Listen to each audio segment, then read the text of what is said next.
A sack of potatoes, 1 bag of potatoes. A sack of potatoes, 1 bag of potatoes. A sack of potatoes, 1 bag of potatoes. A sack of potatoes, 1 bag of potatoes. A sack of potatoes, 1 bag of potatoes.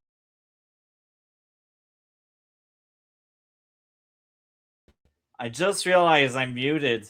We are live talking about politics once again. This week, a lot of things happen in Canadian politics, and you know what? We are heading toward the spring election. Hopefully, this time around, Canada will remember all of the corruption. Hopefully, this time around, they will stop looking at the good looking veneer and Canadian will actually vote with their brain and not their emotions like they did last year. Hopefully, we can cross our finger because I really feel like if Marxist Carney really gets his majority, this is the end of Canada. And I'm not joking right now. Like, a lot of people might think, oh, he's exaggerating. He's just a conservative that's angry. No, bruh, the guy will really ruin the economy even more. Like, I know it's always possible to find worst. Like, after almost a year of him in the power, we have proof that he doesn't care about Canada. He spent more time overseas than over here. This is what we elected because TDS is such a big thing. Anyway, this was a very long rant. This was a very long intro, and we will cover question period. And I've seen most of the question period except the last one from today, basically. And I will say this about question period. I think right now Pierre Poilievre is in election mode, and that's why we don't really see Pierre Poilievre as much as we used to in the House in question period. I think he's mapping out and he's planning the next election.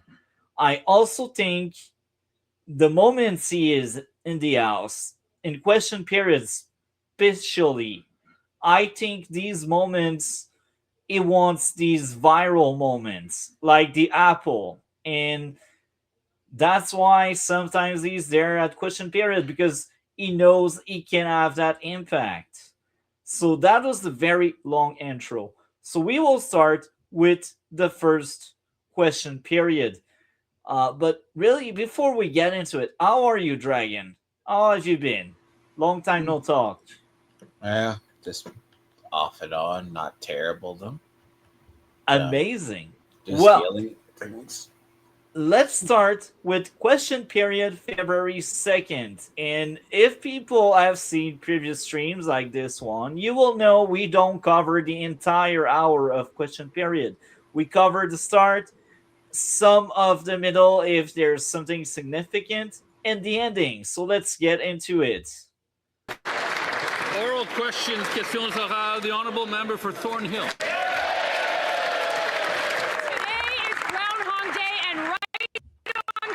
The government is back with the same recycling. It's glitching. Is it just me? Dragon? Ideas on grocery prices. Dragon? They promised a grocery rebate years ago, and food bank lines got longer. They spent years talking about affordability, and prices kept climbing. They promised action, but after all of that bluster, groceries will cost a family of four more than $1,000 extra this year compared to last. Wow. And now they're back at it again, offering the same inflationary plan, $10 a week off of a $300 grocery bill, and that's not even for everybody. So why are Canadians supposed to believe them this time? L'honorable ministre des Finances. The Honourable Minister of Finance. It might be that my colleague was more concerned about their own future.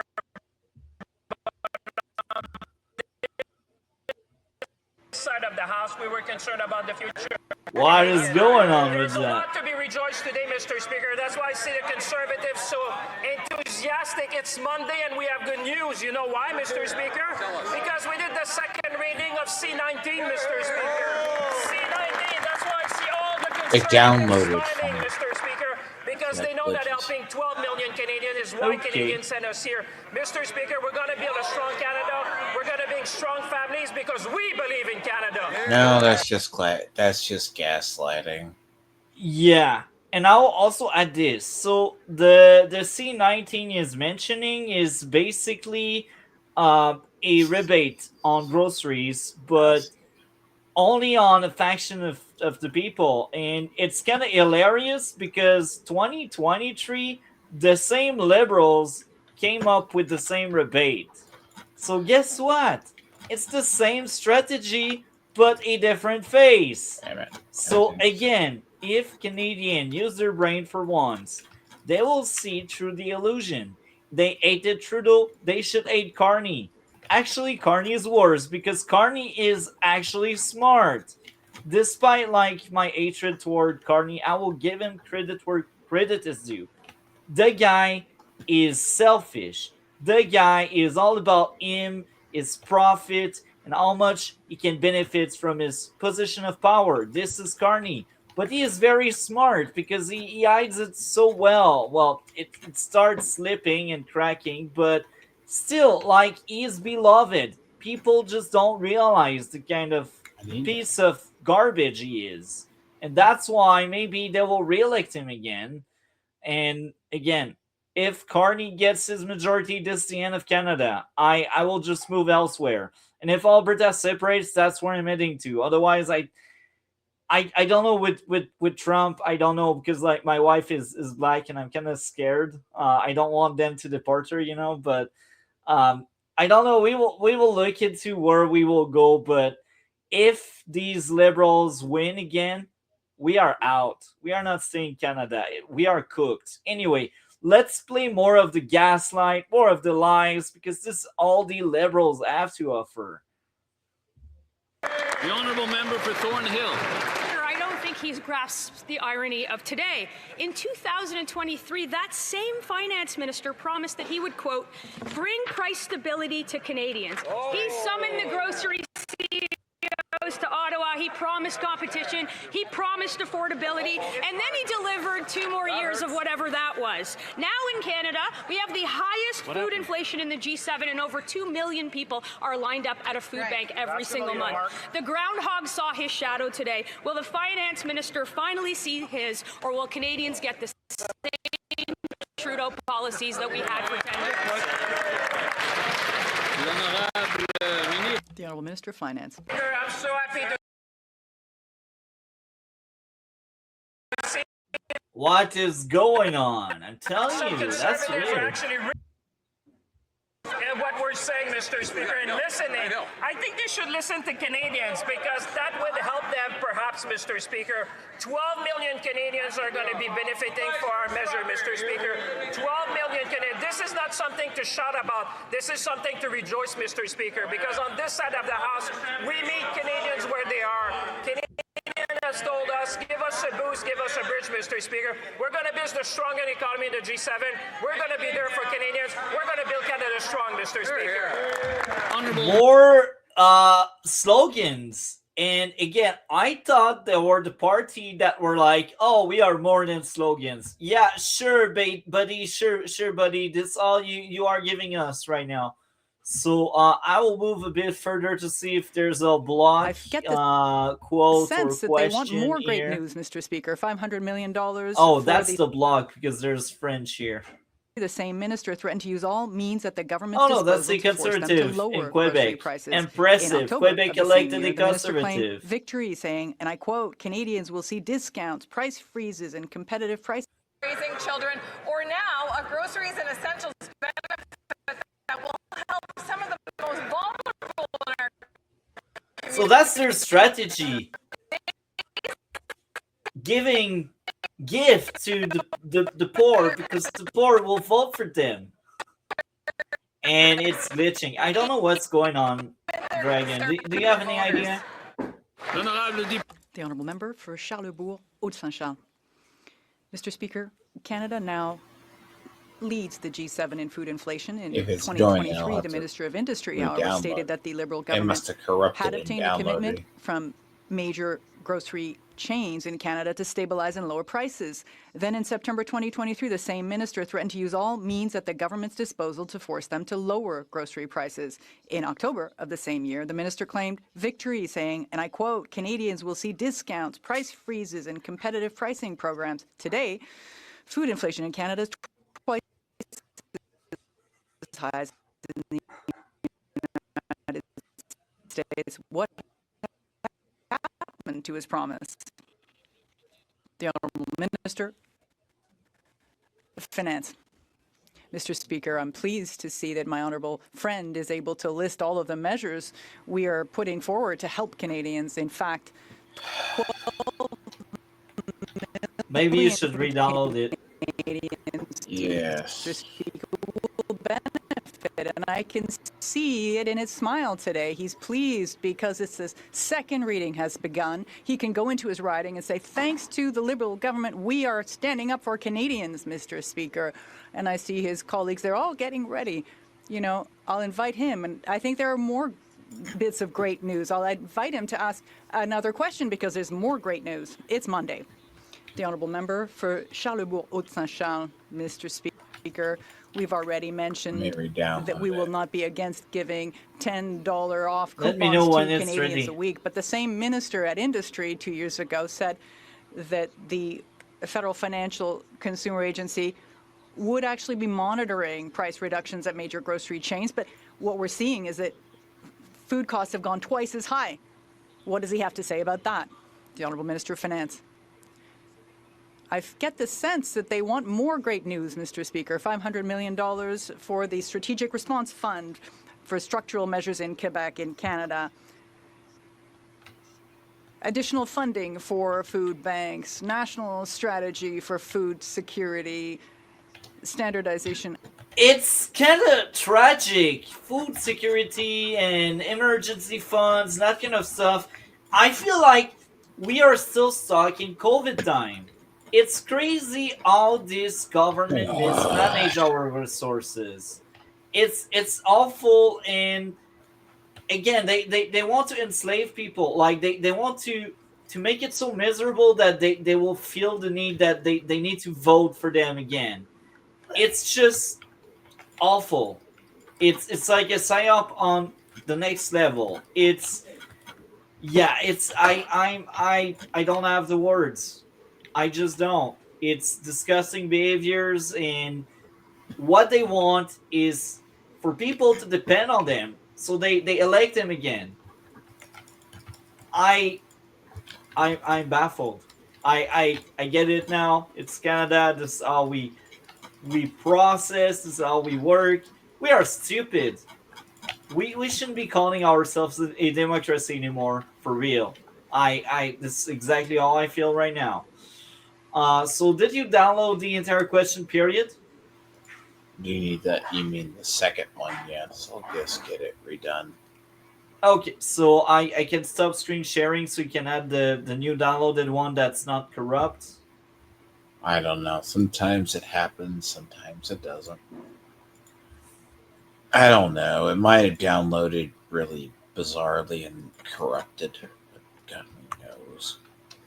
Because we covered many of the questions from the Conservative, we will jump to the NDP, the far left, the people that can align themselves with the Liberals, but they need to pretend they are not.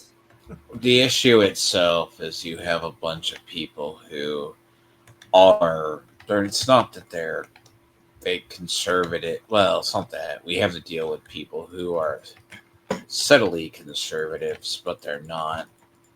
Up there, it's about, look, if politicians are in permanent campaign mode, it's like people here, Democrats basically campaign on hopes and dreams for the most part.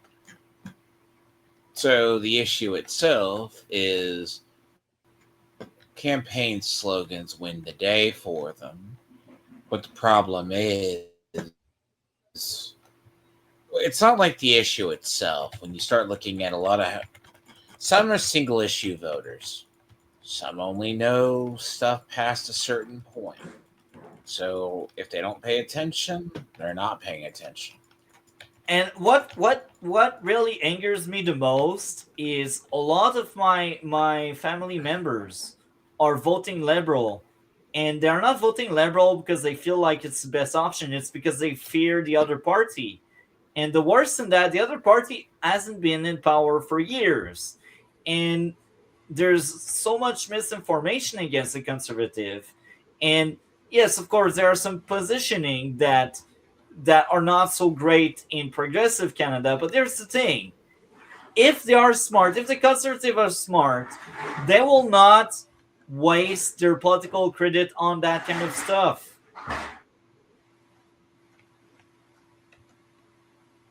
So, are we having the February 2nd now? It just depends. When it's over halfway down. I did through different source. So. No, well. It's 75% off, but it's 75%. No, the problem yourselves is your people have to realize it's not the fact that but many people don't realize the idea that the issue itself is don't fall for the slogans. That's the issue. Most people will. And they don't really think. They vote out of emotions and not out of thinking. But then again, if you have media, if media doesn't think about it, you got to think about it like in the U.S. Problem is, you only need like 20%. If I ever told you only need like maybe 20% to sway an entire population, it's kind of screwed up in that regard. If you don't think about it, people act like you need a whole revolution because most people are useful idiots. Long story short. And it's kind of rampant as well. The big issue in Canada is how socialists, they are everywhere. And they don't realize Russia used to be very socialist, and China used to be socialist. So each time socialists can really go downhill fast, and it can turn any democracy into freaking communism. This is the big risk. It's in-stage liberalism, my friend. In-stage liberalism is probably ideally look. It's just like if it happens in the U.S., we just happen to win. Conservatives happen to win. It will be good, basically. But it's easy. Like the problem right now, you have so many people in Look, I'm not saying Poilievre entirely lost because Republicans fail because they don't know how to campaign. Poilievre knew how to campaign, but they saddled him with your October surprise was him being saddled with being saddled. I think one of the big issue was the campaign manager that was really shit. He couldn't push back fired against, that's someone else. He needed to push back against he's Trump light or he's going to be MAGA because look, if liberals can they think, okay, foreigners hate Trump in their own minds. All right. Demonize the opponent as Trump or a very far right conservative. Someone, and then, just this situation alone. He got deemed that. And Poilievre, that's why, if people actually look at it, hypothetically say, is Poilievre really going to be 100% rubber stamp Trump? No, he won't. The problem is, Carney goes, they don't think about, outside the U.S., outside of Canada, It's like Democrats don't think what they look like outside of the country. Because, see, to our Democrats, they don't like to think about the fact their policies are failing. Because it shouldn't make sense for stuff to be popular and it's not popular in the nation. Like, remember when he went global? Remember when he went to eat to Davos? Davos thought Carney was a tard. Nicely put. But at home, no one saw that coverage. It was a good only campaign score speech. and polls, they went higher because of that stupid speech. But globally, he looks like a clown. Is February 2nd ready now? But he got that poll bump. The problem itself is it's optics. Poilievre has to win optics. Yeah. Hold on. So it's done. You'll see. Maybe this is better. Hopefully it is. Hopefully. But yeah, no. The problem itself is they're going to be in campaign mode. I mean, it's kind of like Democrats here. Like, America is divided enough that it can be bad. Like, Democrats, it's not a shoo-in. I don't see it if you try to bring it up. No, it's not there yet. I have to put it back over. So while we wait, I'm kind of excited about the rest of the topics for tonight. We will poke fun at Melanie Joly because she is a train wreck, and I will never understand who kind of stupid Montreal person can vote for her, really. Oral questions, questions orales. The honourable member for. So, because we covered many questions, we will go near the end. Actually, that one is kind of cool. There's a lady at some point. And young Canadians are for over the last 10 years. In order to help us build.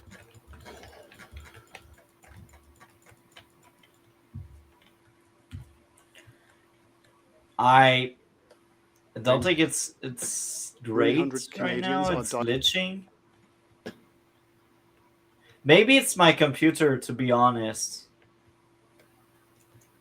Hopefully it's not my computer, but that's the last guess I got. At this point, there's 3,000 new jobs in St. Thomas because of the Volkswagen battery plant, which they are against. At this point, in the last year, 3,000 more jobs were created in Windsor at the Stellantis But you lost and jobs. Nexstar plant. Congratulations. Because of this government, We lost they're 100,000 against jobs. Stopping against auto workers. We're an They don't auto think nation. about We it. believe in them and will invest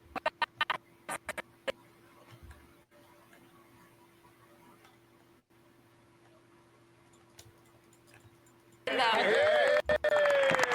The honourable member for Mississauga Centre. Mr. Speaker, the global landscape is changing and countries around the world are looking for ways to attract talent in critical and emerging industries. Canada has That's a delivered liberal. globally impactful scientific breakthroughs, is home to world-class This budget on the earth to make sure that we bring them to our country.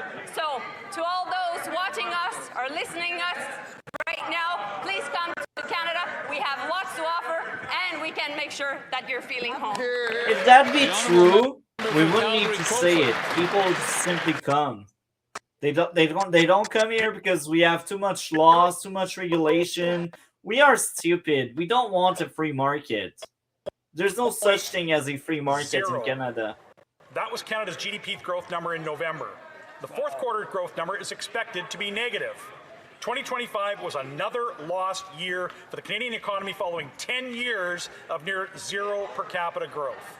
The Prime Minister promised the fastest growing economy in the G7, but he hasn't repealed any of the government's anti-development laws and taxes. Conservatives have a plan to cut regulations and taxes. We're here to help. Will the Prime Minister adopt our plan?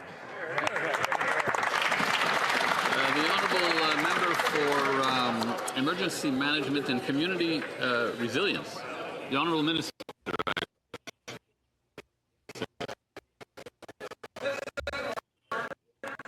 Mr. Speaker. Oh, the boring lady. There's a boring lady. I cannot stand her. Only a boomer can vote for her. That after the Conservative convention, She knows her base. So many glitches. I need to go back so maybe it works.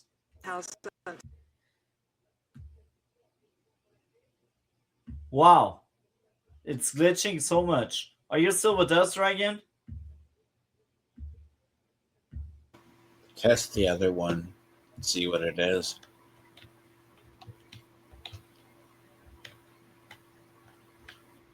I think it's StreamYard actually because I cannot bring any of the others. Is the other ones playing or you can't bring them in? I can't bring the others.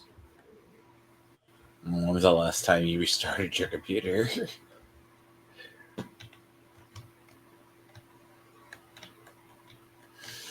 One second, he'll be back. Well, that's unfortunate. So, it's working better now.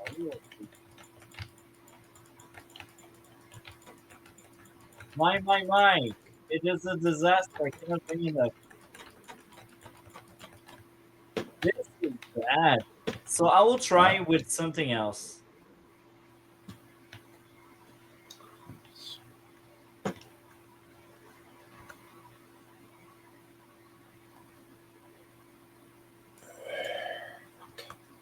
Let's try this very back. Yeah, the problem with Canada, like, I'm not saying it's wrong. Like, U.S. has its share of issues too. Like, strangely enough, like, they are not bad. It's like, 2 months when it comes back. Go to here. Huh. You good, Multi?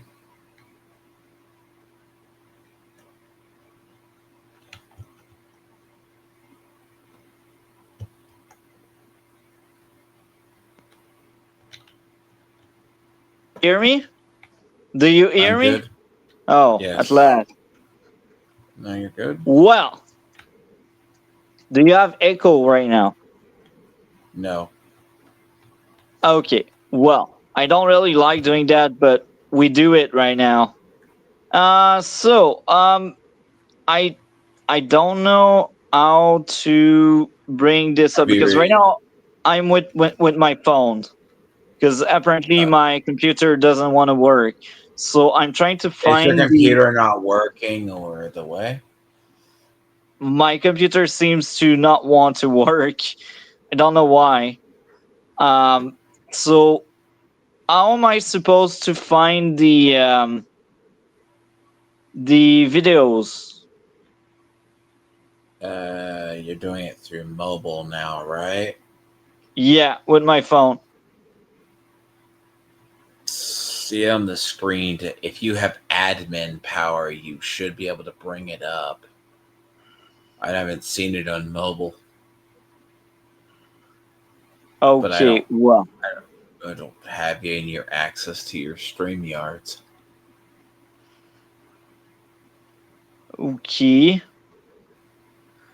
It says I am in dual asset mode.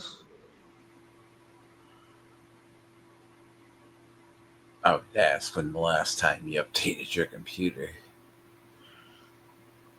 Right now, maybe the big issue is the fact that I try to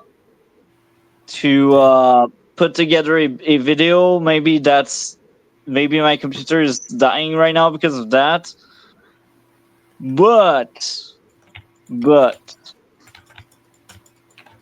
we are trying hard to find where the videos are at so I can screen share. Unless you make me whatever in your StreamYards, I can't do it. How do I do that midstream? Can we do that midstream? Probably. You just have to have So my ID, but I don't know. right now StreamYards, we yeah. are troubleshooting midstream. Very professional way. Well, I mean, there's a reason why sometimes people have backup to it. Honestly. I will try again with my computer. We will see how it goes. Have you tried a hard reset? Yeah. StreamYards is sometimes that. Hell, I'm doing 2 at once. God, I finally, after about an hour or two being stuck in the same spot, I finally found the way through.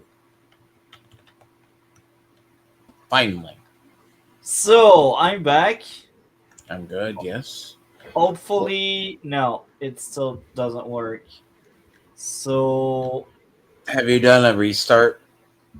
Because if I do a restart, I think that will mess up my encoding of the video. But you know what? I think it's more important. So I will be right back. It's unfortunate, but keep people entertained. Will do. Very easy. Can't do that.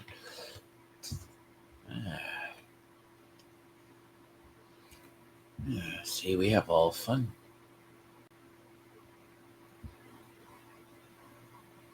Oh, good God. That is a big boss.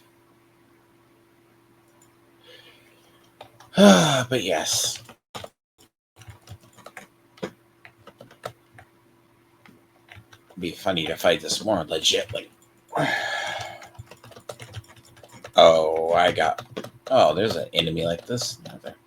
No, but in Canada, right? Oh. Hold on. Mute myself in my own stream a second. My bad. So, I can focus over here. So the problem in Canada, right, is you have a parties straight there like liberals. Like the problem is your liberals in Canada are basically here. And that's the problem is now, in reality, you guys have to vote out your people. Actually, I'll try fighting this to the jet.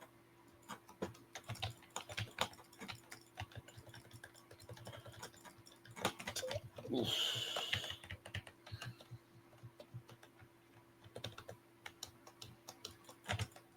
So, like in Canada, right? If your liberal parties are going that bad. Ooh. Okay. So yeah, you have like parliamentary liberals that are not going to help out.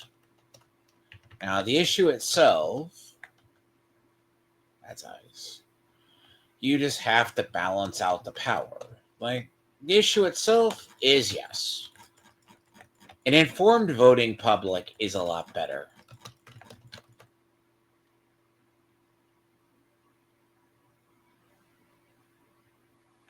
Don't do two things at once. Probably be better advisable.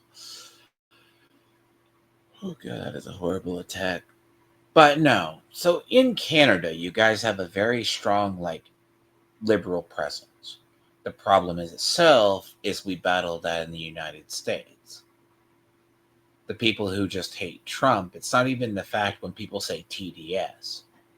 The problem itself is you have an entire generation that basically has been raised on that. So they know no difference. Also, news is you should balance out news intake. Because here's the problem. Even in the United States, Democrats stay in power Not because of the reason, not because they can have a point. If it works. No. Climate change, but we It have does a work. plan. We're focused. Oh, looks like that was the issue. I You had to guess I will be restart the thing? fixing my video after the stream. That's 0.0. That was Canada's GDP growth number in November. The fourth quarter growth number is expected to be negative. 2025 was another lost year for the Canadian economy following 10 years of near zero per capita growth. The Prime Minister promised the fastest growing economy in the G7, but he hasn't repealed any of the government's anti-development laws and taxes. Conservatives have a plan to cut regulations and taxes. We're here to help. Will the Prime Minister plan?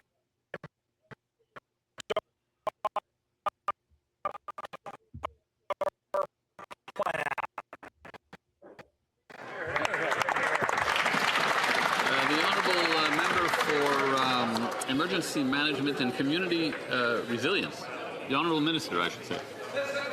Mr. Speaker, the world has changed, and it's pretty clear that after the Conservative convention this weekend, the leader of the opposition hasn't. Conservatives keep going back to the same old attacks, demonizing diversity, denying climate change. But we have a plan. We're focused on what Canadians actually care about, supporting families and building Canada in a She doesn't sound very smart. New affordable. She's not, man. She's reading her paper, but she's reading popular. a paper. That's the worst part. Like I'm guessing she's very smart outside of politics or that room because, like, I mean, she has to be a plant. She's probably loved by all of these boomers that are like, oh, I like how calm and quiet she is, and then they vote for her. I don't know, but like, she is terrible.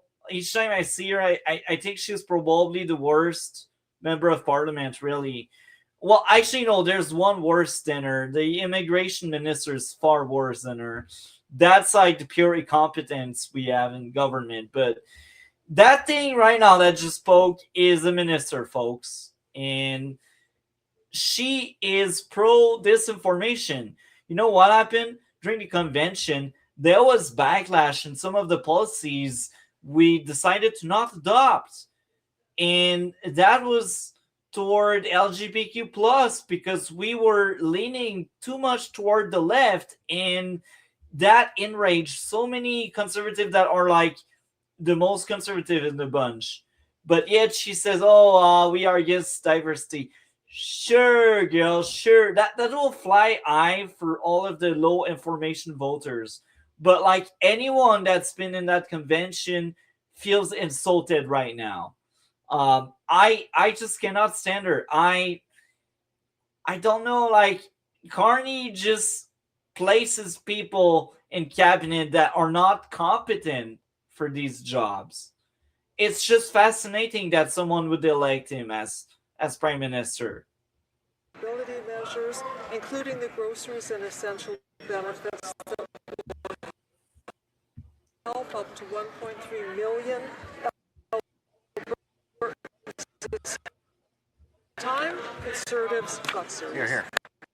The honourable member for Vancouver East. The Prime Minister said in Davos, there's a strong tendency for countries to go along to get along. Well, the moment for Canada to show up is here. Canadian-made parts have been found in weapons killing civilians in Gaza, Sudan, and Yemen. A Canadian-made armored vehicle was seen in Minneapolis the day I shot and killed Alex Pretty. Will the Prime Minister live by his words and, quote, stop pretending to name reality and support Bill C-233, the No More Loopholes Act, so that Canadians is not complicit in these horrific acts against humanity? Hear, hear. The Honourable Minister of Foreign Affairs. Mr. Speaker, I urge the member opposite to be accurate in her representation. That's so hypocrite. We just had the previous minister gaslighting and lying.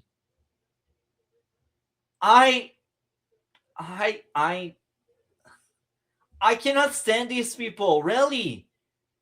They are the pinnacle of I lie and people will believe me because I'm a liberal. First, Canada has one of the strongest export permit regimes in the world. Second, Canada has not approved any new permits for items to Israel that could be used in the current conflict in Gaza since But we sent a bunch of money over there. January. We don't quite know who's getting the money, but they're receiving money for sure. Because that's Canada. Mr. Speaker, third, all permits suspended in 2024 remain suspended and cannot be used to export to Israel. Again, I urge. And that was a disaster first 40-ish minutes. Is the honourable member for Vaughan Woodbridge standing up on a point of order? No. Okay. Okay. By the way, the fun fact about when you see about the Israel stuff is if they say, in fact, that, like, I think, like, the stuff with Israel, like, people are just saying it's bad. You need to do check back. Like, it's kind of stupid. So let's cover parts of a train wreck of a interview with Melanie Joly, one of these incompetent that are given a minister cabinet position because why not? You know, like we have so much money to waste in incompetence. This is Canada for you. Clear from the lesson of we what's won't been watch happening the over entire the course of last year. video. We will the only previous arrangements were watch parts of it, more but still, effective. let's get into it. And we're going to work hard to move back towards that. We will. As where are the action, Mark Ciscarni? For the auto sector as a whole, has given extensive consultations. That's what the auto sector thinks is in the best interests as well. That said, what we're doing today is robust to whatever tariff outcome happens in that review. Prime Minister Mark Carney there unveiling a new auto sector strategy the feds say will make the industry less reliant on gas-powered vehicles. And as you heard there, less dependent on the U.S. Here's a break. It's kind of funny. What are invested in green tech? The rich and the liberals. So is it really for the environment or is it for the wallet? I know the answer, but the average liberal voter doesn't. The average liberal voter thinks, oh, we are pro-nature. We want to protect nature. We want to protect the environment. It's BS. But hey, welcome to Canada where propaganda is rampant. Breakdown. The government says they'll scrap the electric vehicle sales mandate, another Trudeau-era environmental policy now gone. Well, they do. I don't Instead, think they're so. promising new emission standards to be detailed in the future. And rebates are returning, with the government launching a 5-year EV affordability program to the tune of $2.3 billion. The rebate is $5,000 for EVs, $2,500 for plug-in hybrids. The rebates apply to vehicles not just made in Canada, but in countries we have free trade deals with. Ontario Premier Doug Ford was absent from the Fed's announcement, but in his own press conference was asked if he'd consider provincial EV rebates. We took a different approach. I remember when I first got elected, we were giving rebates to millionaires that were buying the Melanie Joly percent of segment? all our, oh, there she is. Let's listen to a competence if it was a person. Means whatever it takes to protect our auto workers. Melanie Joly is the Federal Minister of Industry. Hi, Minister. Pleasure, as always, to welcome you back to the program. Thank you for making the time. Thank you. The new strategy that you and the Prime Minister announced today appears to be all in on EVs. How can you be sure, given the volatility in the North American market and your government's history with that sector, that it's the right decision? Because the wallet of Mark Ciscarni will benefit from that. And you know what? There's the green portion of the liberal voter that are really having these goosebumps when they hear EV mandates and when they hear their government telling them, yeah, we get to choose what kind of car you're driving because we are in a dystopian future. Well, actually present because it's happening right now. let's really listen to that trap that's so easily being placed by Vasi. And I will also be honest there. I think Vasi, that journalist that's doing the interview right now, is probably the last journalist in Canada with some kind of integrity and some kind of morality. But even there, I always feel like she's pushing back less on liberals, but I think she is the most honest in the dishonest bunch. And she earned my respect a lot more than most of these incompetent that basically push propaganda. So let's really hear about Melanie Joly getting trapped into Vasi question there, because I this is what will happen. I spoiled it. Why is it not working? Well, first and foremost, it is all in for auto making in Canada. So it is supporting Toyota, Honda, that are producing 77% of all our auto production, obviously in Canada. And nothing is Canadian. It's all, I think, Japanese. Those working in Windsor, in Oakville, in Oshawa. So it is first and foremost a Buy Canada policy. And then, of course, we also believe that the future of the industry is EV. Why? Because by 2035, we know that 40%. I will pause here right now. Buy Canada policy. They run on that. You know what? Who run on something similar? The USA. So they bring USA policies in Canada. The Liberals are doing it. This is what's going on right now. Because the USA said buy American, and Canada says buy Canadian. Yet we basically ask China for loans to make them build ferries and flood our market of their EVs, because we say something and we do something else. Welcome to Canada under the Liberals. Of EVs, the I don't know what's going on. It's terrible. It's glitching again. And I did restart my computer, so I don't know what's up with that. Maybe it's really StreamYard, the issue. Dragon, are you still with us? Well, it is happening in Europe. It is happening in Asia, in Latin America, everywhere. The only place in the world where that has not really been happening as much is really North America. But we know that that's the trend. And so, while other countries are taking their own decisions, and while we can't control what's going on in Washington, we need to make sure that we embrace progress. It is our promise to auto workers that they will continue to have great jobs in the future. And so that's why we're also investing. By the way, if that was a trend, that's before I lagged out.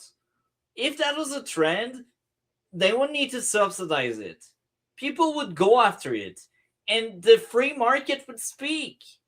But because they need to force down our throat that kind of mandate, it just proves North America doesn't want this crap.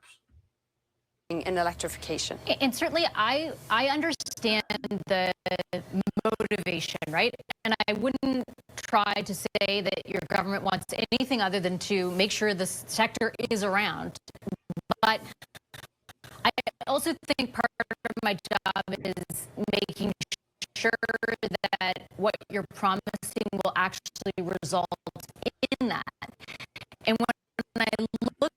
Dragon, plan B, restart your computer, because I did restart mine, so I don't think it's mine. Dragon, are you still with us? 1 second. 1 second.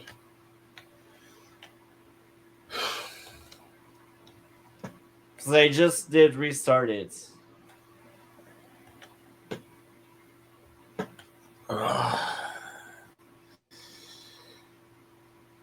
Hopefully it's your computer and it's not StreamYard. Because right now I did clean up a lot of my tabs, and it's just what we will use for this stream that's basically up. Jesus, maybe it worse. It's the other. Give me a sec.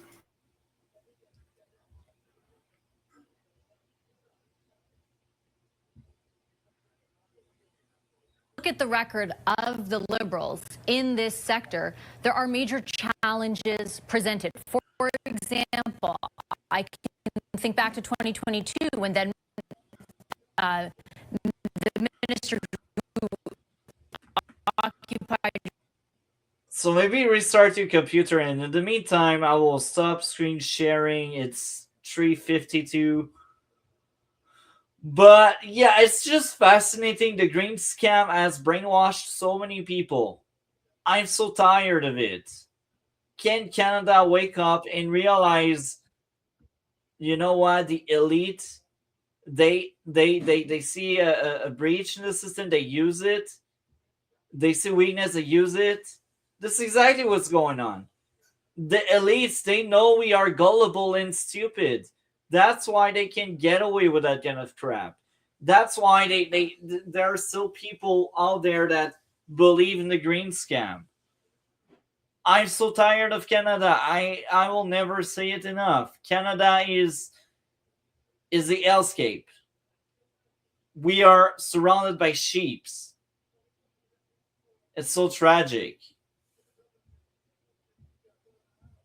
At the time, Francois-Philippe Champagne said, "Today is proof that Canada's auto sector is here for the long term." And that was when you were announcing more federal money going towards GM and Ingersoll and Oshawa. You know, as well as our viewers know, what has happened now. There are other examples of billions of dollars that your government promised because the EV sector was going to be the sector of the future, and things dramatically changed, and we're having trouble recouping those costs. Why in this instance should Canadians trust your government is doing something that will keep the sector alive when that has not been the case?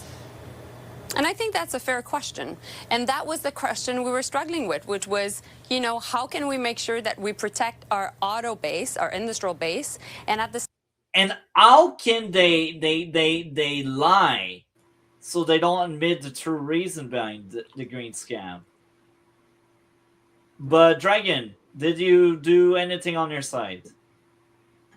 I would laugh. Same time, how can we be OBS. ambitious? And that's why we were, I think, able to square the circle.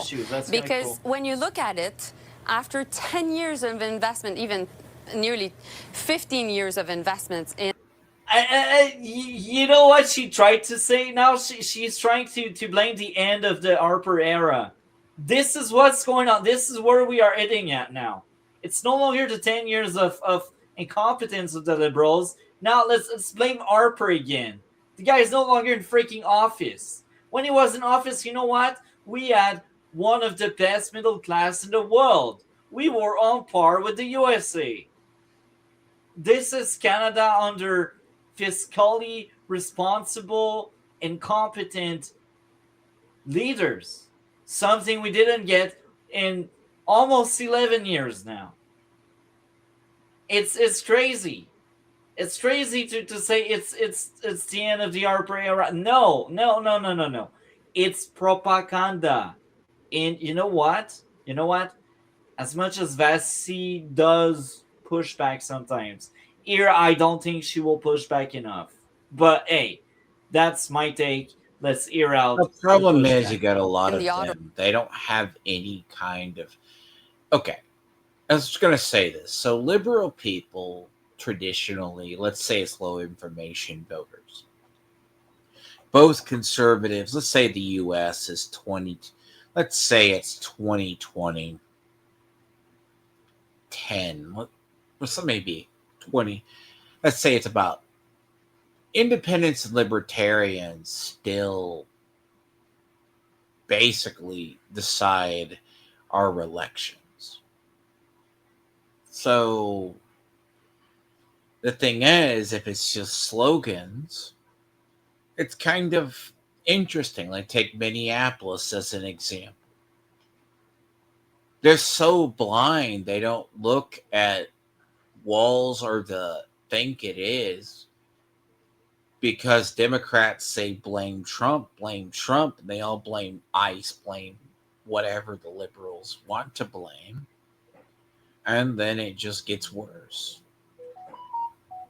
Sector, the biggest investments are now actually happening and hiring people, because it is what happened in the public Windsor sector with for more LG tax. and Stellantis building a battery plant, and people, the company is still hiring, and at a term it's 3,000 jobs. St. Thomas, so basically the Volkswagen plant in St. Thomas is being built as we speak, and it is to hire 3,000 people, and the hiring Where was the has pushback already about started. them So blaming the conservative these again? investments are transforming communities. At the same time, what we're doing is we're making sure that our investment in defense, particularly I must say, submarine procurement, is able to, we're through submarine procurement, we're able to attract either investments from Korea or from Germany. And also, we know that there's lots of interest by Chinese companies to invest in Canada and produce cars here, but we want to make sure that on us. They auto won't workers are leverage on protected. us. So we'll favor unionization. I We can't want to make sure that the we software normalize our relationship with China. It's nasty. It's crazy. These people, I will never. Well, I do understand. They are vile people. At their core, they are not moral people. They are immoral. They are disgusting. They are corrupt. This is what we have here in Canada. It's rotten to the core. China, really, each time they bring China back, it's sickening. It's sickening that they respect, or they pretend to respect more China than freaking USA. You guys are the land of the free. China is the land of the surveillance and the jail time. No, it's the thing about it is, no, they just think the issue is itself, is they'll think it's, look, China basically has a population conditioned to be servant class. The problem with like Canada is maybe not this is might be the same thing. The issue itself is inherently, can you stop that, or is that going to be just what it is? Because if you try to say, oh, that's not real, or something to that degree, people may not believe it. And now the other problem is, I mean, sheeple population is a real deal. Sounds crazy, but sheeple do exist. these cars is also safe, and we want to make sure that there's a local supply chain. So basically, our small and medium-sized businesses can support these investments. So all that to say, Yeah, we will flood it is, market I agree, with an Chinese ambitious EVs. approach, but we also think that the North American market actually will continue to change. And we think we should not be naive, and we think that there may be Chinese investments coming in the future in other parts of. We shouldn't be naive. Are you kidding me? Are you kidding me? It's gaslighting at the finest. It's naive to think there's a future in EVs. The It's problem with the ridiculous. China, no, It's the too issue. costly. People I've said this can't before. They afford are food. This is what's going on in Canada. Some people no. live in Look at goddamn California. tents. California example. They shut down their nuclear power plants, right? So We got people living in tents. And she speaks about being naive about EVs. No. So if you think about like EVs, right? They want EVs to be affordable. But in reality, EVs aren't that affordable.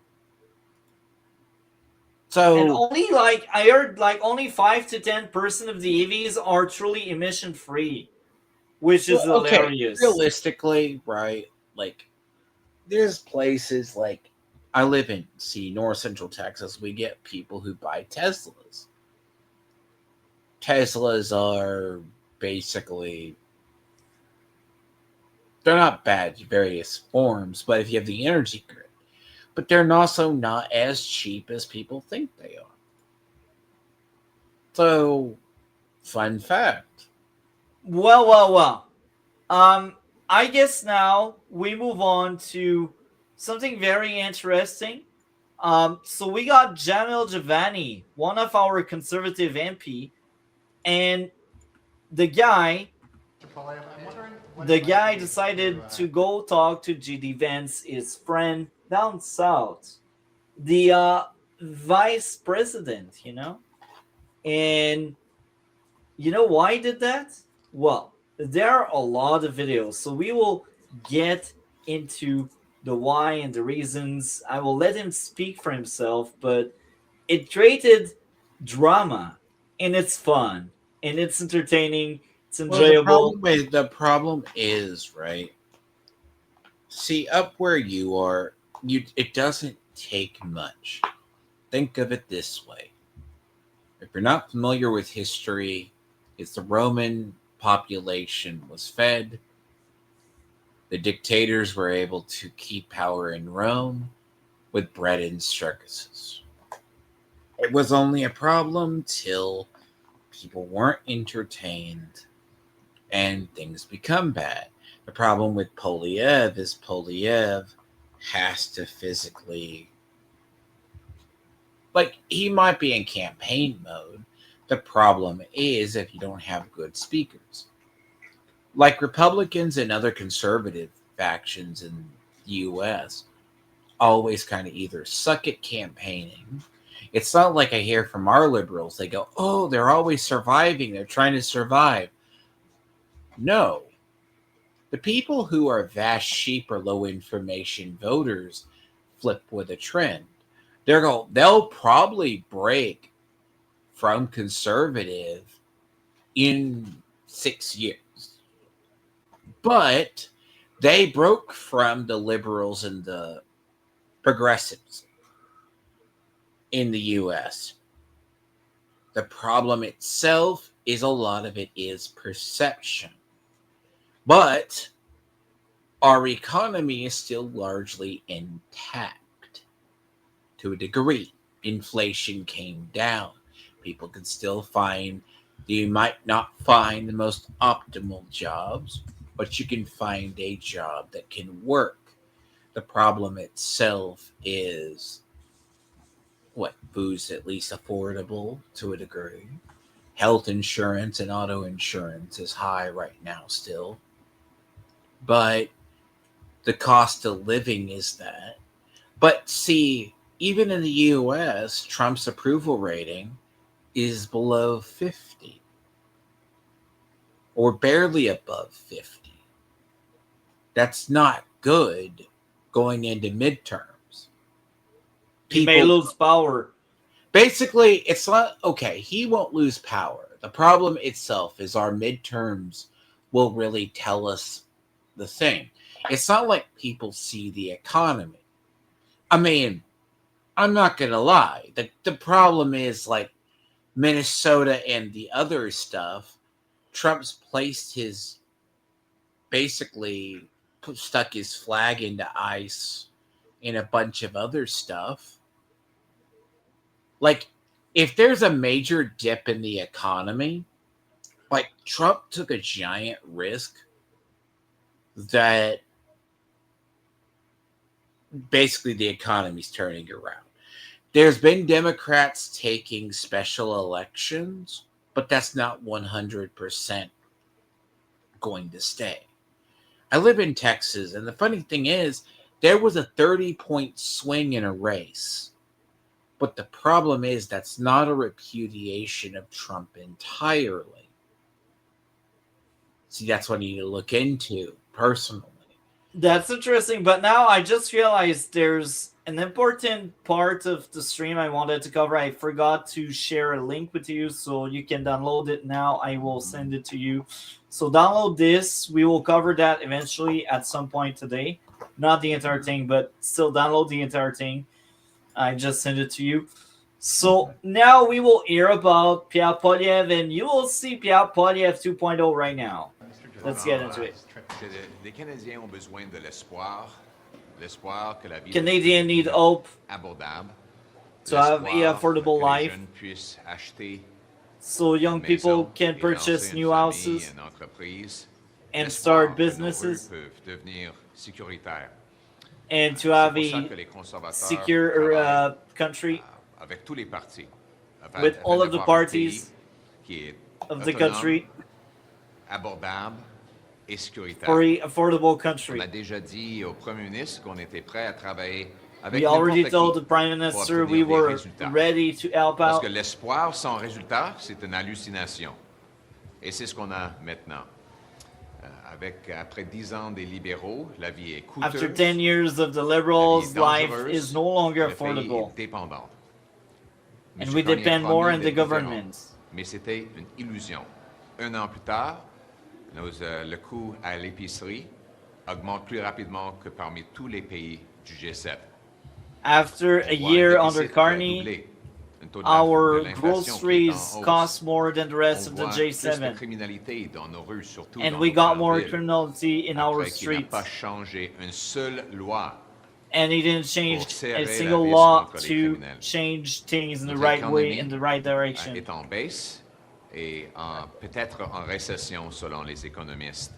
Et nous sommes plus We may dépendants que head jamais. toward On n'a the pas recession, approuvé un seul projet, according to the economists. malgré le fait que nous lui avions donné des pouvoirs exceptionnels dans la loi C5. Despite Donc aujourd'hui, us mon giving message the pour M. liberals Carney, formidable c'est que powers c'est le temps through pour les C5. résultats. On est prêt à travailler avec lui pour I'm surprised that one accélérer is in French, actually. des I thought it politiques was an English pour segment. renverser les taxes libérales et l'inflation libérale.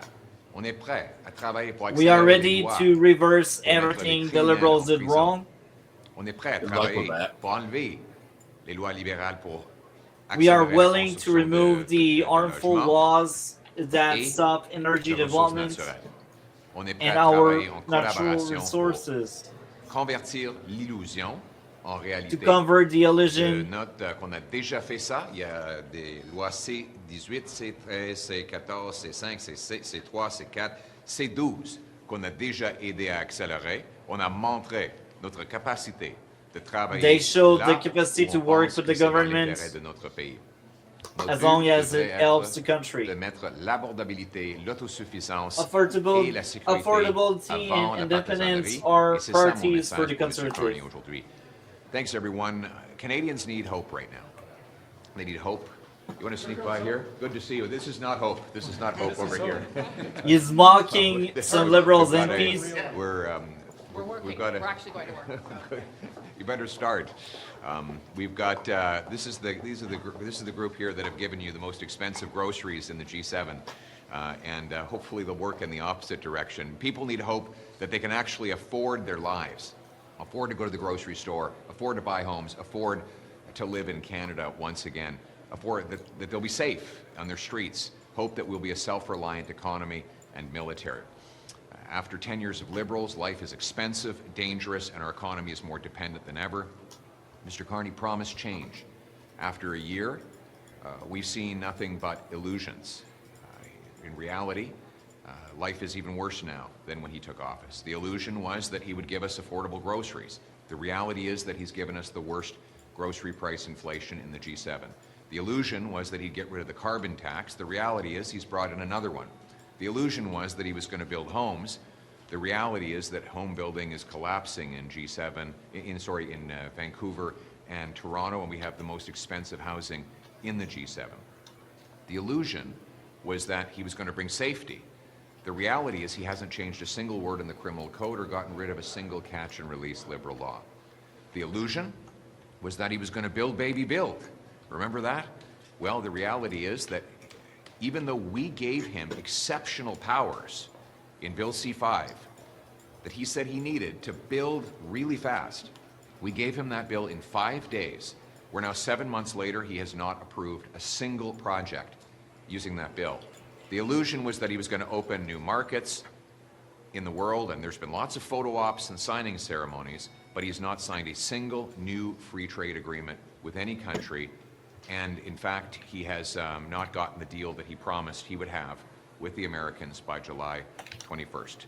Canadians cannot live in Mr. Carney's illusions. They live in the costly, dangerous, and dependent reality that he has created. My message to him is to work with us. Work with us to fast-track results for an affordable, safe, self-reliant Canada. We've got concrete proposals, and we have a track record of showing that we're willing to work together. We fast-tracked Bill C-18, C-13, C-14, C-5, C-3, C-4, and C-12. We're the ones trying to hit the gas pedal.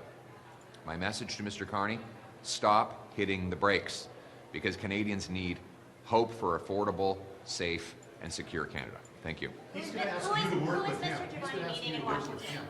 Yeah. That's he's going to say, you need to work with us.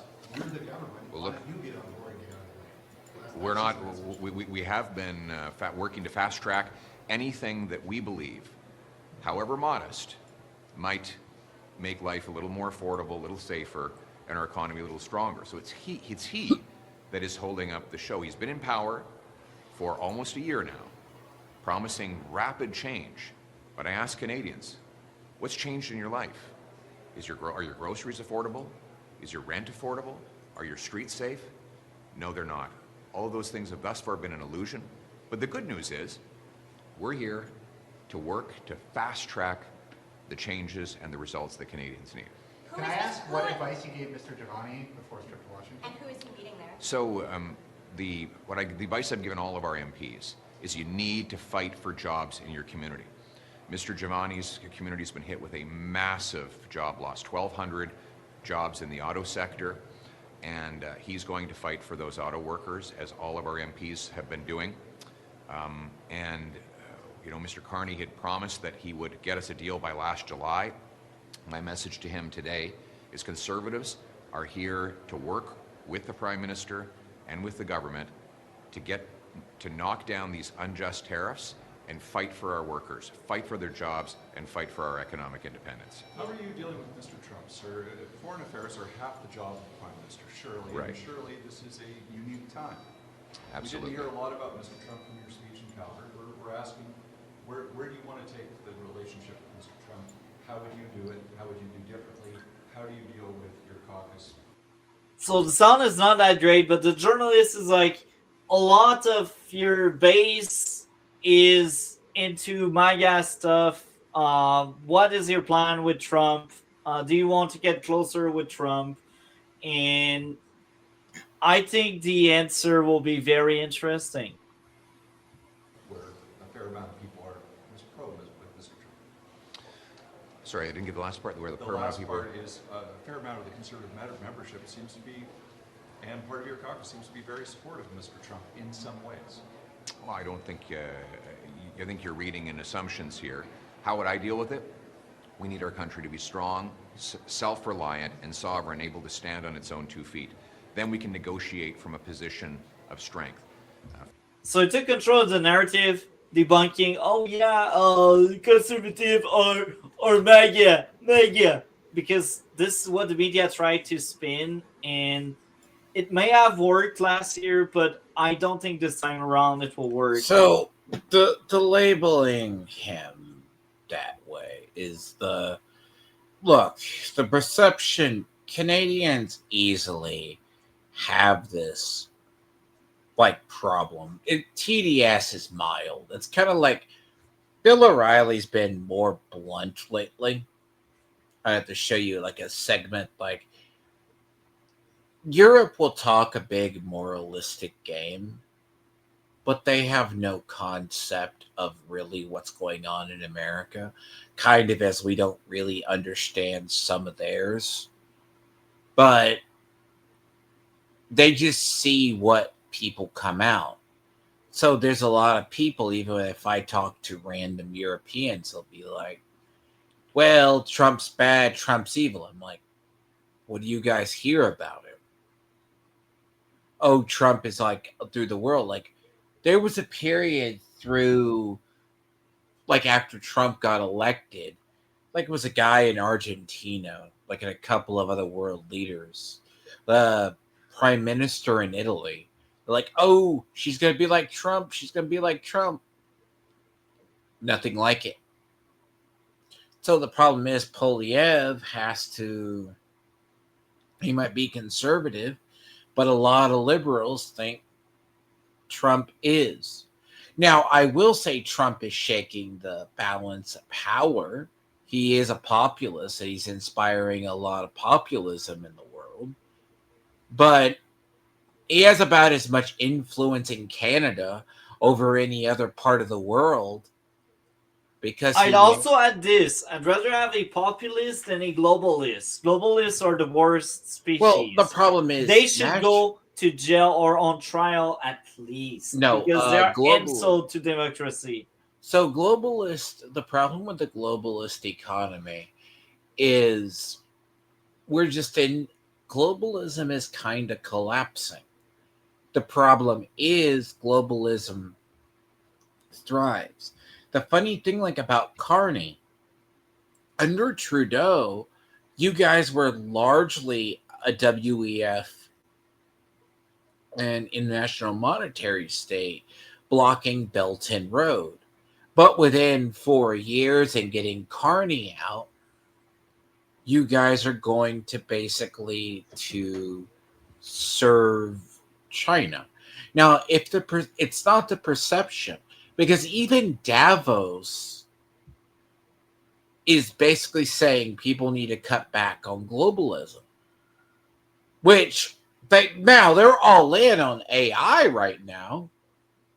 Like, AI investment in this, but that is a separate matter because they're going very futuristic. But most of Davos is. But when you look at a lot of stuff, if a reporter asked, what is it going to be, the thing? Carney has no leverage anywhere in the world. He's a satellite. Like, every time he comes to the U.S., Trump kind of does it. Like, it's not he pays attention to him. He'll sit there like a puppet or like some stuffed animal in a corner. But the issue itself is he's like, give me something I can take back home. Like, the Davos speech looks good to Canada. It probably gave him a buff in Canada. But every time he's been traveling abroad, he's been trying to get deals. Everyone tells him to go take a hike. As I said, there's a resurgence in nationalism. Now, it's taking off in areas. I mean, the UK is kind of learning it, but they're having a problem. They still have the same problem you guys have. Australia are just further down the road. Australia is becoming a far progressive it's already super liberal. It's going to a progressive hellhole. The first place that will turn into a authoritarian regime is Australia. They are the first one. And well, if the UK don't course correct, they are the next ones. Oh, the fun part is about Australia. Australia was similar to Canada in a way, in how they did pass the Facebook, the social media bans for anyone under 16. The thing is, YouTube, Meta, and all these platforms are like, we're going to have a hard time confirming that no 16-year-olds or less get access to these platforms. And the government's like, give us access. Meta and YouTube are already like fighting it. They're trying it. Meta, for example, Facebook. we need to rapidly approve a pipeline to the Pacific. That means not announcements or meaningless memorandums, but a permit to get it in the ground. We need to get rid of the capital gains tax on reinvestments in Canada to bring back that $500 billion the Liberals have sent south. And then we need to look at the President of the United States in the eye and say that the only way for us to be safe, secure, and better off on both sides of the border is to have free and fair reciprocal cross-border trade combined with both doing our parts to protect our territories in North America. That's the approach that I would take. By the way, Multi, what's the one He speaks like a freaking prime minister, a lot more than Mark Scarney. By the way, what's that February? One more question, because 3, 4, 5. 3, 4, 5 is the question period. It's 58 minutes. The thumbnail, I don't quite know. Let me look into it. Is it the 6th? It's not 6th. The fifth one is, yeah, the fifth one is 3, 4, 5. So 3, 4, 5. I just realized I don't think I sent you 3, 4, 5. Did I send you 3, 4, 5? No. Just 2 and 6. Oh, you're right. I didn't send it to you. That's so why I'll send I it figured to you. it was that one, but I'm like, you did it. I just realized The problem is, I was trying to do Neo. Neo apparently in the back end doesn't do well in OBS. It's the. I will send you the link. 1 sec. Yes. It's fascinating. At least you looked into it. You're I right. did my due diligence. I tried to have multiples of it. So I will send it to you here. There we go. Copy and paste. Yeah. Did you have time to download the Stephen Harper one? Yes. Okay. There we go. That's the one. 3, 4, 5. Well. You know what? We will listen to that question because that's near the end of the interview, and I'm curious to hear the response. What bills are giving you options as Prime Minister? Oui. Sont très sceptiques dans les commentaires publics. Par exemple, ce matin, le ministre Champagne qui disait « Ah oui, ils disent beaucoup de choses, mais on n'est pas certain. Si vous avez vu mon témoignage en comité hier soir, je trouvais qu'ils n'étaient pas collaboratifs. Pourtant, il y a eu cette motion là, pour faire accélérer le projet de loi C-19. Alors, pourquoi, selon vous, il y a ce scepticisme-là? Attention, il faut distinguer deux choses complètement différentes. So basically what she's asking is, you are willing to work with the opposition and the no, rewind. You are willing to work with the government as the opposition, and Champagne was hinting at the opposition not agreeing with C9 being the rebate, and now Poilievre is like, you need to be cautious about how you frame things and how people frame things. We don't agree with that rebate, but if the Liberals think it can help people, we will go through with it. This is basically what Poilievre said. So he doesn't agree with the rebate, but he will support it simply because he wants to help as many Canadians as he can. Well, I mean, the problem with him is, even at best, as I've said, he is a moderate he's moderately conservative or a social conservative. The issue with social conservatives are he can't just throw. It's kind of like even in the U.S., Republicans and even our conservatives, which are traditional, no, once literally a social bill is passed, you're not you got to either replace it or you're not losing it. So let's say the Affordable Health Care Act basically gets repealed. There was a repeal Obamacare, which is the Affordable Health Care Act.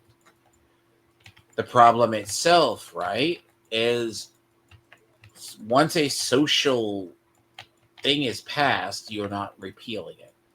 Now, if Poilievre is willing to work and throw the bone to the opposition, meaning the reverse. So Pierre Poilievre is the opposition, and he throws a bone to the government so they can say the opposition helped the government. So if they're asking if he's going to get elected, would he be willing to work with the other side? He'll probably work with the other side better than Carney does. Because you got to look at it like, it's not like in America that, I mean, here in the U.S., or maybe parts, Trump's told Democrats basically to pound sand. Now, Trump thinks all these people are going to bend, but he still has to give some leeway and talk to it. But there's enough Democrats after a bid that will bend. So now we will enter a new segment, and that's the segment Twitter time, because there's a few clips on Twitter that are very interesting. We will cover them, and then we will get back to the next clip you have waiting, Liberal MP Speaks. So right now we will spend some time on Twitter. Let's get into the Twitter stuff. I will screen share. There we go.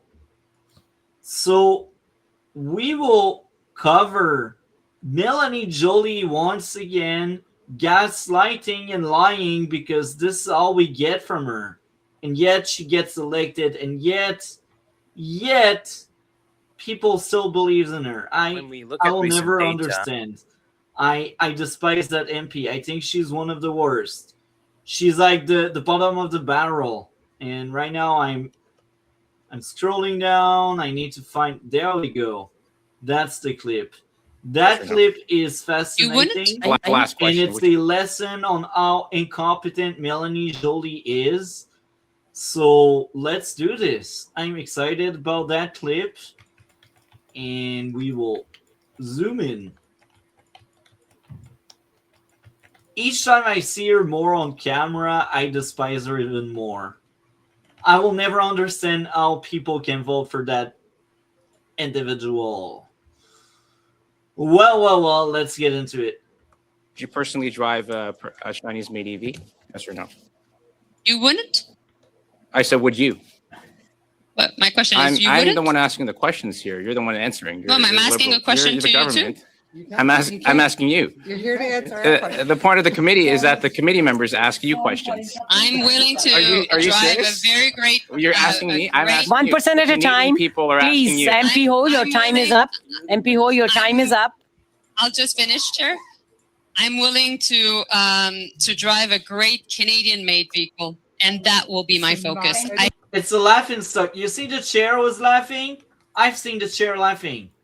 It's disgusting. It's sickening. These liberals, they think once they show up in community, it's like I can't remember the exact word.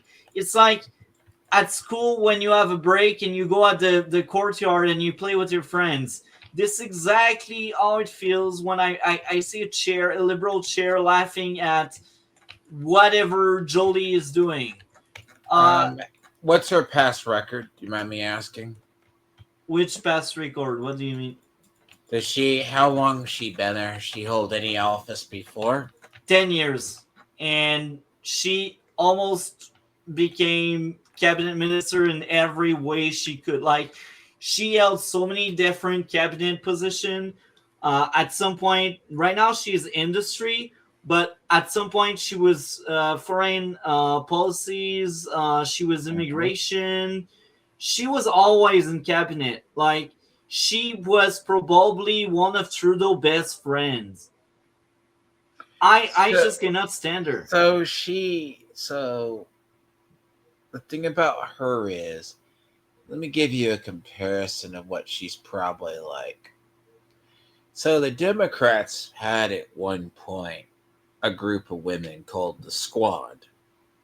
or the five. One was like a Palestinian woman.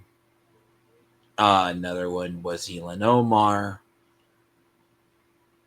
And another was like, so Ilhan Omar, AOC.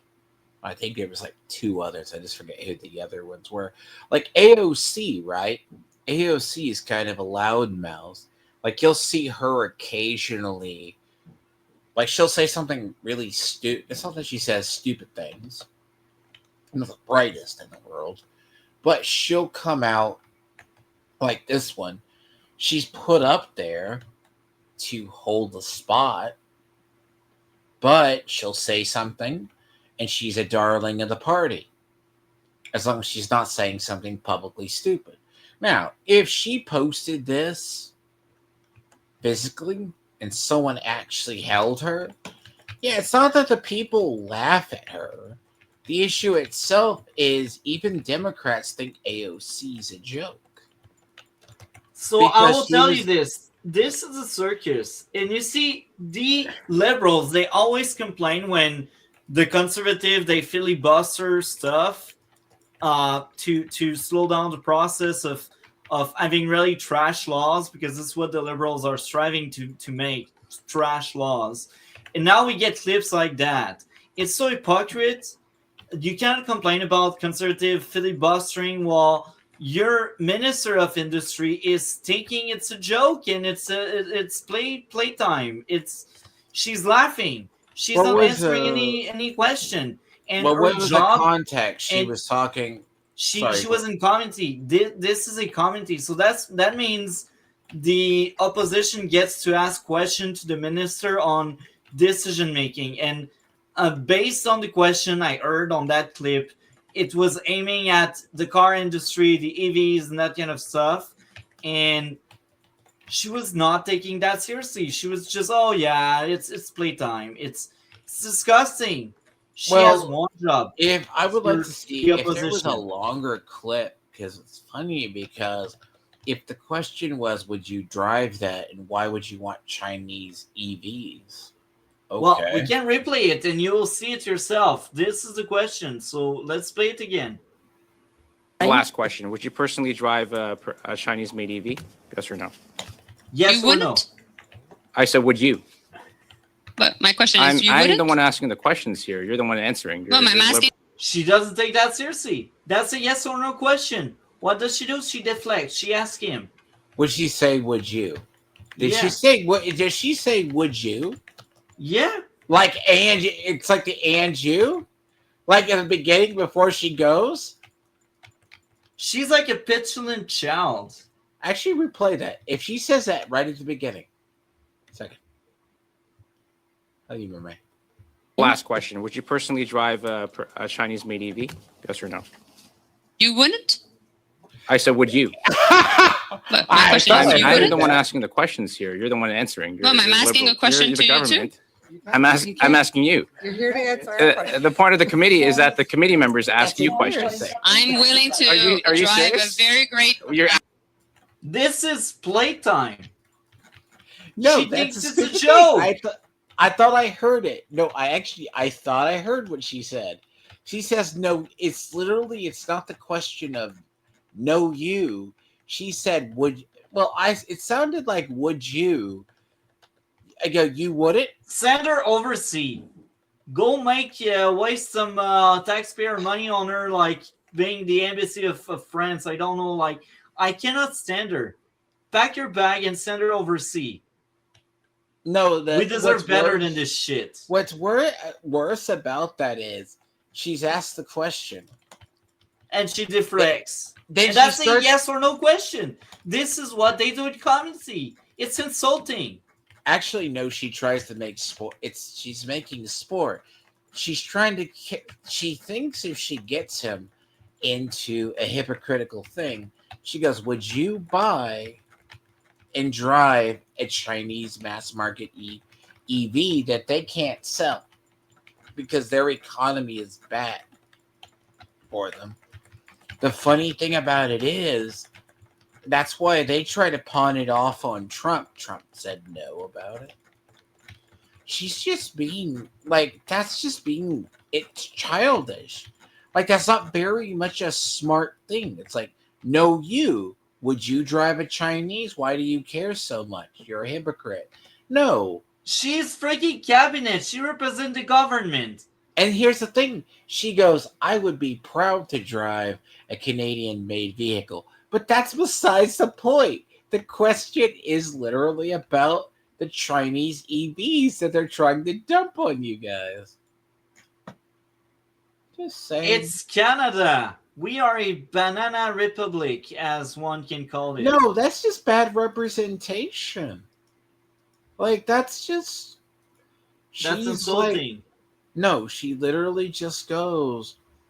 It's almost like it's not a deflection, but it's an insult. Basically, she tried to set the guy up to look like a hypocrite. And he's just like, very stern. Answer it. Would you do it? That's why I said it's like... But she also says, I would drive a Canadian car or something. It's like, but you miss the whole part where she goes, you wouldn't? It's all game for Melanie Joly. She gets $300K a year to laugh at people. No, I really think it is. They don't realize it's a joke. So, now we will listen to Jamil Jivani. This is right before his trip to Washington. I'm on my way to Washington, D.C., and I want to explain to you, the Canadian people, exactly why, because you're probably going to hear about it. I'm going to Washington because I want to help Prime Minister Mark Carney be successful in negotiating a trade deal with the United States. Now, that might sound counterintuitive because I am a principled conservative. He is our liberal Prime Minister. But the reality is that this is not a partisan issue. CUSMA and trade with the United States is so important to the Canadian economy and to our future as an independent, self-reliant nation that conservatives and liberals don't need to fight over this at all. In fact, we need to work together. The leader of the Conservative Party, Pierre, has said as much. He has offered help from conservatives to the Liberal government on this issue, and I'm acting on that. In my opinion, this is not about posturing or politics. This is about business and workers. This is about unions and entrepreneurs. This is about whether we have a growing economy with stability for investment and opportunity for our young people, or whether our economy is perpetually in a state of uncertainty. I am kind of sick and tired of the politics on this issue. I'm sick and tired of the posturing and the virtue signaling. I'm sick and tired of people being worried about what someone's going to call you on Facebook or on social media comments, what the media might say. The reality is that there are people suffering right now in our country because of the state of our economy. And in as much as we want Canada to be as strong and independent as possible, the reality is that 3/4 of our exports go to the United States. And if we want an economy that is good for our young people, if we want an economy that supports public services for seniors in our communities, we've got to work with the Americans. There are people who've been running around this country for over a year now, talking about their elbows, flapping about. I just don't find that impressive. I don't find it serious. I take this issue seriously. And as a guy who went to law school in the United States and has a strong network there, I think I have something to offer to help build bridges of communication between our two countries. And that's exactly what I'm going to do. I'm alarmed when I see things like the talking about China and communist governments and doing more business with them. I get alarmed when I see announcements of electric vehicles now being imported into Canada while we have a crisis in our auto industry. I get alarmed in my home community when I see museums in Oshawa, like the Tank Museum or the Auto Museum, offering free admission to GM employees to do everything they can to just stand in solidarity with people whose lives have been turned upside down because of the economic uncertainty, the tariffs, and the lack of a good trade relationship with our biggest trading partner. So yeah, I say this to you knowing what's about to come my way. I know what all the critics are going to say, and I know what all the frothing, elbow-waving, anti-American activists are about to say about me. But I just don't care. I care more about you. I care more about the Canadian people, the people who want a future in this country and know that we need serious leadership, the people who believe that you elect people to do what's right and to stand up for you and fight for you above any kind of partisanship. You see, this is, I wanted to play the entire thing, but I think this ending This is beyond partisanship. It is amazing to hear that. It's the kind of thought process that should rule our government, especially in foreign affairs right now. You see, the liberals, they didn't really want a deal. You see, the liberals, they didn't want to work with other parties. They wanted to act like they got a majority. They wanted the people to be scared of Trump so they can re-elect him. It's disgusting. It's sickening. And you know what? Everyone lose their mind because a conservative went in Washington to get a deal while the government doesn't even try. This is exactly what's going on. And now this is the narrative. Either the government doesn't try or the government is incompetent. If Jamil Jivani comes back here with the deal, with proposition, with solution, and yeah. He misunderstands. I'm going to be honest with you. Let me give you a cold hard truth about a lot of liberal people. Not everybody. And take it from our people who are, I hate to go back to Minnesota a lot. The people protesting ICE and backing Tim Walz, going against the deportation Trump's trying to do to get rid of criminal aliens. You have an entire population that would rather have PDFs, drug dealers flooding their communities than support Trump because they think he's the orange dictator trying to get rid of people.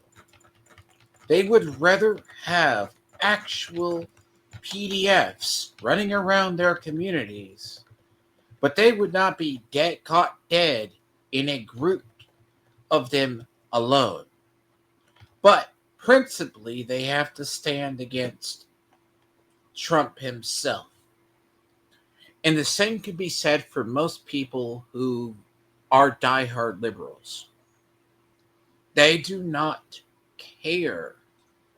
The problem is they live to oppose the problem. And these are probably largely, this is why fundamentally a lot of people oppose progressives. Progressives are different than conservative and liberals. They want progress, the rest of society be damned. But largely a lot of liberals are very progressive. So when you propose a solution to them, they always have to be finding problems, find someone to be oppressed. It's not that they try to hold on to their power.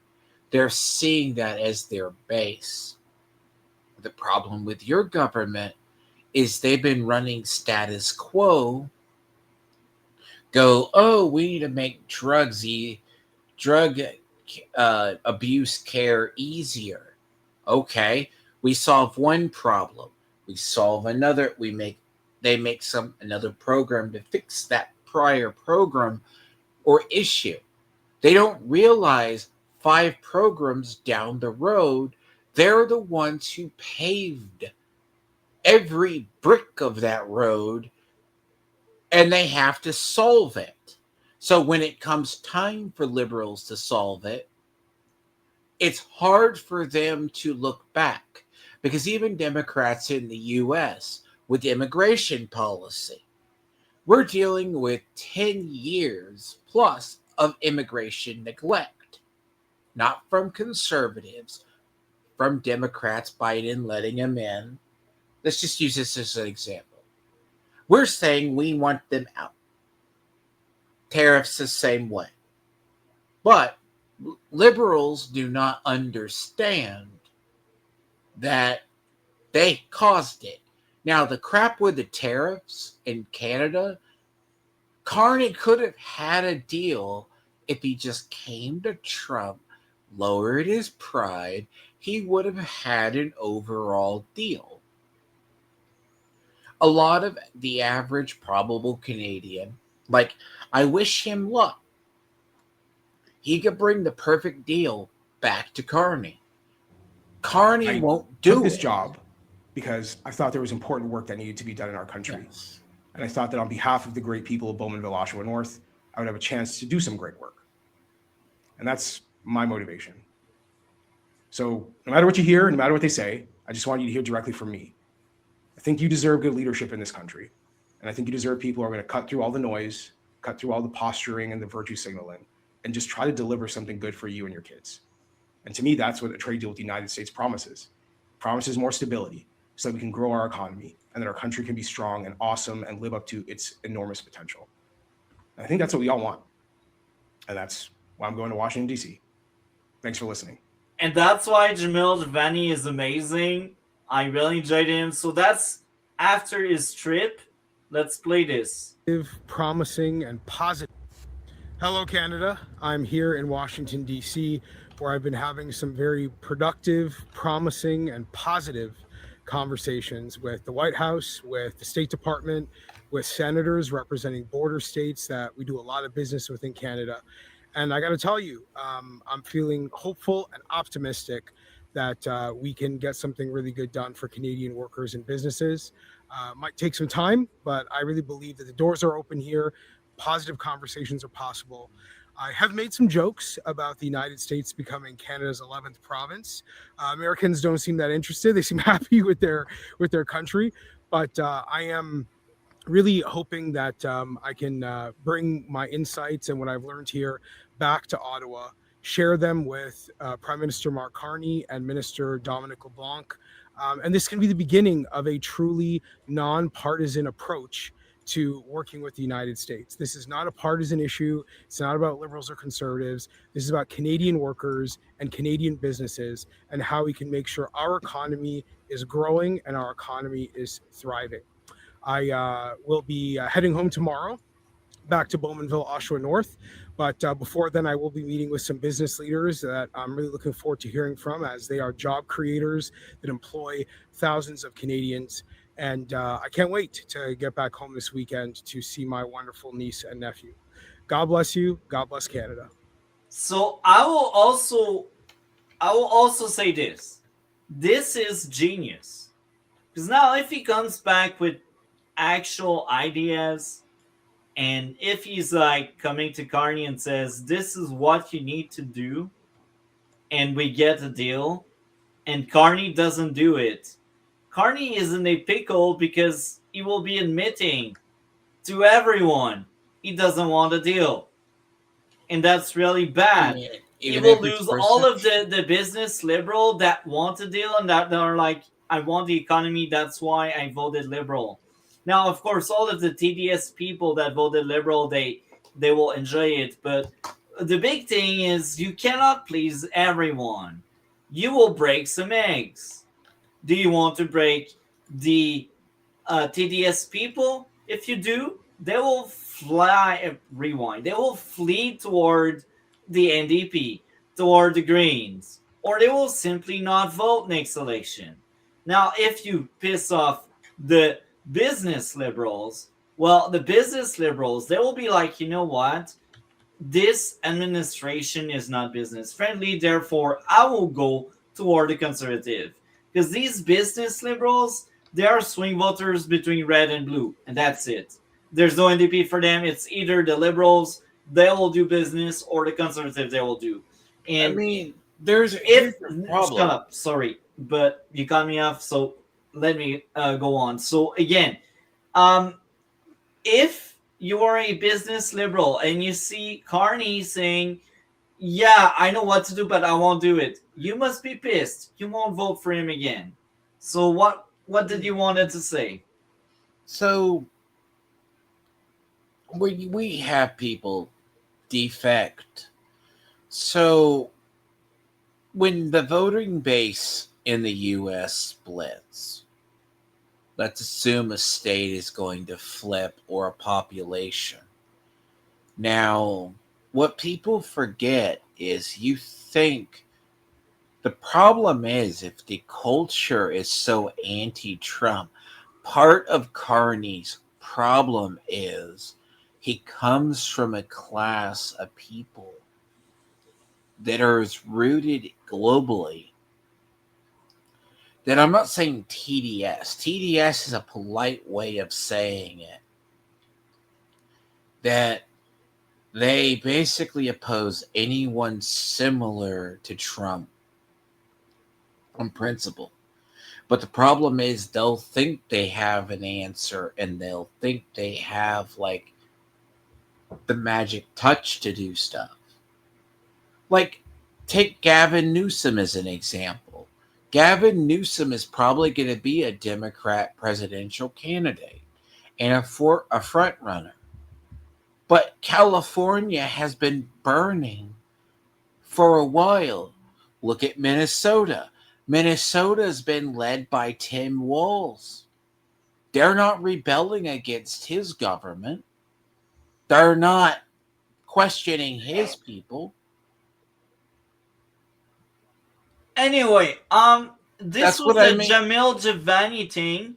Jamil Jivani really helped the Conservative Party, and indirectly, if the Conservative form government, I really strongly believe Pierre Poilievre will give Jamil Jivani a cabinet position simply because Jamil Jivani actually did great things right now with GD Vance, and that would actually be amazing because he has that network through Jamil. And that's amazing.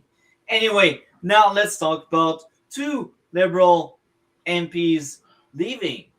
One for the provincial level and the other for a position overseas.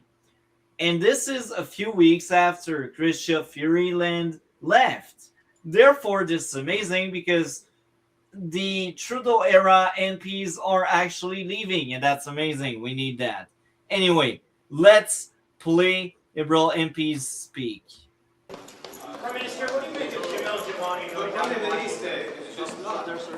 By the way, this is right after the reveal of Jamil Jivani went there and people are angry. Administration, constant contacts with the U.S. administration. Minister LeBlanc gave a briefing to Mr. Jivani, who I don't believe is the trade critic for the opposition, certainly not the Minister of International Trade, nor the Prime Minister. So what do you think he's going down? So now they are like, so how do you feel about Jamil Jivani going to Washington? And he's kind of pissed and he's laughing, but that's the kind of laugh that I'm angry, but I don't want to show it. You can tell he's not comfortable. He doesn't like it. Like Jamil Jivani actually doing something really blows up the Liberal plan to fearmonger Canadian, because now apparently Jamil Jivani went to Washington and he came back alive. He didn't get eaten alive by sharks, you know. It's not that. I think it might have something to do with all of Monsieur you. Carney, pourquoi est-ce que vous ne signez pas une entente commerciale avec Taïwan? Est-ce que vous avez peur de la réaction de la Chine? Now she's asking, why aren't you doing a deal with a trade deal with Taiwan? After your Davos speech, you spoke about middle power, and now she kind of add on top of that. Are you scared China would react badly if you teaming up with Taiwan? And I can only expect Carney to dodge that question like a freaking bullet. Je ne suis jamais peur. Non, on a des relations commerciales avec No, we have a trade relationship with everyone. Taïwan, mais on met l'accent afin de renforcer nos relations commerciales avec la Chine. On fait de We progrès. want to reinforce our relationship and partnership with China. I didn't think I would hear that in my life. A Canadian Prime Minister, head of a democracy, saying he wants to deal with China. Okay, here's a funny thing about this. So let's assume, hypothetically, that there's a simple relationship with the world and China deal. There's a world with China and then there's a world with Taiwan. So China cannot deny that Taiwan has a leverage. It's been protected by the U.S. for a long and other Western powers for a very long time. But hardliners still would love to incorporate Taiwan. Taiwan is slowly becoming where China can reabsorb it. They can't take it back militarily. Now, with this understanding, they also can't invade it 100%, damage the chip infrastructure and the stuff made there. But every time someone tries to make a deal with Taiwan, people get antsy. Now, Trump's done it. Like they go, we're going to have a deal with Taiwan. The Chinese really can't buck back at us. But if Carney does it, Carney knows it puts any potential deal with China if he has a secure deal with Taiwan. And in wake of Davos, he was talking about all these deals. The worst part is, especially with certain people, if he comes back, like with the certain deals, like he's either going to do it. Let's assume he wants to get a deal with China. He cannot have a certain deal that or it infringes with Chinese party hardliners. So it's not that he dodges it. He doesn't like to answer it openly. Trump doesn't answer that openly. He'll hint at it. He goes, I'll be firm. I'll tell China to sometimes stop it. We'll make a deal with them, but we're going to still deal with Taiwan. But Carney could say that, but it's also going to make him look and jeopardize any deal with China if he has to. It's not that he wants to deal with China. It's just China comes to him and says, we will give you a deal. But there's a hidden clause. If you deal with Taiwan or you give something more favorable to Taiwan, we will remember it. If that makes sense, Multi. It does make sense. Because there's two sides of the same coin with depending on what you need. China has been trying to economically take power from Taiwan, but they're not been entirely successful. So like some chips and things they're manufacturing, they're trying to undermine the leverage that Taiwan has. It's not that he wants to cozy up with China. I mean, he knows if he deals with China 100%, it is going to lose national sovereignty. He knows it. He knows it's not going to help him. So it's an uncomfortable question for any world leader. I mean, some in the U.S. outright say they'll support it. But there's also an idea amongst liberals that China, parts of the Chinese government represents a government that they want. Last thing I'll say on this, it's because modern liberalism is very socialistic in nature or borderline close to communism sometimes. Because if you're an in-stage liberalism, you look up to China as having the Chinese have indoctrinated an entire population to be servitude. The problem I'm is also scared that if Xi Jinping is removed, they will get a worse dictator. That's also the big. That's a big thing. They have no other people. It's like beaucoup de progrès pour des fermiers, dans le secteur automobile, dans le secteur d'énergie propre. It's funny how he says, "Oh, we have a lot of good deals for the farming and the cars and that kind of stuff," and nothing in all of that really helps with affordability, and that's the number one issue. So I don't know. Let's hear more. C'était un grand succès. Donc, vous préférez faire un Je préfère le plus grand économie du monde. Champagne, can I ask you quickly about Jamil Jivani going to Washington, D.C., whether or not you think that would be helpful? You should ask my colleagues about that. I mean, I've yet to see the Conservative being very constructive, despite what they say publicly. You should see at the committee yesterday. They said one. Okay. I cannot stand Champagne. Right now, he complains about committee. So the goal of committee is to make sure the opposition question the government. It's not the place to work with the government. Because if your opposition ends up helping the government in committee, you know what this means? This means a uniparty. This means there's nobody to hold the government accountable. So when Champagne is like, oh, I don't like what the Conservative did in committee, it's like, you actually don't like democracy. This is exactly what you're saying, Champagne. I cannot stand it. And they'll support legislation and support Canadians, but the proof is in the pudding. I'm looking forward to see whether in fact. Mais auriez-vous besoin d'aide avec les relations américaines? C'est pas bienvenu? Do you need help with Toujours prêt à America? discuter avec ça. On a une bonne relation avec We got a les good communes, les relationship. provinces sont faites, les gens d'affaires.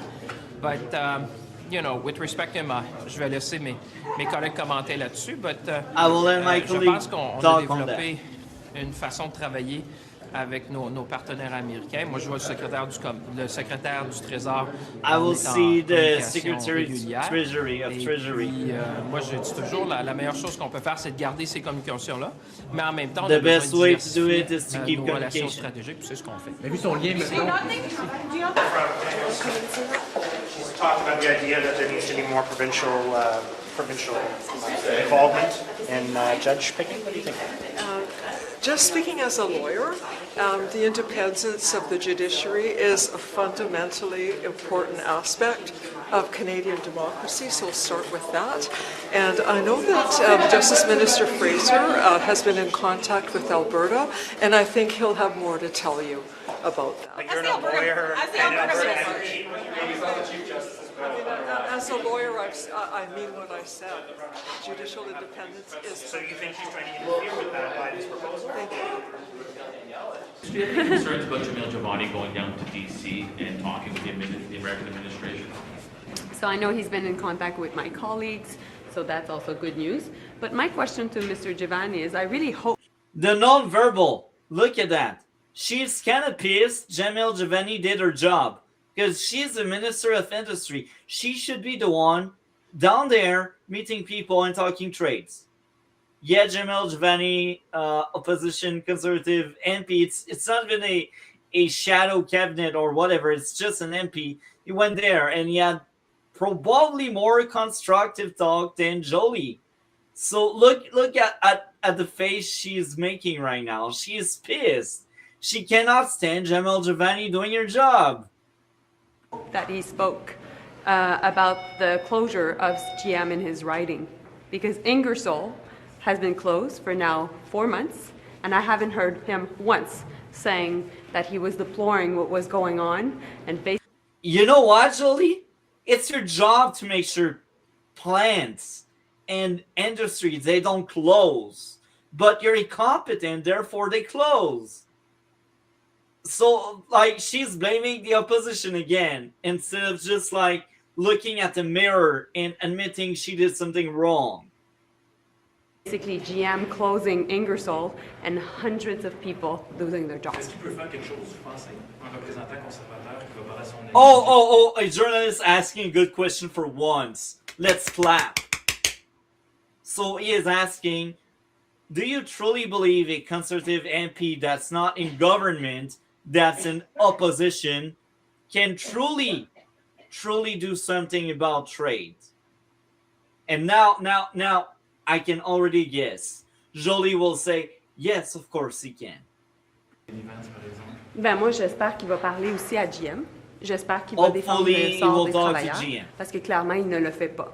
Et c'est un Because problème. Starly Et on doesn't sait do que it. GM, présentement, ont fermé un troisième quart de travail. Ça, c'est un troisième quart de travail à Oshawa. Et ont fermé également à Ingersoll, qui est en soi They un closed in problème dû Ingersoll. aux tarifs américains. Because of the high Est-ce tariffs made by the des Americans. relations avec les Américains? Est-ce que c'est bienvenu, cette initiative-là? Moi, je pense que c'est très, très important qu'on puisse travailler comme une équipe Canada et She's now pretending it's a good thing we can all work together toward the same goal. But if that be the case, why did you wait a full year to maybe ask Jamil Jivani? Because remember, in December, now it's almost 2 months, Jamil Jivani came out and told everyone, I'm there, I want to help.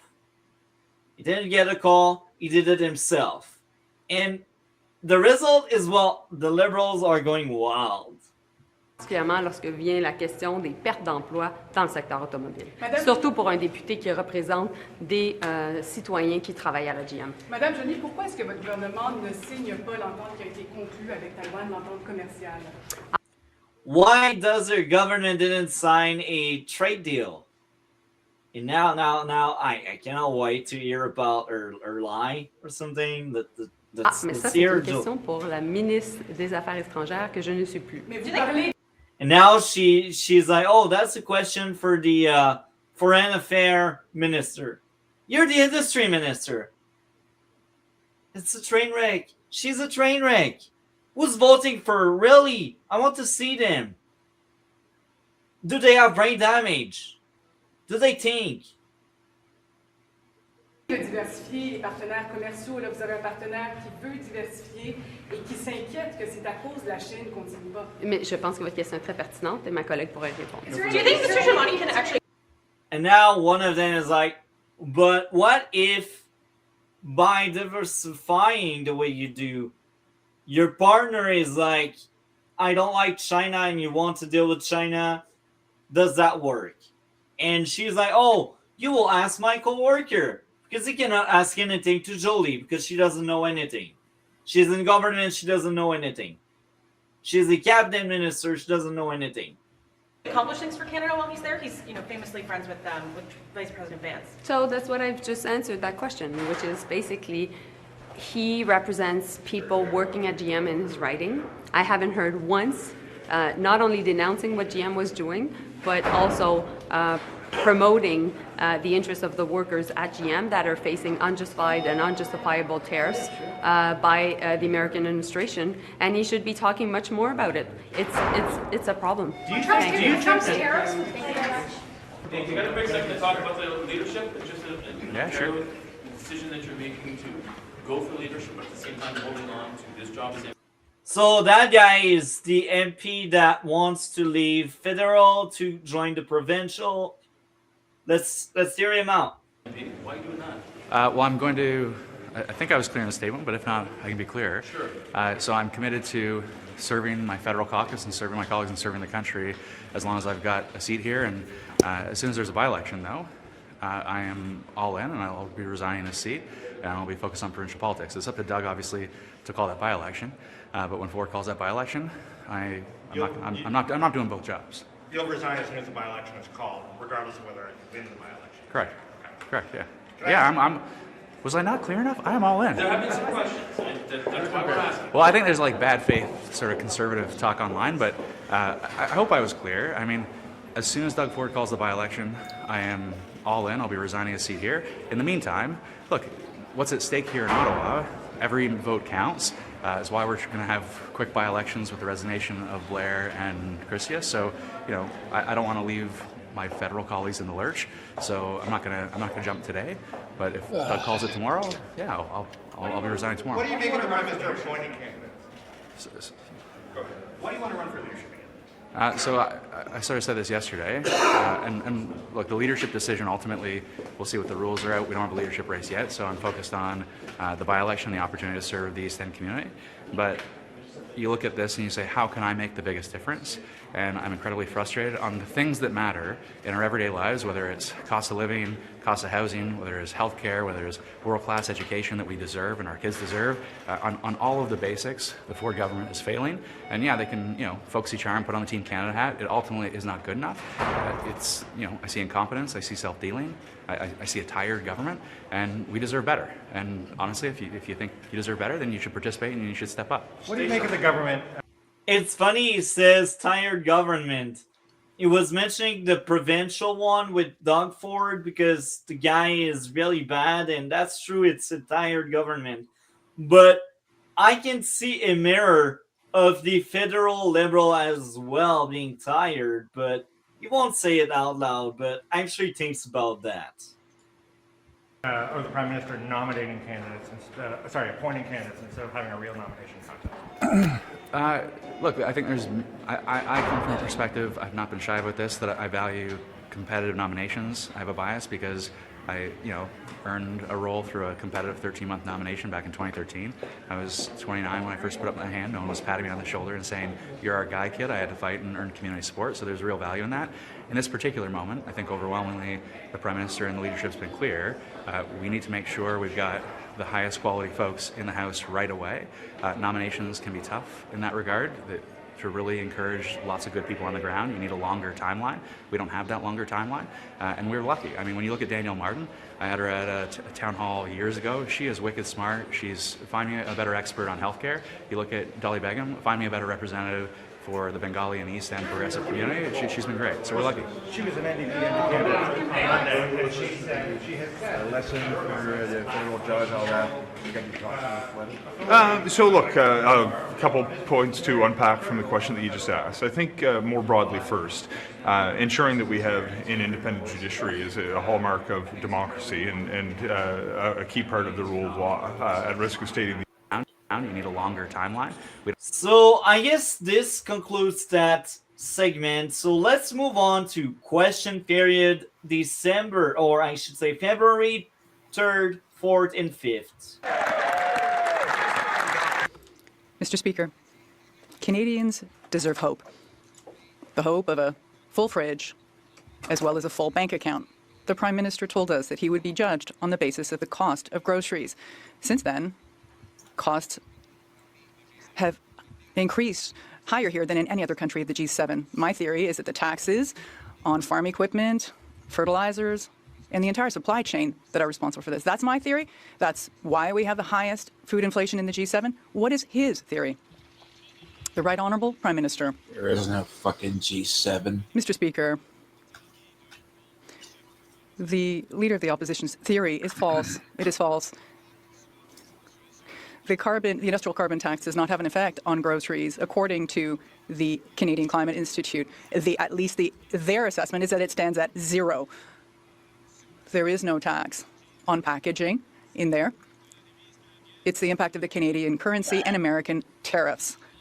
Opposition. Bullshit. That doesn't add up because all other countries in the G7 pay tariffs too. All the other G7 countries also face climate change effects, but they have less food inflation. Their consumers are not seeing these hikes that we are seeing here. We have the worst food inflation in the entire G7. The Prime Minister is not explaining the cause for this. I say it's the taxes, these inflationary deficits that he's imposing. Will he work with us to do away with these taxes and make groceries affordable? The Right Honourable Prime Minister.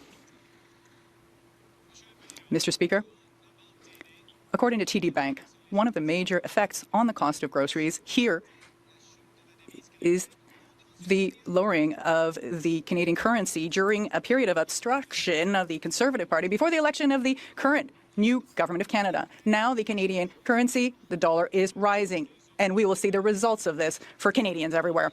So it's interesting. The line of questioning from the Conservative is, you know what?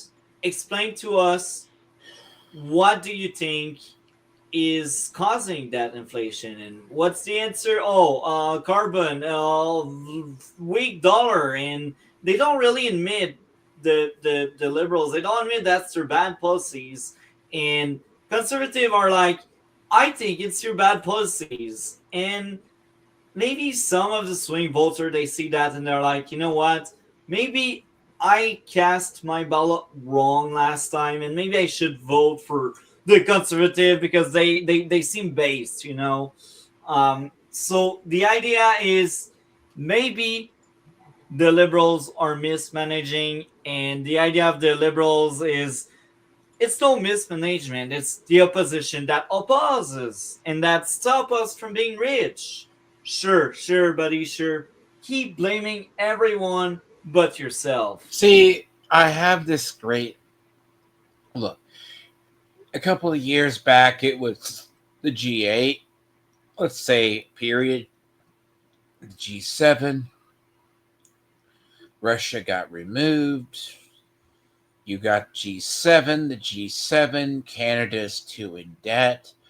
Literally, you have Carney trying to convince a population that he's not suffering or he's not incompetent, right?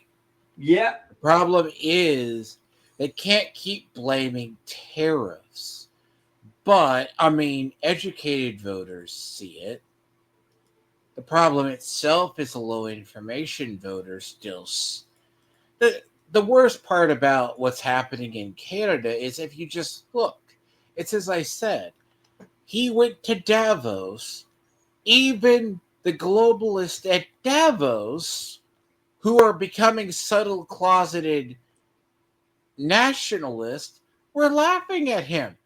The problem himself is he can take back home a win. Good on him. But what literally a food inflation, right? Biden, just look at the difference between when Trump took office after Biden. Businesses started working with people because we said Biden was the problem. Food costs came down. Supply chains got restored. The only thing we're dealing with now is inflation and insurance. Why can't Canada do that? Clearly, there's a reason. If you keep saying, let's assume the one guy goes back to Carney with a deal. He won't take that deal out of spite. He would rather have Canada burn. It sounds weird to say.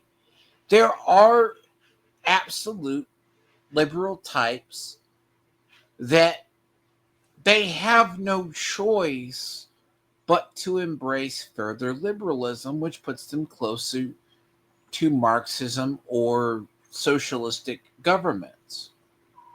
But the problem is they forget that every socialistic government collapses.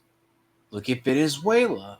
So the problem, like, you have this. Russia is nowhere near as strong as they used to be. Mr. Speaker, Canadians deserve to have a full stomach, a full fridge, and a full bank account all at once. But the Prime Minister has said that he could be judged by the price at the grocery store. Since that time, food inflation has doubled, and grocery prices are rising faster in Canada than any other country in the G7. My theory is that his taxes, his carbon taxes on farm equipment, fertilizer, food processors, his new tax on diesel and gas is the cause. That's my theory. What's his? Here, here. The Right Honourable Prime Minister. Mr.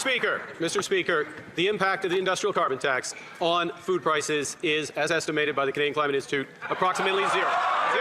The impact of the fuel charge, which exempts diesel, which exempts gasoline, which exempts fertilizer, which exempts food processors, is de minimis. What it does do, the fuel charge, though, is support the people of the farmers of Battle River Crowfoot, supports canola production, it supports biofuels, it supports our future. Hear, hear. The Honourable Leader of the Opposition. Well, now we'll have to find out if the Prime Minister is telling the truth or whether his Environment Department is telling the truth. Their document shows that he says it doesn't apply to gasoline. According to his own Environment Department, it applies to both diesel and gasoline, 7 cents a litre this year, and yes, it does apply on farmers, fishers, and others. But regardless, we have the highest food inflation in the G7. I've given my theory on why, under his leadership, Canadians are paying more faster than anyone else. What is his theory for his terrible record on food inflation? The Right Honourable Prime Minister. Mr. Speaker, I know the Leader of the Opposition is just visiting his riding. But he would spend more time...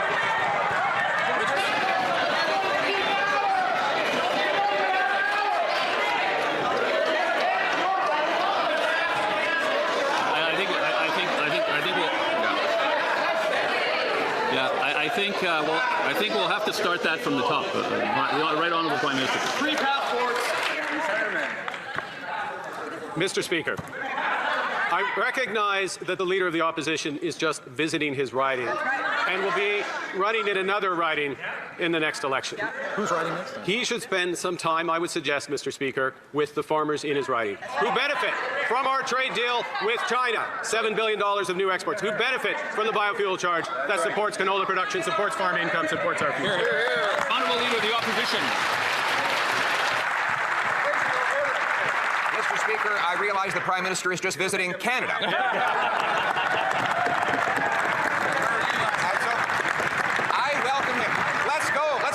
Let's go to Drumheller. Let's go to Camrose. Let's go to Consort, and let's ask them if they believe that when you charge a 7-cent a litre tax on diesel and on gasoline to grow and ship food, when you tax fertilizer and farm equipment, whether that gets passed on in the highest grocery prices in the G7. Is he ready to make that trip and talk about that tax? The Right Honourable Prime Minister. Mr. Speaker, I am always pleased to go back to my home province of Alberta. I am always pleased to go back to Drumheller, to Consort, home of the great Katie Lang, I might add, Mr. Speaker. I am always supporting Canadian farmers, as this government does, with new markets, with support for biofuels, with exemptions from the federal fuel charge, with exemptions from the industrial carbon tax, because we believe... So I gotta say this.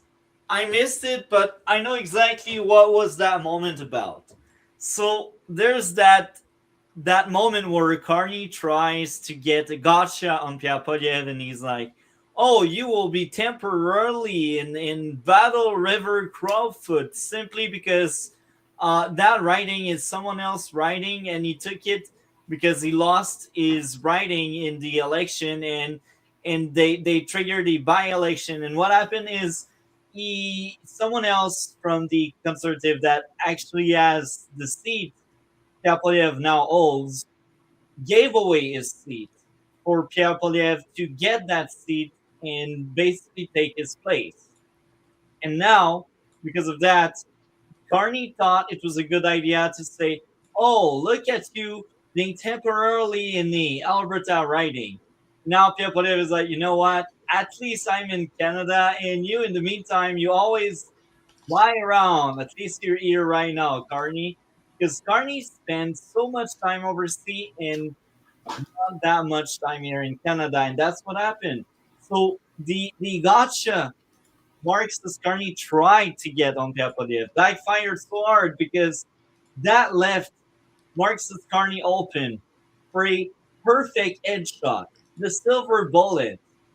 Don't say I'm in the temporary riding if you, Carney, spend more time overseas than in Canada. Now he's like, oh, I'm from Alberta. Like, Alberta will like you, Carney. Nobody likes you in Alberta. Like, Alberta wants to separate because of you and your government. This is what's going on. Anyway, that moment, that gotcha was amazing. I need more of that. In Canada. The Honourable Leader of the Opposition. Mr. Speaker, the original question was, what is his theory on why Canada, after a year of his leadership, has the highest food inflation in the G7? Why is it that single mom seniors and small businesses are seeing grocery prices rise faster here in Canada under his leadership after he promised to stabilize them than people in any other G7 country? I've offered my theory that it is his many taxes on farmers, fishers, food processing, and fertilizer. So once again, if it's not all of his taxes on food production that's giving us the worst record, then what is? The Right Honourable Prime Minister. Climate change. Mr. Speaker, One of the impacts, according to TD Bank, on food prices is the fall in the Canadian dollar caused by the obstructionism of the members opposite before this government came in place. Oh yeah, This government is giving Canadians sure. certainty. The opposition doing its job, stop the economy. Are you kidding me? Each time there was a minority government, there was an opposition. Okay? And there was a time conservative were in a minority government, but you know what? They were fiscally responsible. So they didn't blame the opposition for doing their job because they actually had a good economy despite the opposition. So now it's just gaslighting at the finest. And low information voters, they see that and they're like, oh, the opposition is bad. So it's like one of these sheeps that will actually advocate for a system like China. It baffles me. It baffles me. And the worst in that, I'm sure Marxist Carney deep down, he knows it's wrong. He knows it's a bad argument. He knows it doesn't hold water, but he says it because he knows a lot of Canadians are stupid enough to believe that. With the groceries and essential benefit, $1,800 for a family of two, providing the support Canadians need to boost now the bridge to a brighter future. $1,800. This is like 2 trips at the grocery store. It's like maybe a month if you're lucky. But sure, life is more affordable now. It's hilarious. What about the 11 other months where you're starving? When you go at the food bank and the food bank is actually empty because people no longer have the money to donate to these food banks. The socialist system can work. I'm sure of that. But there are a lot more examples of bad socialism. There are a lot more examples of failed socialism than there is for successful socialism. And as long as we don't use our resources, as long as we don't generate a good economy, we cannot sustain our system, the welfare, and all of the tra-la-la that goes with socialism. We need really a good economy to sustain socialism. It's as simple as that. If you don't have the economy, you can't have a good socialism. You just have 2 tribes, the elites in charge with all of the powers and the starving people. This is what's going on when you got a bad economy and socialism. I mean, Canada. Let me say this. The problem with what he faces, it's legit. Like, if he has nothing to show, like, you remember what I said about Trump in the midterms? He's hinged it on ICE and a couple of key issues. National security, a couple, the economy. Like, in the U.S., so if midterms happen and there's a major slip, Trump could just be an irrelevant president if he loses the Congress or the Senate. The problem is he may not. But it's like if you ask Trump about the economy, he's talking to the business leaders. He does that. Carney isn't going to say that because it's like you can see the effects. Just within like a period of time in the U.S., you saw somewhat of turnaround. Now, is it enough of a turnaround? And it's increased certain sectors. Not like the greedy types, but like people are able to get jobs. Food inflation went down. The problem itself with Canada is it's a simple question. They tax every part of the economy. 7 cents on diesel adds up. Oh, you're taxing a material, right? Farmers need. Our industries and corporations, they are overly taxed. They cannot survive in a Canadian environment. They just can't. That's why they go down south. Because south are generous. They don't tax you until you cannot breathe anymore. So the fun part about it is what Poilievre needs to put into paper. Yeah, companies pay 7 cents per gallon on diesel. They're also paying a tax on whatever materials they're using. Each one. Yeah, that tax adds up. Boom, boom, boom. That adds on. Do you know what a lot of other companies do? They pass that on to the consumers. And this is how consumer choke and die. Here, here. The honourable member for Belleuil-Chambly. Worse, they call them Mr. Speaker, greedy companies. allow me to start by expressing my respects to Prime Minister Harper, who is actually led the thought process for both the opposition leader and the leader of the government. I'd like to hear the Prime Minister's understanding, given his long notions of history, regarding what happened in Mirabel when the airport was built there and the expropriation of so many people. The Right Honourable Prime Minister. Mr. Speaker, I wish to express my respect to the great Prime Minister that is in the gallery. It would be my honour to unveil his portrait in a few hours. So each 20 years after a new prime minister, well, actually, yeah, 20 years. So basically, Stephen Harper arrived in power in 2006. It's 2026. We get his portrait. In 2035, we will get freaking Trudeau, the clown portrait. In the early 2000s, we had Brian Mulroney, that kind of stuff. So this is what happened, and that's why Stephen Harper showed up. He is back in the public eye, and yeah, this is what's going on.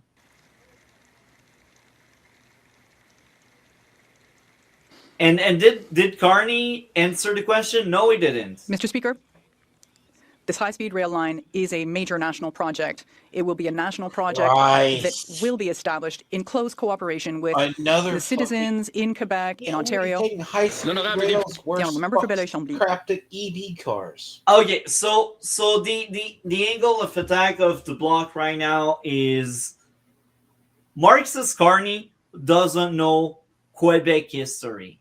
He doesn't know how the federal having overreach and meddling in Quebec is one of the driving reasons why Quebec wants to separate. And now they hammer it home because now, instead of addressing the issue of separation, what Marxist Carney say? Oh, we will build a rail. We will build a high-speed train by Mirabel. It's hilarious. Like, he doesn't address the core issue.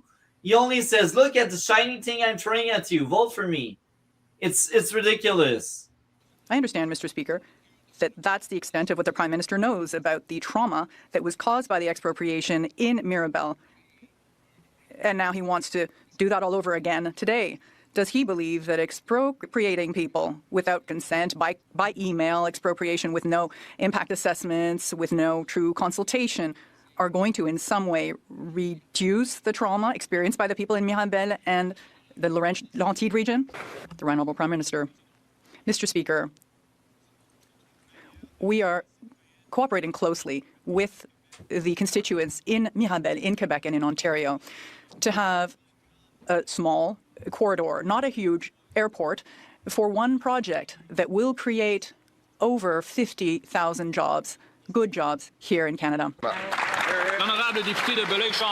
Honourable Member for Belleuil-Chambly. I don't know any agricultural producer who thinks that his or her business is too small to be worthy of respect. You can suspend rules, laws, parliamentary privileges, suspend environmental consultations, suspend rules relating to expropriation. Is that not all evidence that C5 and C15 are heartless bills?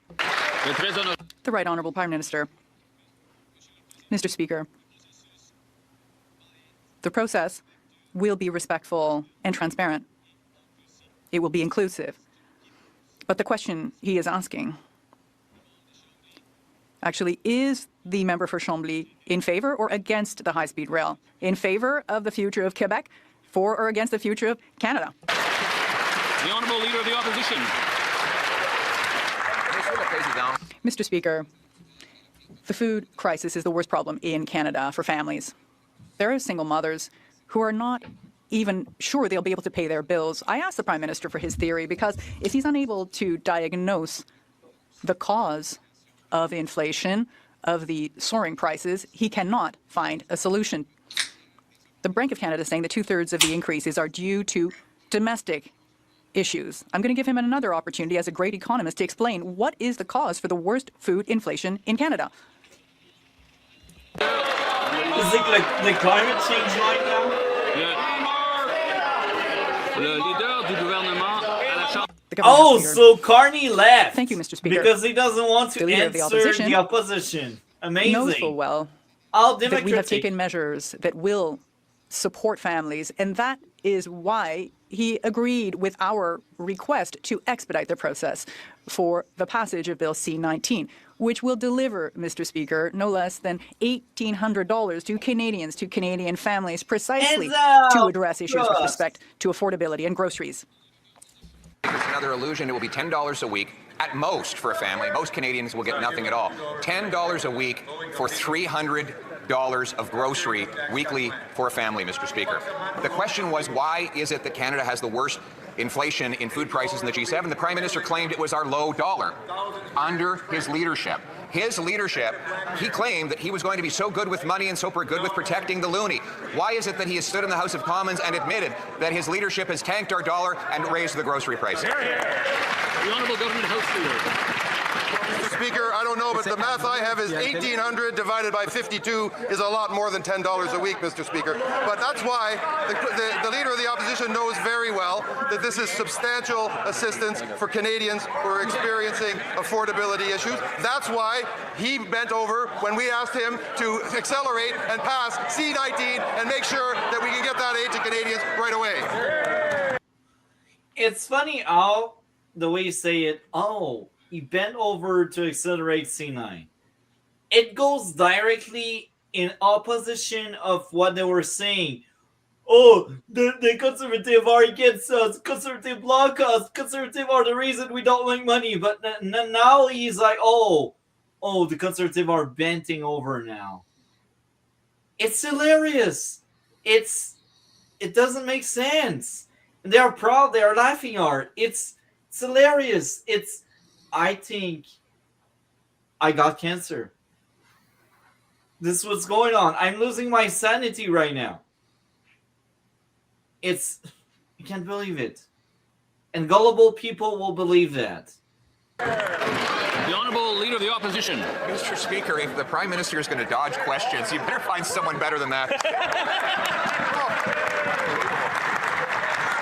We've said that we would work with the government to save the people that the Prime Minister has priced out of groceries. And if that $10 a week might make the difference for a very small number of people, you can bet we'll work hard to do it. We're willing to put differences aside because Canadians are suffering the worst inflation in food prices in the G7. So will he put differences aside and agree to remove all the liberal taxes at the grocery store so Canadians can afford to eat comfortably again? By the way, at least 3 to 4 times, there was a motion triggered by the Conservative telling we should remove all taxes from food and we should reduce food inflation. And guess what? That motion got rejected by everyone else in the House. The Liberals, of course, they won't say yes because then that's giving a win to the Conservative. The NDP won't say yes because actually they want the Liberals to have a bad track record so they can have some of the Liberal vote base back. And the Bloc only wants what the Blocs can get. And the Blocs only want something that can actually help Quebec. And I don't know why actually they would go against the Conservative on that. I actually don't understand because bottom line, what they could do is, you know what? We help Conservative. Therefore, we also help Quebec to some extent because they have actually sound ideas. I don't know. What really Honourable Minister of Jobs and Family. All we hear from the opposition are imaginary taxes that they believe in some I can't hear anything because there's too much noise. So, okay, that's better. The Honourable Minister of Jobs and Families. Thank you very much, Mr. Speaker. All we hear from the opposition is conversations about imaginary taxes that theoretically are impacting the price of food. They don't want to work with evidence, Mr. Speaker. They don't want to listen to experts who are telling us the very things we need to do is actually to increase the money in people's pocketbooks. And that's what we're doing, Mr. Speaker, whether it's cutting taxes for $22 million or ensuring that people have groceries and essentials benefits or making childcare affordable, Mr. Speaker. Families are saving $16,000 a year in affordable childcare. The honourable member for Regina Louvain. It took her a long time to get there, Mr. Speaker. The finance minister promised 3 years ago he'd stabilize grocery prices by Thanksgiving of 2023. Since then, coffee's up 33%, beef is up 27%, lettuce is up 40%, and Canada is leading the G7 in food inflation. Now he's announcing another temporary rebate which won't reduce the single cost of a food item. The last rebate is an admission. This rebate is an admission of their failure in a policy. So I want this finance minister keep his word and lower the price of groceries so Canadians can afford to put food on the table. Great question. Great. The Honourable Secretary of State for Sport. Thank you very much, Mr. Speaker. Look, never in his more than 20-year career has the new Member of Parliament for Battle River Crowfoot and temporary Member of Parliament for Battle River Crowfoot cared about people who are in financial need, Mr. Speaker. This new feigned approach to affordability isn't convincing any Canadians. The GST rebate makes a big difference for families who need it. They've committed to voting for the bill, but they still want to criticize it and say it's not going to work. It is going to work, Mr. Speaker. As somebody who benefited from that benefit in particular, my family needed that help, and families still need that help, and that's why we're delivering for families in need. The honourable member for Regina Louvain. Mr. Speaker, these aren't my words. That's the Liberal finance minister said he'd have grocery prices under control by 2023. Thanksgiving, Mr. Speaker. So even my kids know that you should do what you say you're going to do. Why can't this finance minister figure it out? It's time for them to make sure that Canadians can afford to put food on the table. So when will he keep his word to Canadians so they can afford to feed their families? Great question. Great. The Honourable Parliamentary Secretary. Up until recently, Mr. Speaker, the Conservatives have been frequently quoting Food Banks Canada. They've stopped, and I wonder why. I wonder if it's because the organization has suggested a recommendation, a key recommendation that this government is now fulfilling. That is the groceries and essentials benefit. Almost $1,900 for a family of four, Mr. Speaker. What about other supports that they're against? $10 a day child care, the permanency of the National School Food Program, Mr. Speaker, the Canada Child Benefit sustained for middle-income and low-income families. That's what this government is about. That's what we will fulfill for this country. So now he's saying conservative, they don't want these programs. You know why? Because they want to empower the people to be more independent. They don't want the people to rely too much on the state. Because the liberal way is actually a welfare state. And the conservative are the polar opposite. They don't want the welfare state. Of course, they will preserve what they can of the safety nets and all. But bottom line, conservative, they want people to be empowered to control their destiny. Liberals, they want to control your destiny. It's two polar opposite, and it's very sad to see that Canada likes to be told what to do. It's sad. The honourable member for Hastings, Lennox and Addington, Tyendinaga. Since 2023, this very finance minister promised to stabilize food prices. Instead, Canadians continue to face out-of-control grocery costs, something anyone who shops in our communities sees every single day. A temporary rebate will not fix the root cause, poor economic policy. The last time rebates were used, Canada ended up with the highest food inflation in the G7. So why now should Canadians trust this finance minister to actually lower grocery prices? By the way, that was 3 years ago. Or 5 years ago, if you speak about COVID. It's very recent. So how did things change? Don't start telling me it's because of Trump. I'm sorry, but it's BS. The Honourable Secretary of State for Seniors. You know, it's funny, Mr. Speaker. On the one hand, they chide the groceries and essentials benefit. On the other hand, they're upset that it's not for everyone. I remember when I was Minister of Service Alberta and I had my new baby and I suddenly started getting these childcare benefit checks that I didn't need. But families that did need the money weren't getting as much. We are ensuring that the families that need the money are getting the money they need. Families like the families in Esquimalt, Saanich, Sooke, single seniors who are going to get an extra $950 a year to help pay for toilet paper and lettuce and coffee. Those are the families that need this money. Those are the families that they're fighting against. Tell me why. It pisses me off. There's no moral ground. If you starve your people enough so then you feel proud of yourself by giving them I don't know, like I can't remember the exact word, but the way I can frame this is you starve your people and then you're proud of yourself when you throw them a bone.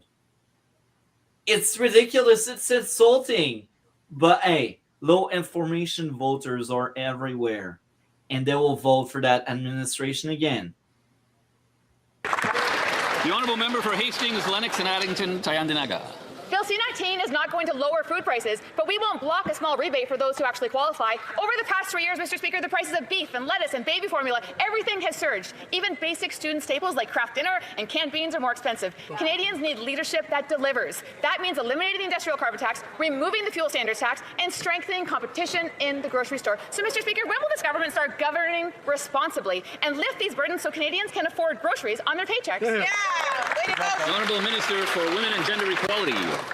Mr. Speaker, let's break down affordability for an average young family of 4 in a year. The Canada Groceries and Essentials benefit delivers nearly $1,900. That same family can receive the Canada Child benefit, which provides $7,000. They're also saving $16,000 for affordable childcare, $730 for dental care, $800 through the National School Food Program, and they'll get $840 because we've cut taxes for Canadians. That's up to $50,000 of savings. And Mr. Speaker, none of these would even exist if this was a Conservative government. The honourable member for Sarnia, Lambton, Bukitwanon. Mr. Speaker, the Liberals promised stable food prices, but Canadians got the opposite. Lettuce is up 40%, coffee 33%, beef 27%, and Canada now leads the G7 in food inflation, which has doubled under this government and is twice the US rate. The Liberal Grocery Summit didn't work. The rebates won't cut prices. Their taxes drive costs up. And 2.2 million Canadians are relying on food banks. So will they support our food affordability plan to scrap the industrial carbon tax, the fuel standards tax, and boost competition? The Honourable Minister of Veterans Affairs. Mr. Speaker, I'm confused and concerned by the member's question. I'm confused why the question isn't about last week's important announcement. Right. I'm concerned that they're missing details of Canada's Groceries and Essentials benefit. It's a 25% increase to the GST tax credit for 5 years, a one-time payment equivalent to 50% this year, and it's $500 million to address supply chain disruptions and keep prices down.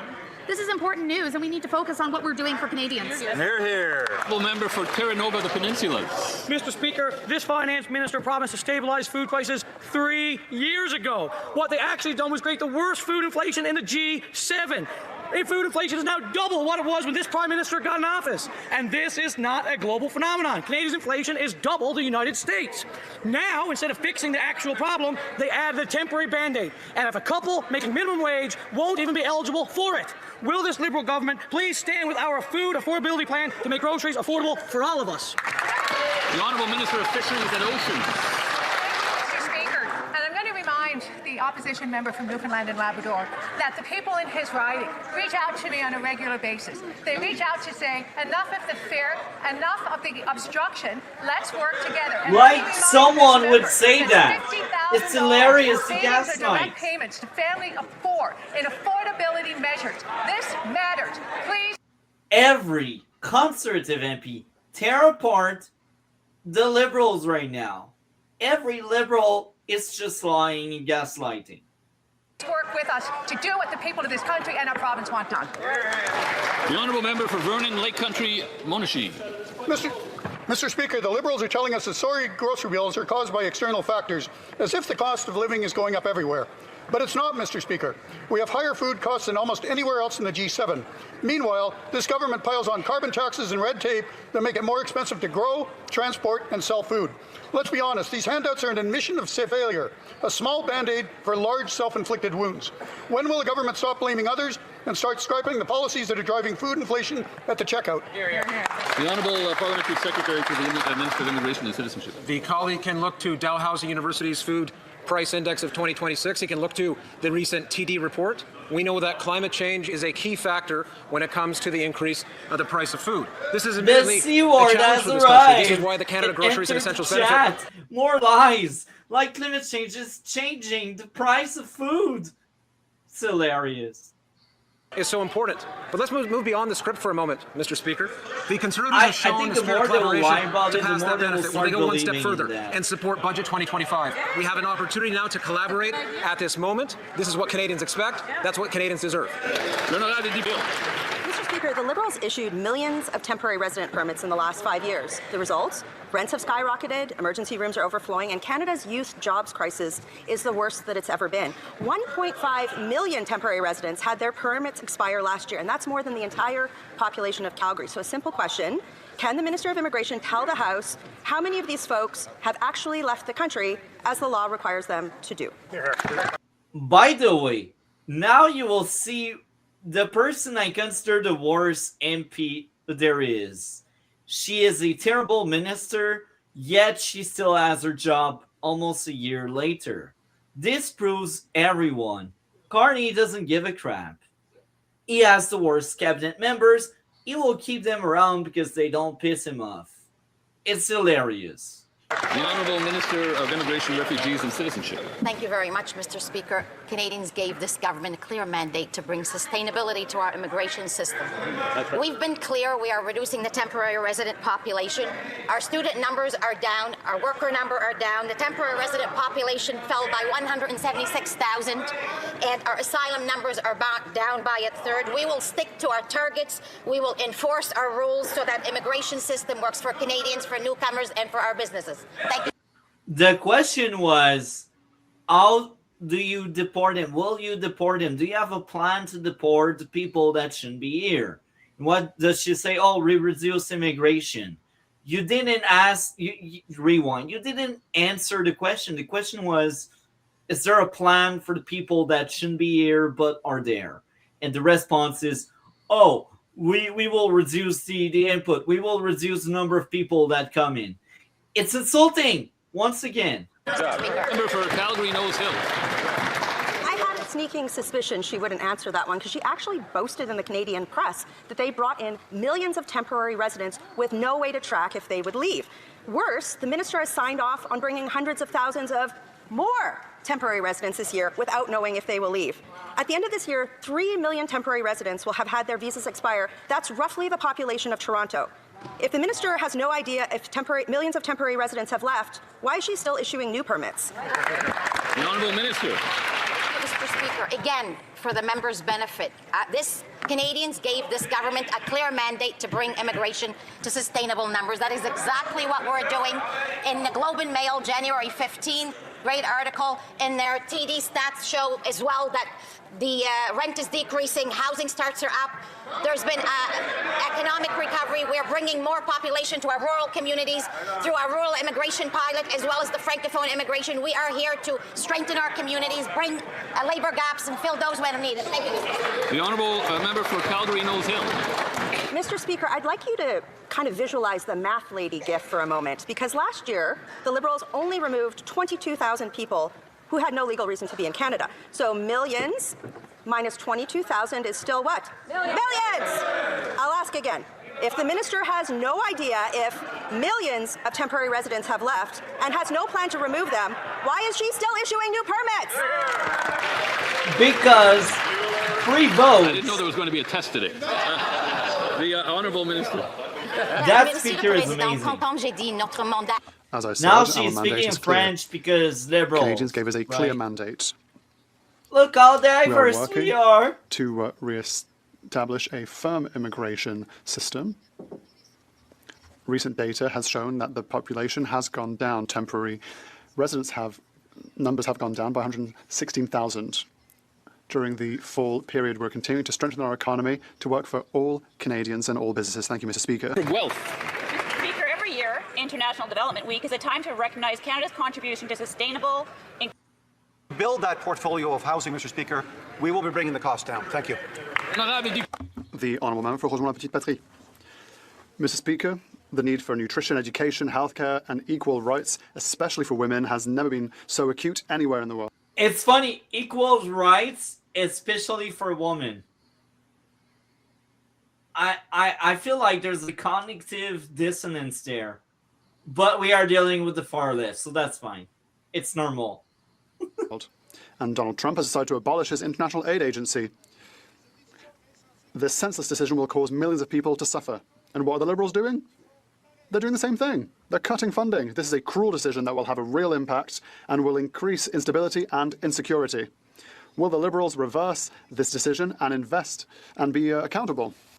they are drawing in the fear-monger aspect and the social safety net that the Liberals usually think about, except when it's Marxist Carney doesn't give a crap about Canadian overall, and his administration is not caring at all. So I think it's a very good line of questioning for the NDP, because they are the far left, the people that want free money.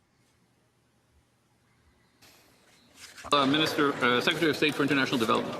Mr. Speaker, addressing the roots of conflict and instability abroad helps reduce the risks Canadians face here at home. Investing in development helps build stronger allies, new trading partners, and new markets for Canadian businesses. Our government is making generational investments to strengthen the Canadian economy, help Canadians get ahead, and build a more resilient future for our country. And our development efforts are a critical part of that effort by strengthening our international partnerships and supporting a more peaceful, stable, and prosperous world.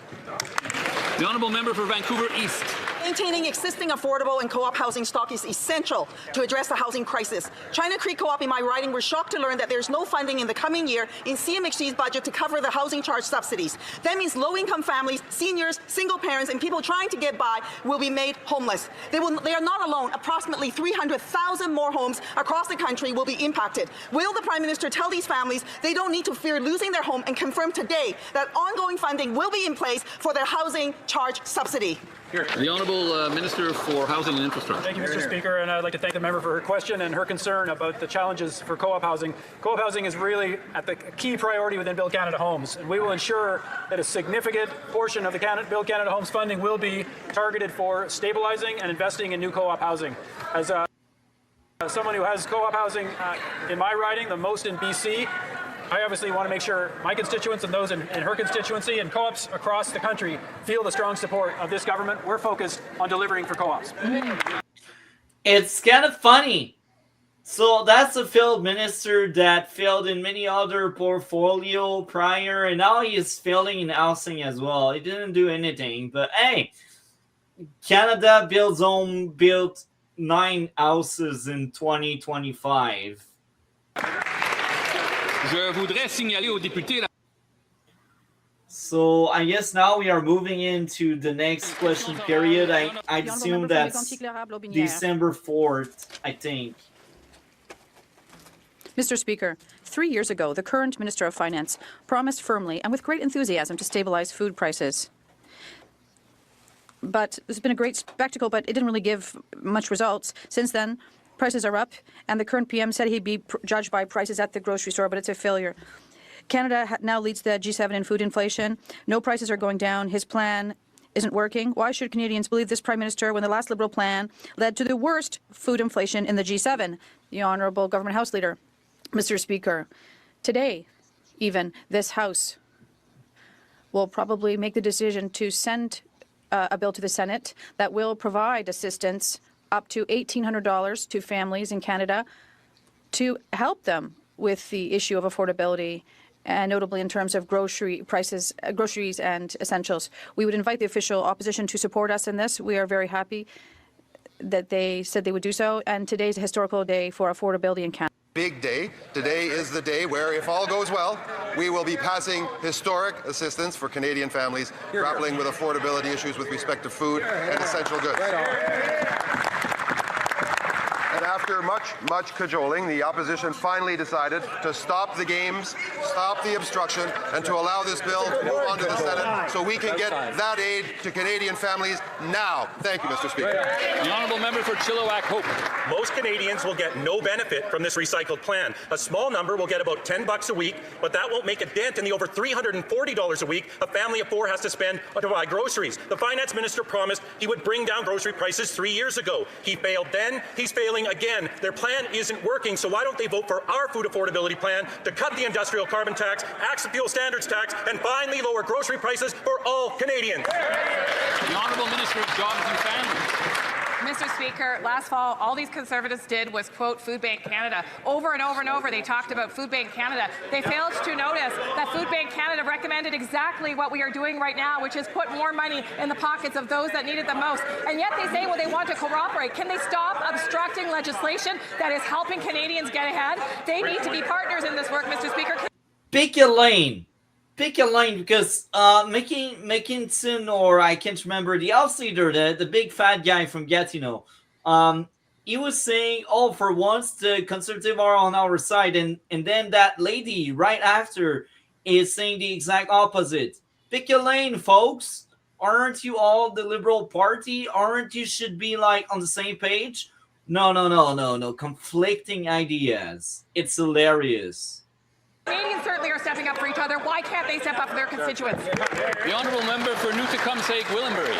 Mr. Speaker, news reports this week confirm what Canadians already know. Our economy is on life support. Because of Liberal mismanagement, we've had 2 consecutive quarters of zero economic growth. While our GDP is stagnant, grocery inflation keeps climbing.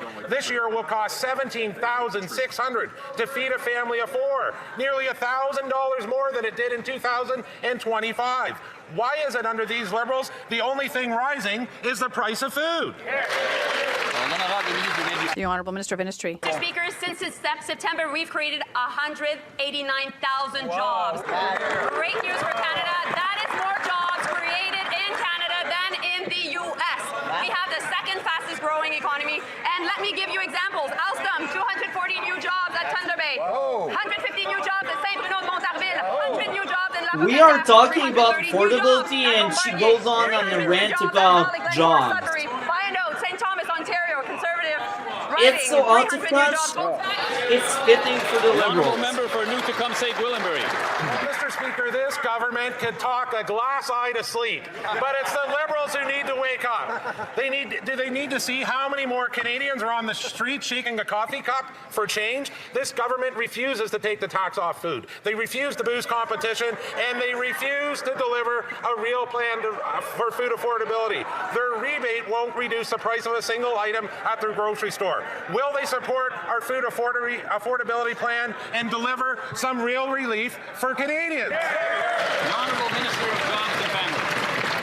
Mr. Speaker, the average family is saving $16,000 a year on childcare. You know who refuses to support young families with the cost of living? The Conservatives across the aisle. Mr. Speaker, families are saving $800 a year in food costs for their children at school. You know who refuses to feed hungry children at school, Mr. Speaker? The Conservatives. Mr. Speaker, every step we take, they obstruct. They get in the way of the very things that not only experts are calling for, but their very own constituents. When will they get in line? Coffee, fruits, and vegetables. The Bank of Canada has affirmed what we already know. They made clear that import costs are crucial when it comes to food inflation. And which kind of import costs in particular? Climate change, Mr. Speaker. Dramatic. Climate change! When we talk about imports. And it's kind of hilarious because aren't we the ones that think we can replace 70% American goods by 70% overseas to offset the tariffs? By the way, imports, they're costly. You know what? You know why? Because oil, because carbon. And it's because of the liberal policies it costs so much. And it's also much cheaper to just pick a truck and go down south. But no, we are Canadian. We like life complicated. We need to use a boat and an airplane to deliver our goods. Right. Weather events around the world and domestically. It's obvious, Mr. Speaker, when you have more flooding, when you have more droughts, it affects food production. It affects the size of livestock as well. Mr. Speaker, let's be serious about the solutions at hand. Let's work together to build up the economy. Canadians expect it. Let's meet this moment right now. The Honourable Member for Portneuf-Jacques-Cartier. Mr. Speaker, I invite the Liberal government to talk to Canadians to find out how much the cost of living is hurting them. The Minister of Finance promised to stabilize food prices 3 years ago, but his plan did not work. Food inflation has never been higher in Canada. It's twice as high as in the U.S. They need to stop making excuses. And here's the solution from the Conservatives, our affordability plan. Will the Liberal government support it and finally take action to help Canadians? The Honourable Secretary of State. Mr. Speaker, this afternoon we'll be voting at third reading for the Canadian Grocery and Essentials rebate, and I'm really happy we'll be working together for Canadians with this measure. And it will give a family of 4 $1,800 back, and that is giving them purchasing power. and allowing families and not manufacturers or grocery stores. It'll allow families to decide for themselves. That's what Canadians want. They want to have the choice. And thank you for your support. No. They don't want the choice because they vote Liberal, and the Liberal don't want you to have choice. You know what's going on? You know what's going on? There's more cognitive dissonance. How can you want choice, but yet you beg government ends out? I just don't get it. How can someone that think critically can take these so-called liberals seriously? Really? I just don't understand. It's brain rot. The Honourable Member for Lévis-Lotbinière. Mr. Speaker, 3 years ago, the Minister of Finance promised to stabilize food prices. Since then, the price of lettuce is up by 40%. By the way, this angle of attack, it's to say liberal broken promise.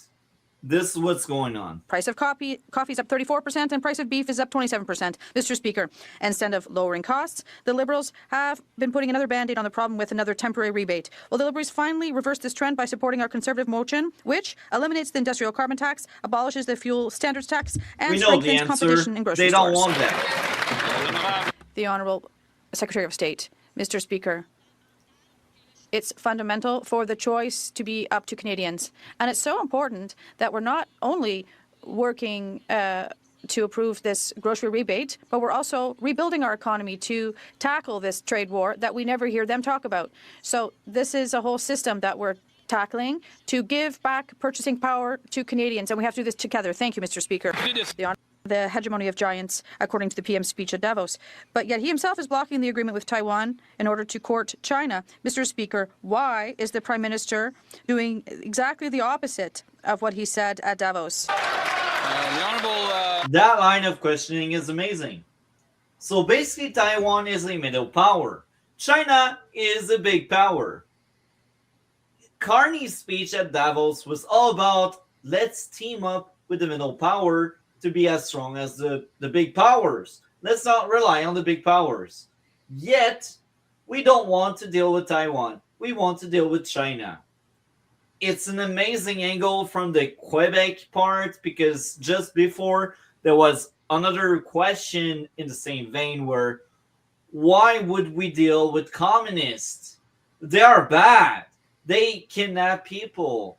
They end lives. They push propaganda. Oh, wait, we also do that here. Minister of International Trade. Expanding our partnership around the world, including in the Indo-Pacific. Canada and Taiwan enjoy a strong economic and people-to-people ties consistent with our long-standing One China policy. We will continue to stand up for Canadian interests as we diversify trade and strengthen relationships with reliable trading partners around the world. Thank you, Mr. President. It's wild to hear the Foreign Affairs Minister claim that they support science when the Liberals are literally attacking agricultural research. They are shutting down research centres in Lacombe, Indian Head, Guelph, Quebec City, Portage-la Prairie, and Cumberland County. Meanwhile, they spend $19 billion on consultants, $33 million on a prison farm, $22 million on beans for women for empowerment in Congo. Why is the Prime Minister dismantling the foundation? You know what? Congo, if I'm right in my geography, is one of the most conservative, one of the least right-friendly place. And you know why? It's because they're not like that. It's because they believe men are superior than women. So when we see that kind of money handout, what do you think they're doing with that money? It's not to push for the feminist cause. It's not for woman empowerment. It's a money laundering scheme. Because the people there, they don't give a crap about that. And I know what I'm talking about because my wife is African. And she likes the housewife style of life. She wasn't raised in a brainwashed, propaganda-driven country that's anti-traditional values. And this is what's going on in a lot of countries where we just send money for causes these countries don't care about. This is what's going on. Wake up, Canada. Stop being so gullible and naive. of Canadian food security just to fund his foreign virtue signaling. Right on. The Honourable Minister of Agriculture and Agri-Food. Thank I you, will Mr. Speaker. bet Let's be Congo clear. didn't use that money to empower women. Science plays an integral role and will continue to play an integral role in this country for agriculture and agri-food. Mr. Speaker, we are maintaining our research and development presence in every single province, and the department continues to be the largest science service center in this country with 17 sites. That's right. By streamlining our research, we are prioritizing high-impact areas, reducing duplication, and better aligning our needs with our ranchers and farmers across this country. Thank you, Mr. Speaker. The Honourable Member for Regina Capel. Not maintaining their cutting and shutting. Workers at the Indian Head Agricultural Research Farm are the latest to lose their jobs thanks to this Liberal government. This research centre provides cutting-edge innovation on soil management, crop varieties, and disease and pest resiliency. It provides jobs for Canadian scientists, improves Canadian crop production to the benefit of Canadian farmers. Meanwhile, the Liberals have sent hundreds of millions of Canadian tax dollars overseas for stupid, ideologically driven pet projects like $8 million for gender-just rice farming in Vietnam. Instead of closing Canadian research centres that benefit Canadians, why not stop the phony foreign aid project?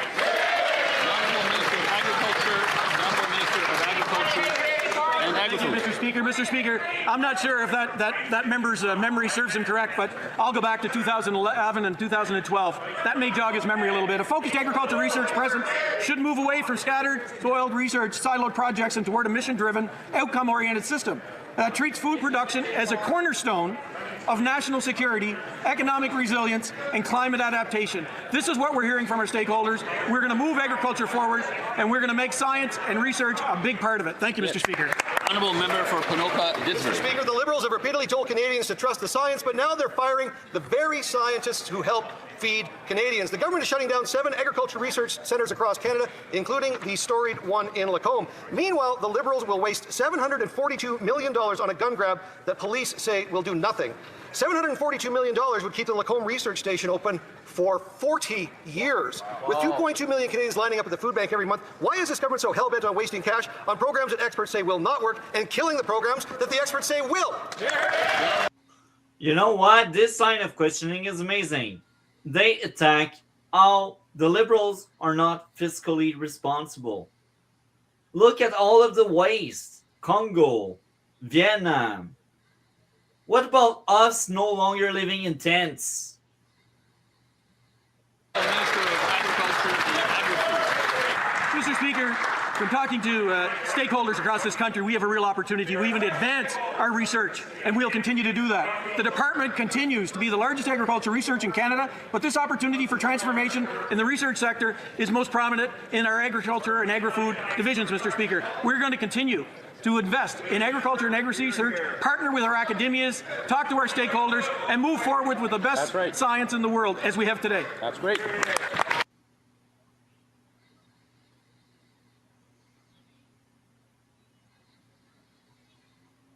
So I was moving back. I didn't do some trimming there, so we kept everything. Speaker, the Prime Minister has admitted that a country that cannot feed itself has few options. However, this Liberal government's closing 7 agriculture research facilities. The research and development has a 35-to-1 return on investment for taxpayers. It's also crucial for growing crops to feed Canada and the rest of the world, despite our harsh climate. With 2.2 million Canadians lining up at food banks every month, does the Prime Minister seriously think that it's a good idea to cut valuable research into how we can grow more food here in Canada? The Honourable Minister of Agriculture and Agri-Food. Mr. Speaker, we've heard when I've traveled around the country, I've heard many times that we can do better in research and development. We'll continue to build on that, Mr. Speaker. We'll listen to the professionals in this regard, Mr. Speaker. We're not going to go down the path, Mr. Speaker, of not having science in this country. It's extremely important to our trade, Mr. Speaker. It's extremely important to our agriculture and agri-food communities, and we're going to continue to build on that. Thank you, Mr. Speaker. The Honourable Member for Nunavut. Successive Liberal and Conservative governments have bungled fighter jet procurement for decades. Now, with Donald Trump threatening Canada's sovereignty and our NATO allies, New Democrats call on the Prime Minister to cancel all F-35 contracts and commit to purchasing the Swedish Saab Gripen. The Prime Minister promised to make Canada less reliant on American military. Will the Prime Minister make the switch, or does his Davos speech mean nothing? Here, here. That's an amazing line of questioning. It the TDS in the Canadian Armed Forces, we part are procuring of a new fleet of fighter aircraft Liberal for the Canadian fan Armed Forces. We review all procurement approaches to align with the best interest of Canadians and the needs of the Canadian Armed Forces. We are committed to procuring what the Air Force needs, while ensuring economic benefits for Canadians. And that is exactly what we'll do. Oral questions, questions orales. The Honourable Leader of the Opposition. Mr. Speaker, Canadians need hope. Hope for affordable groceries.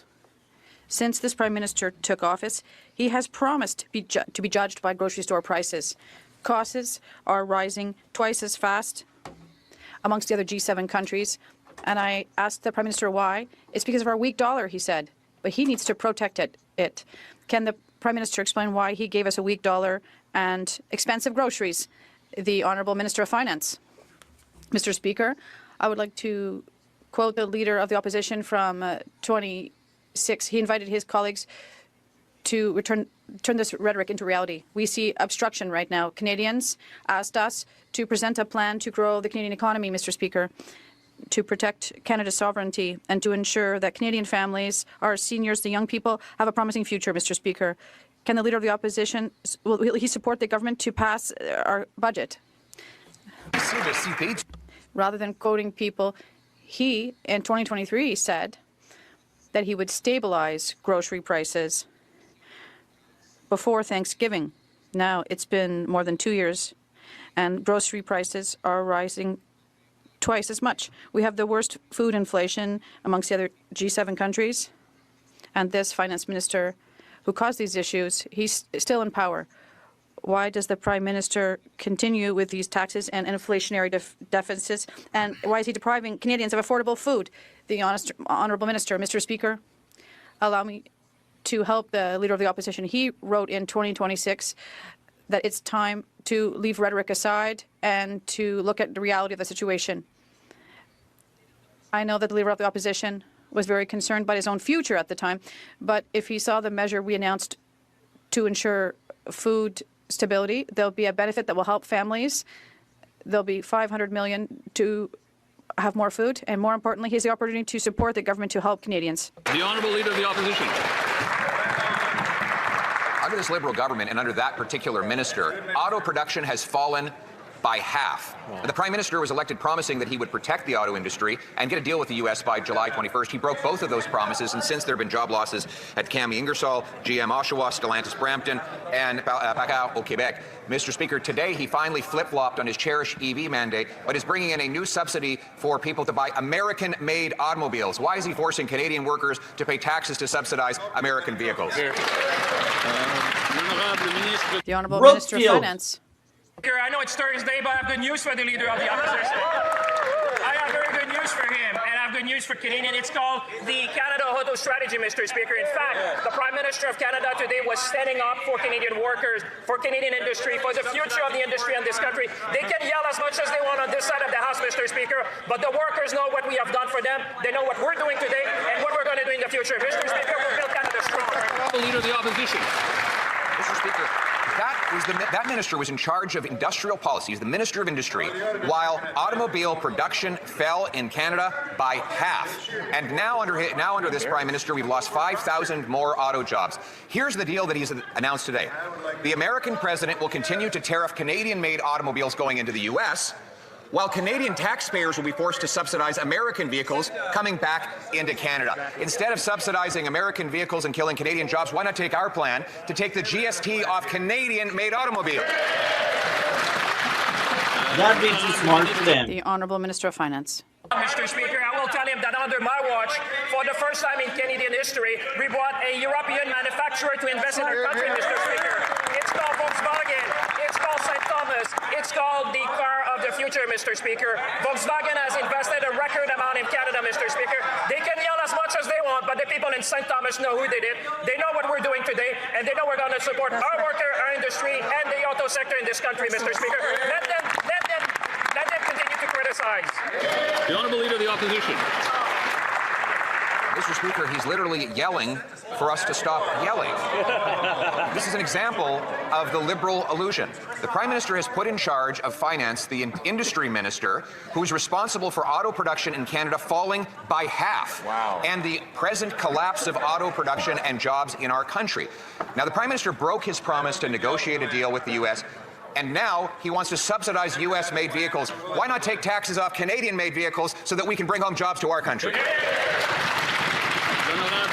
The Honourable Minister of Finance. Mr. Speaker, I don't need to speak loud because Canadians know what we did. If he wants to look at what we did under my watch, Mr. Speaker, let him talk about Windsor, Mr. Speaker, and about Nexstar. What we did, Mr. Speaker, is to see where the puck is going. That is truly Canadian. Making sure that we build the auto sector of Where today, the buy buck auto is sector of coming, the tomorrow, green Mr. scam. Speaker. We understood, and not even just Canadian. Bloomberg said that Canada would have the most complete supply chain when it comes to EV, Mr. Speaker. Extortionist. It's one thing to stand up. To contact me so we can respond. So the bloc that day they were attacking Mr. Speaker, there are seniors who are not receiving their old age pensions, and instead of helping them, the Liberals are trying to protect themselves. It's extremely worrisome because the same QRM system is experiencing problems with the payment of old age. Stand with Donald Trump because while Donald Trump imposes 10% response fund to support the industry, $570 million to support reskilling and upskilling workers. Mr. Speaker, this is how you build Canada strong. We stand together when times are tough. And the honourable member for Dufferin-Caledon. This Liberal minister says that they stand with auto workers. What it looks like is they stand with Donald Trump because while Donald Trump imposes 10% tariffs on every single vehicle, I just hear you. Oh my God. Even the Yes. did play on TV.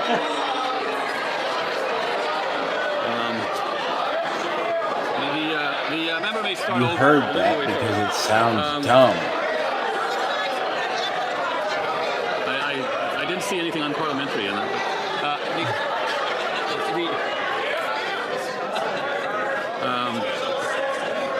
It's the offended Liberal. The honourable member for Dufferin-Caledon. the Liberal minister just said that they stand with auto workers, but it sure looks like they stand with Donald Trump. Let me explain. While Donald Trump imposes 10% tariffs on every single vehicle that comes into Canada, these Liberals have passed an EV mandate that is actually going to give Canadian taxpayer dollars in the form of subsidies to American-made EVs. You actually can't make this up. Less than 5% of Canadian vehicles will qualify for this EV subsidy. Why are they contributing to Donald Trump's Buy American instead of preserving jobs in Canada? Because Brookfield is in the USA. The Honourable Minister, Secretary of State, Parliamentary Secretary to the Minister of Industry. Thank you, Mr. Speaker. If that member and the party opposite thinks that we are on the wrong side of Canadian sovereignty, they've got another thing coming. Our approach is all about Canadian sovereignty. It's all about investing in the companies that invest in us. What? It's all about embracing the future of electrification. That dude looks It's all funny about with the embracing our workers glasses. who are the best workers in the world. And for the He members looks like opposite a to top Muppet. down Canadian sovereignty, or top down this sector at this moment of real challenge, He does. an Yeah, opportunity to Muppet, solve it yeah. is really beneath them. You think I'm joking? Yeah, it's actually a For a little bit of Muppet. education for these Liberals, Mr. Speaker. Less than 5% of vehicles manufactured in Canada will qualify for this EV rebate. Speaker, I have good news for my friend. Today, Trans Mountain just said they will be increasing the amount of oil they transport by 10% on the first of 3 optimization projects. That's how we build Canada. We're going to work with academia, and we're going to make research better than it ever has been. Thank you, Mr. Speaker. Member for Nunavut. In Rankin Inlet, the NDP caucus heard from one Inuk who shared that he has waited for 11 years for a house. There are 17 people in his 2-bedroom unit. His story is all too common in Nunavut. The government is acting on what I've told them. Nunavut will receive 50 more homes added to the 700 originally promised in the budget. This is a good start. Will the minister keep working with Nunavut to address the worst housing crisis in Canada? You're here.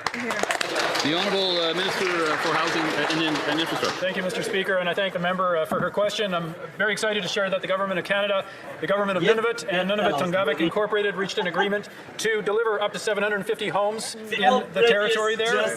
Build Canada Homes will lead this work using innovative factory-built components to get homes ready faster.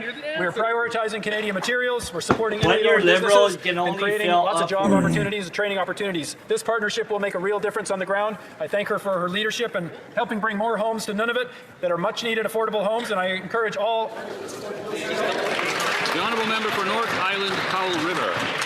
Good news, Mr. Speaker. Canada's energy regulator has rejected Brookfield's plans to send Canadian hydroelectricity to the United States with almost no benefit to the people who live here, and has instead recommended a full licensing process and review. But the final decision still rests with the Minister of Natural Resources. So will that minister commit to accepting the energy regulator's recommendations and ensuring that Canada's national interests always come first? Hear, hear. The Honourable Minister of Natural Resources. Let me reassure the member across the aisle that our government is working closely with the government of British Columbia to build an affordable, reliable, and clean electricity grid that meets the significant surge in demand we are expecting in the years to come. As the member opposite said, this matter is currently before the Commission of the Canadian Energy Regulator, which makes its decisions independent of the federal government in the best interests of Canada's ability to meet its domestic energy needs. The Honourable Member for Nunavut. The state of emergency in Cross Lake Pimicikamak is now over 40 days long. The Army came, made recommendations, and left. And where is the federal government? Still brainstorming solutions. Meanwhile, evacuees remain stranded in cities without adequate supports. When will Ottawa move past talking points, at a minimum implement the Army's recommendations, and uphold their constitutional responsibilities to support people returning to a safe home? Here, here. The Honourable Minister for Emergency Management and Community Resilience. I can assure my friend across the aisle that emergency management, our department was in contact with that nation from the commencement of the power outage. We've worked, as has Indigenous Services Canada, to make sure that firstly we sent the Canadian Armed Forces, and secondly that there were sufficient people on the ground to help evacuate and provide benefits to the region. Thank you.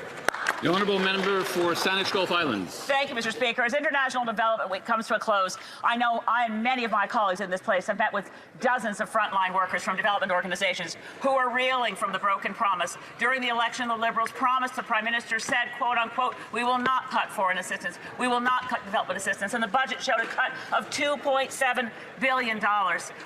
We used to be known in the world.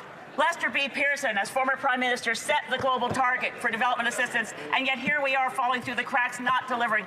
Will the Minister commit to reviving the Pearson target? The Honourable Minister of International Trade.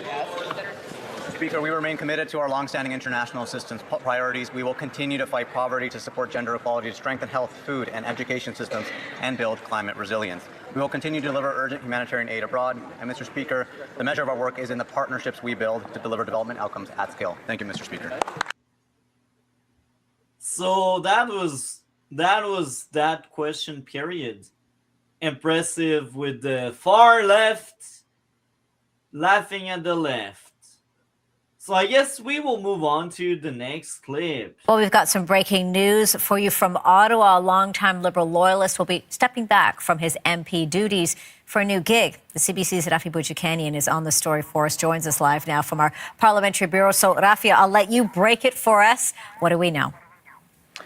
Well, Bill Blair, who is a familiar name to many in the audience, is leaving his seat as an MP. A senior government source is now confirming to CBC that that's expected to happen today. It's been a bit of an open secret that Blair was not long for the House of Commons. Of course, he was public safety minister under former Prime Minister Justin Trudeau's government, then became defense minister under Trudeau as well. Held onto that portfolio briefly when Mark Carney became Prime Minister, but was shuffled out of cabinet after the general election in April. Blair is going to become High Commissioner to the United Kingdom, which is one of those rumors that have been floating around Parliament Hill for a while. Just last week, one of my colleagues asked him, when are you going to England? And he chuckled and said, good question. So that's kind of the atmosphere around this particular story that's been going on for a while now. We also know that Nathalie Drouin, who is the National Security and Intelligence Advisor, is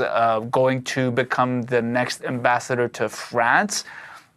Now, both these appointments are supposed to happen shortly. The Prime Minister's office did put out a news release about the appointments, saying that they'll be active by sometime this spring. Very interesting. I will mention that already, and that's all I wanted to cover. So the idea is a Liberal MP decides to step down to get the overseas job. which is amazing. But here's the thing. It's de facto means someone left the Liberal caucus. Yet the media doesn't spin it that way. The media focus on the new job and how it's just something that happens. But here's the thing. A month ago, we had Christophe Thrillin also leaving. And now Bill Blair is leaving. And now another guy wants the Toronto, or I should say the Ontario provincial election, and he will also leave. So that means we got 3 MPs leaving the Liberal caucus in 5 weeks. We had 2 MPs leaving the Conservative caucus in 2 months, and that was the end of the world. That was a really bad leadership for Pierre Poilievre. But here we don't speak about Carney leadership and how he treats people. Based on what I heard, Mark Carney treats his caucus like he's the CEO of a corporation. He doesn't give a crap about what they believe, what they say, what they think. It's, I tell you to do something, you do it. And I feel like that kind of feeling rubbed off the wrong way. Someone that might be in government for years and now they get tired of that kind of behavior. Any thoughts on that, Dragon? No, I mean, look, it's double standards. It's kind of like, I'm not saying a lot of it. I'm assuming that one guy, like TDS, serves no bounds. The only reason I said, oh my God, when I heard it, I'm just like, you're a member. Like, a lot of people ask, like, oh, well, okay, technically in a party situation, it's usually responsible of the person who's the head of the party why they're suffering. But, like in the case of people, Trump barely sneezes and they think he has big influence. What's the irony is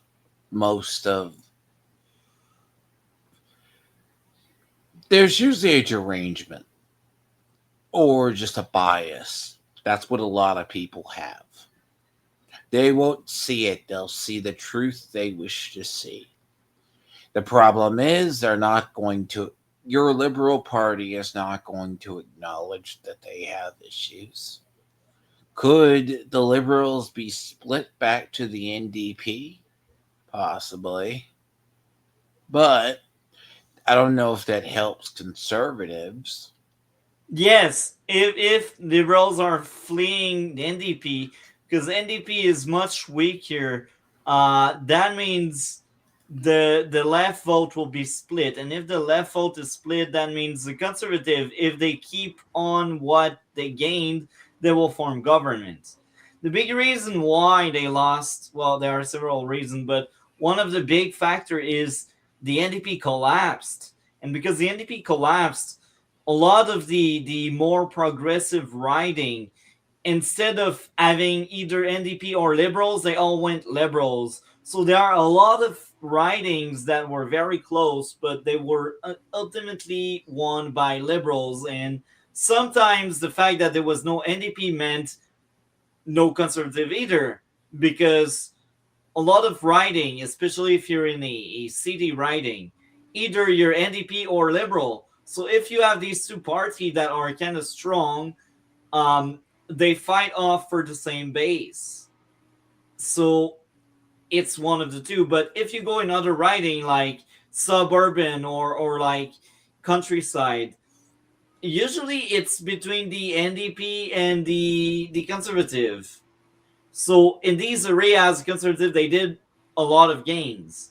But in the cities, the big places with a bunch of people, it's either Liberals or NDP. So that means if the Liberal vote goes to the NDP, they will still remain like some of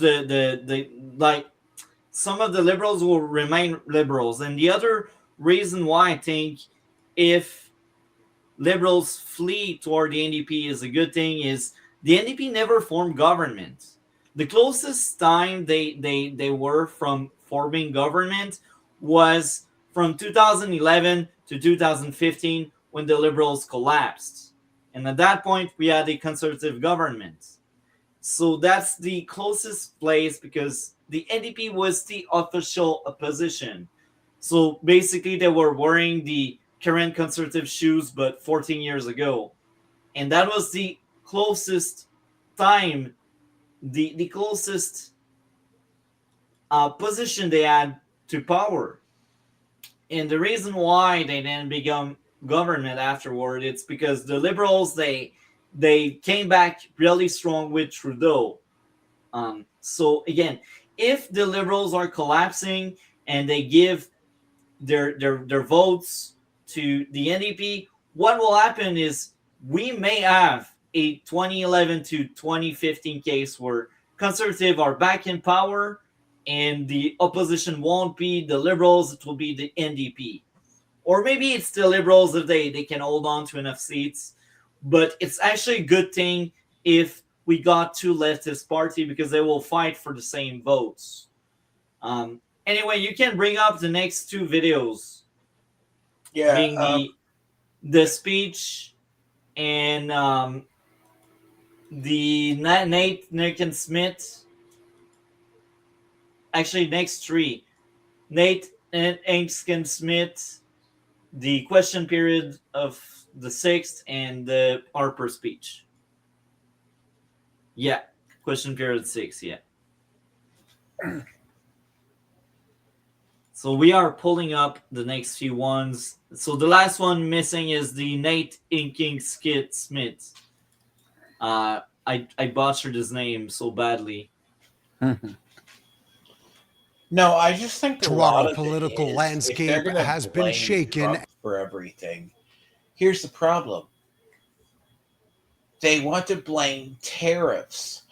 Every other nation has been dealing with Trump's tariffs. By the way, fun fact, India has said they're to stop buying Russian oil. We'll see if they 100% follow through, or they're going to buy less, and that's going to hurt Putin's pocketbook. But here's the thing. The problem, a lot of people, like, you can't keep blaming the tariffs for everything. Eventually, Carney should have made a deal. Everyone else, I just don't understand. Like, if he doesn't want a deal because he can fearmonger the boomers, and then the boomers will just vote for him again because I don't know, they lost their way of. Like, I think they lost their critical thinking. Boomers. Maybe there's an entire population up there. They just believe, they think that Trump has nothing against Canadians. And it's hilarious. You know what? A lot of Canadians, especially in Quebec, truly believes the USA will annex us. This is how bad it has gotten. But this is the problem. And now the speculation begins over what happens next so and Nate how long is it will leaving take caucus. for the new reality to set in.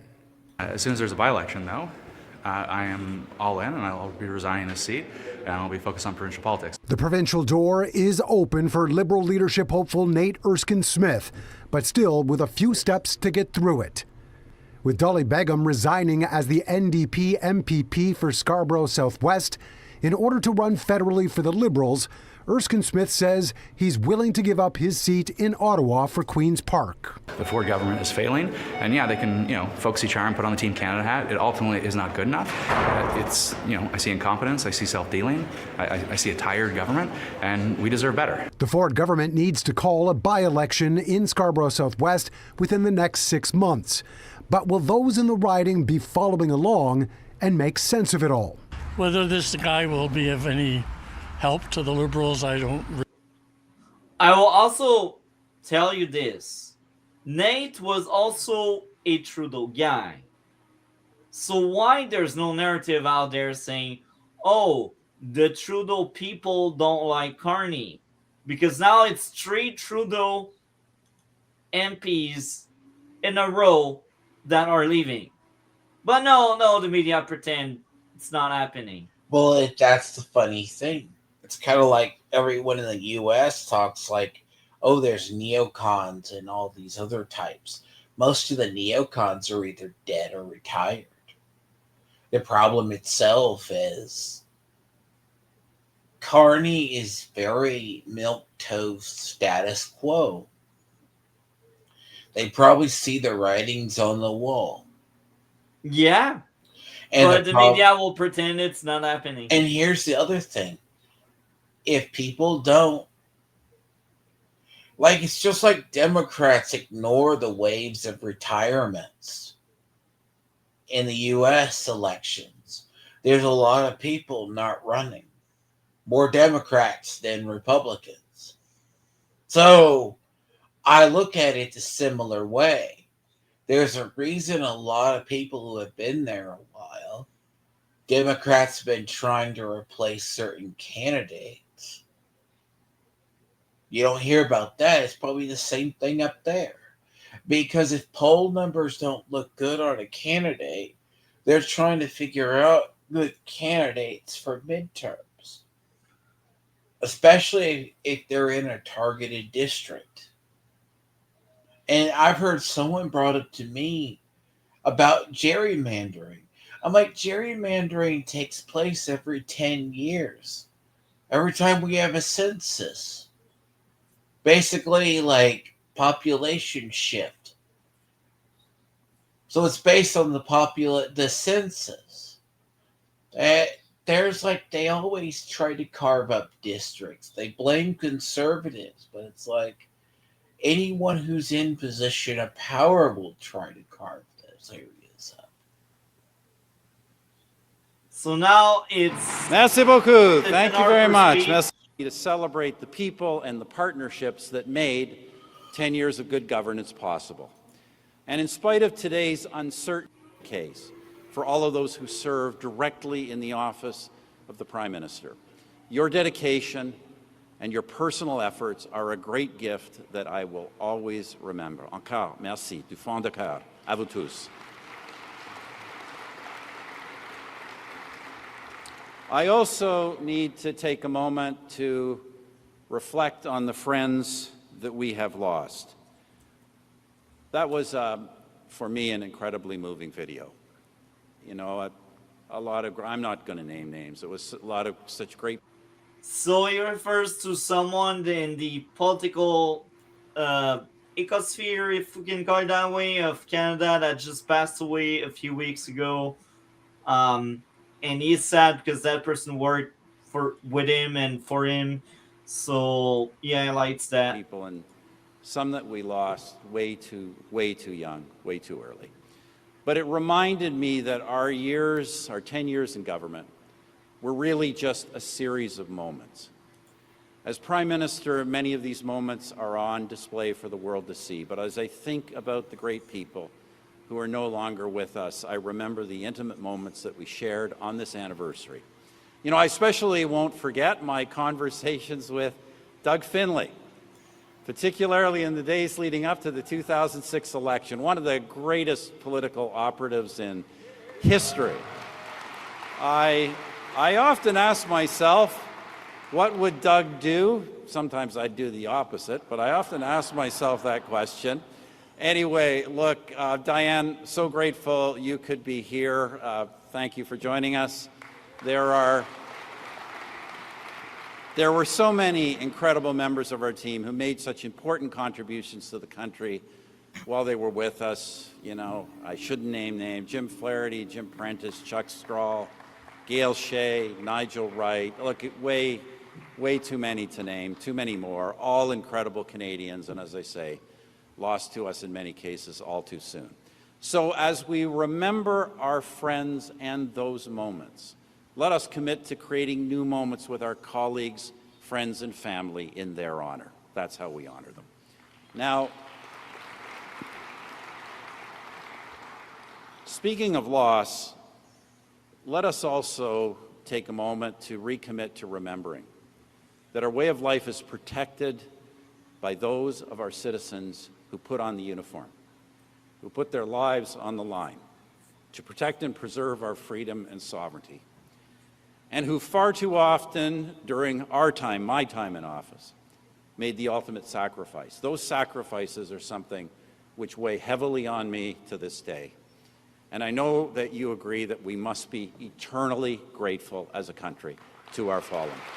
That's patriotic. I miss that a lot.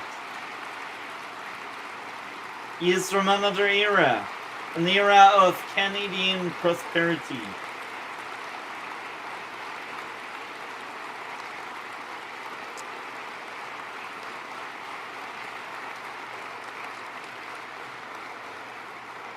I also want to recognize my family, my brothers, Grant and Robert's family, Alan, Katie, and Lizzie, who are with us, my late father and my mother, who gave me a loving and privileged start in life, my children, Ben and Rachel, who many of you remember as these small little children, but who have grown into successful and well-adjusted adults despite all that I put them through. And of course, my best friend, my wisest counselor, and the love of my life, Lorraine.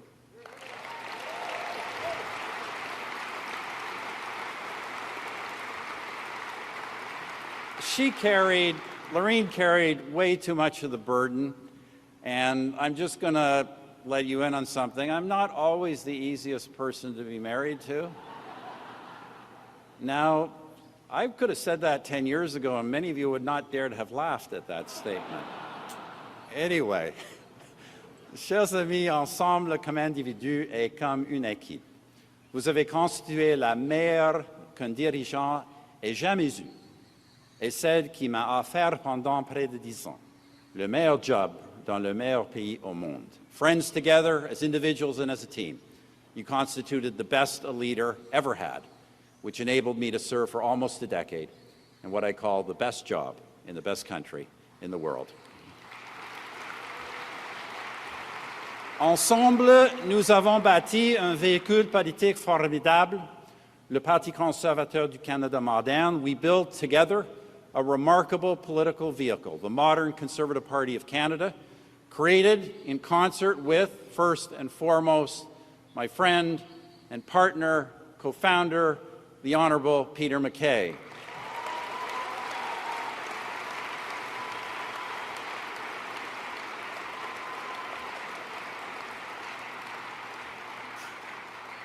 Peter took an incredibly courageous step in making this happen. It was Peter and myself. It quickly expanded in this room to dozens of you, then hundreds of you, then thousands and thousands more in the year that followed. We created the first durable Conservative coalition since Sir John A. Macdonald.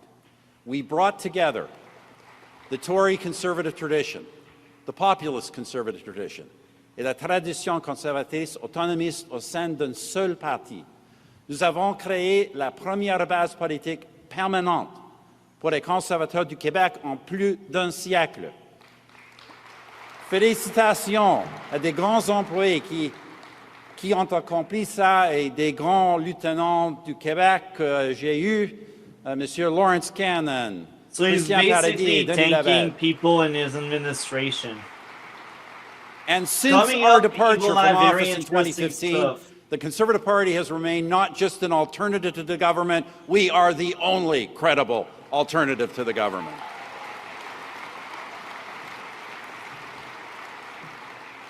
And sometimes when I listen to these guys over the other side, I think we are the government, but that's a whole other story. Very Mais accurate mes amis, after all of these le questions. plus important, I ce agree. n'est pas que nous étions au gouvernement, mais plutôt ce que nous avons pu accomplir grâce à ce gouvernement. But friends, the most important thing is not that we were in government, but rather what we accomplished through that government.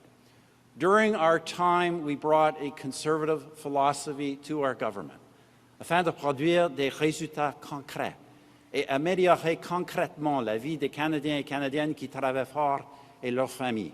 You wanted to improve everyone's We life brought a government with conservative philosophy to produce concrete outcomes, to improve the lives of hardworking Canadians and their families. And I could go through all of the things we did to do that, remind you we did to do it. Let me just summarize it the way our leader summarized it. Even according to the liberal New York Times, in our time, we had created in Canada the richest middle class in the world. That's 20 years ago. It's no longer that. We shifted away from a criminal justice system that focused exclusively on the welfare of criminals to one that protected victims and advanced society's interests. And we stopped targeting law-abiding gun owners and instead prosecuted actual gun criminals. La conséquence a été que la criminalité violente a diminué durant notre mandat de près de 30%. The consequence was that violent crime fell during our time by nearly 30%. We were pragmatic in dealing with the challenge of climate change. Pragmatic is a great word used so in much order to by create Carney. future growth and job opportunities. It just sounds and better we when it's rejected coming costly from Harper. taxes that would make life harder for our citizens and more difficult for our businesses.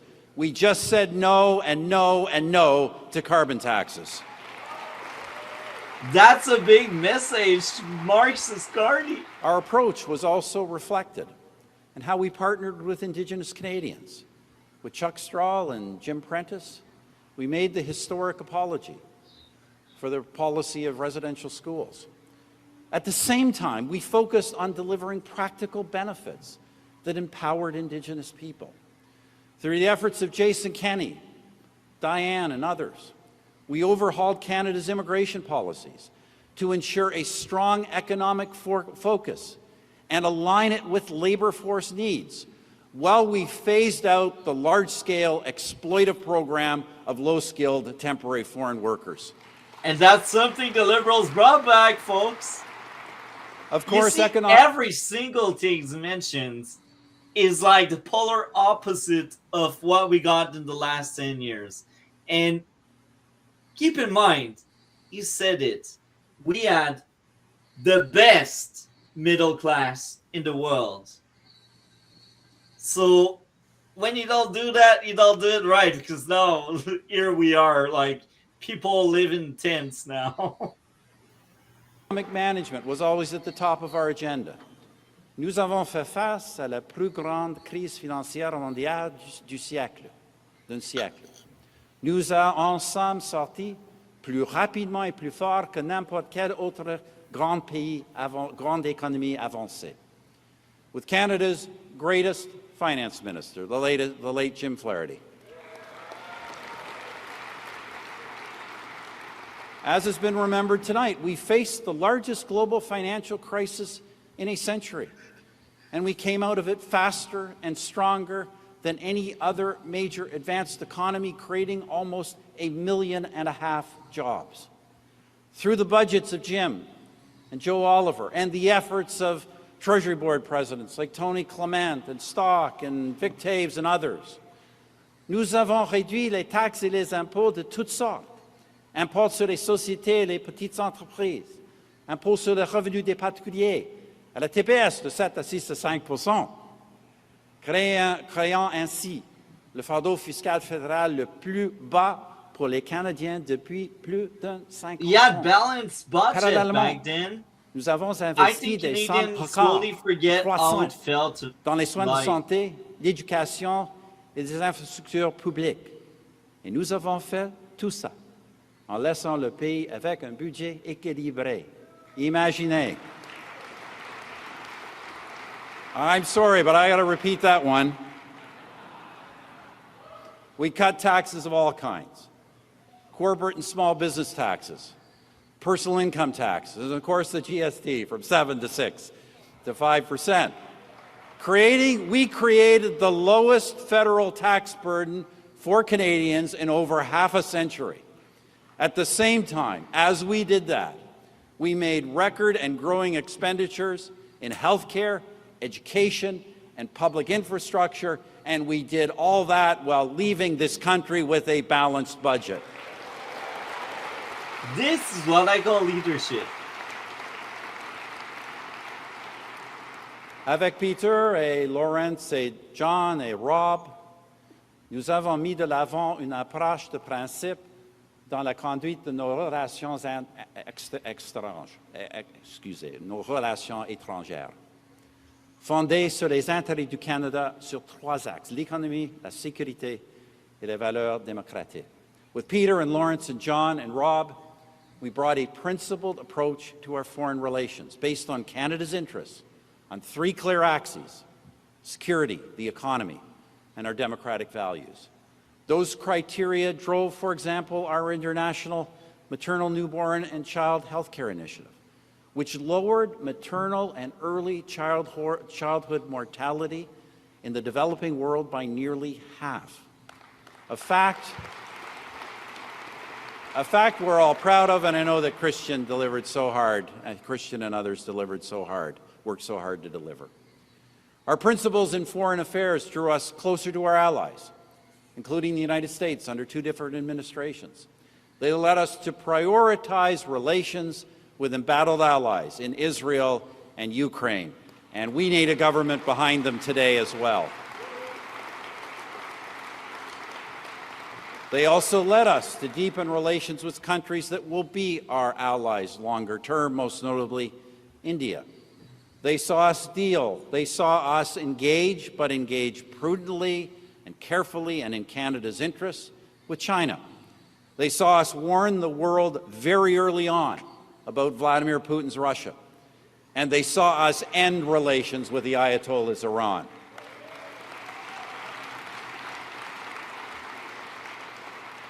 During our time in office, we had high-profile, integrated military roles with our allies against Gaddafi in Libya, against ISIS in Iraq, and of course, in Afghanistan.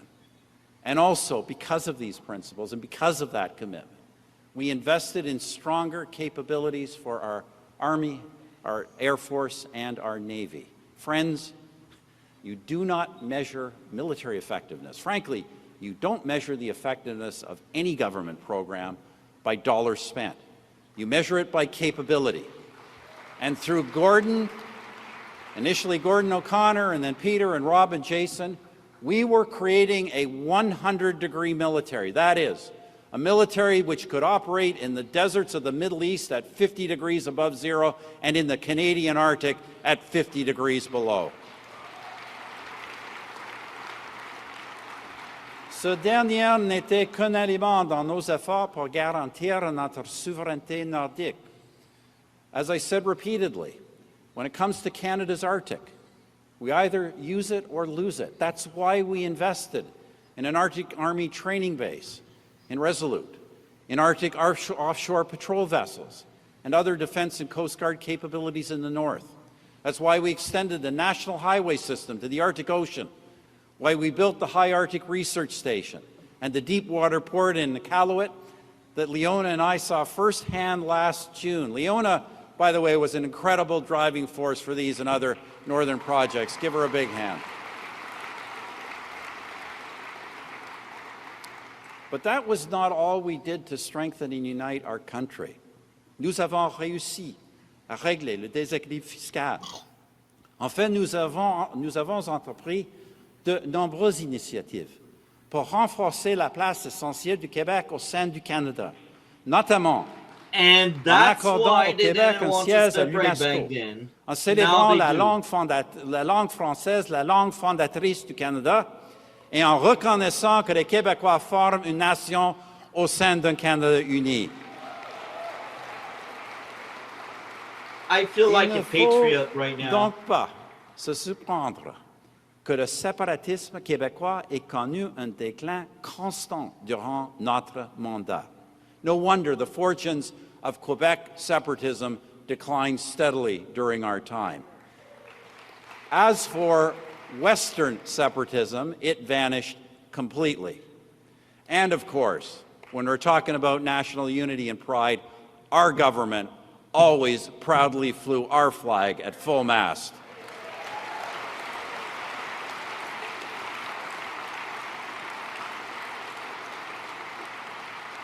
As has already been mentioned, at the intersection of our nation-building and international agendas was our work on global trade access, Tout particulièrement pertinente aujourd'hui est notre succès dans l'expansion du réseau de libre-échange du Canada, de seulement 5 pays à notre entrée en fonction à 51, représentant les 2 tiers du PIB mondial.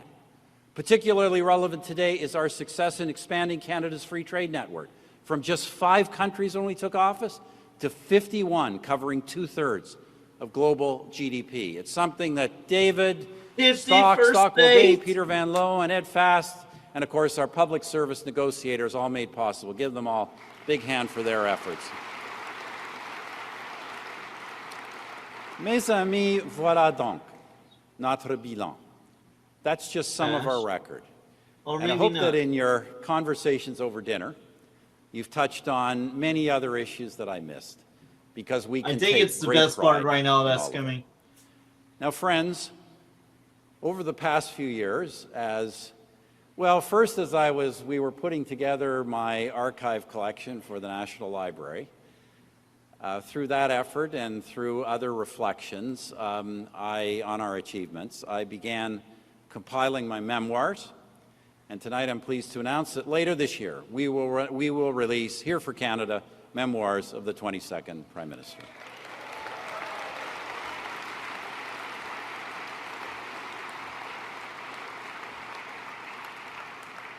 Now, friends, to be frank, I felt the need for memoirs at this time in part parce que beaucoup des gains que nous avons gagnés pour notre pays ont été depuis 2015 renversés ou gaspillés, laissant le Canada beaucoup plus affaibli et fragilisé.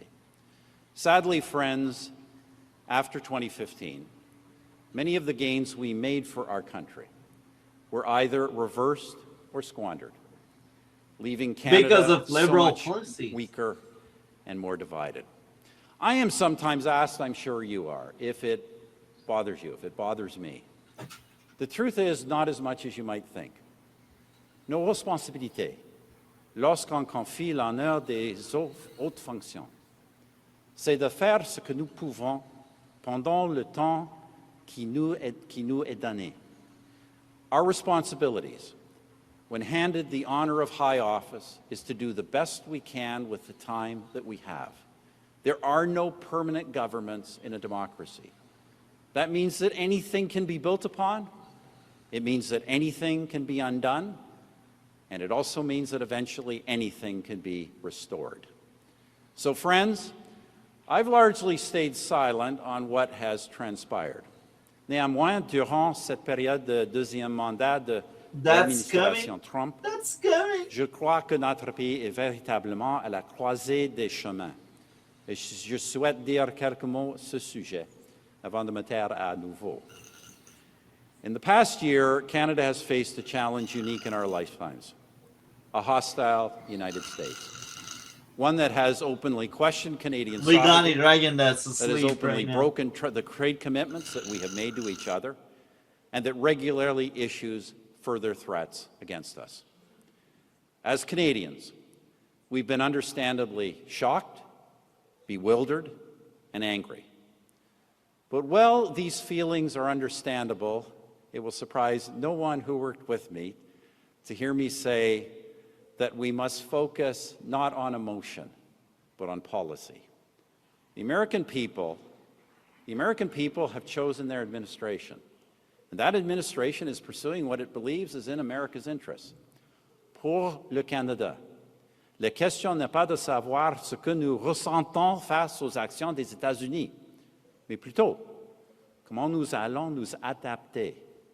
The question for Canada is not how we feel about what the U.S. is doing. It is, how will we adapt? Now, friends, I know there are many in Canada, many particularly in the business community, who believe that things will go back to the way they were in due course, with secure and predictable access to the U.S. market and a United States that upholds It's over. a global order. I do not believe that is a safe assumption. Rather, I believe that Canada must adapt to new geopolitical realities. Pour être clair, ces réalités signifient que nous devons réduire notre dépendance envers les États-Unis afin de protéger notre souveraineté et notre économie. And that goes back to what he was preaching and saying back then. That's why they diversified his markets before Carney ever talked about it. Back then, Carney wasn't part of government. Libre et discernement.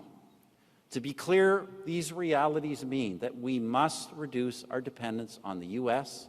in order to protect our sovereignty and our economy. But we must do so also clearly understanding that by all the critical measures of international relations, America will still remain our principal partner in the world.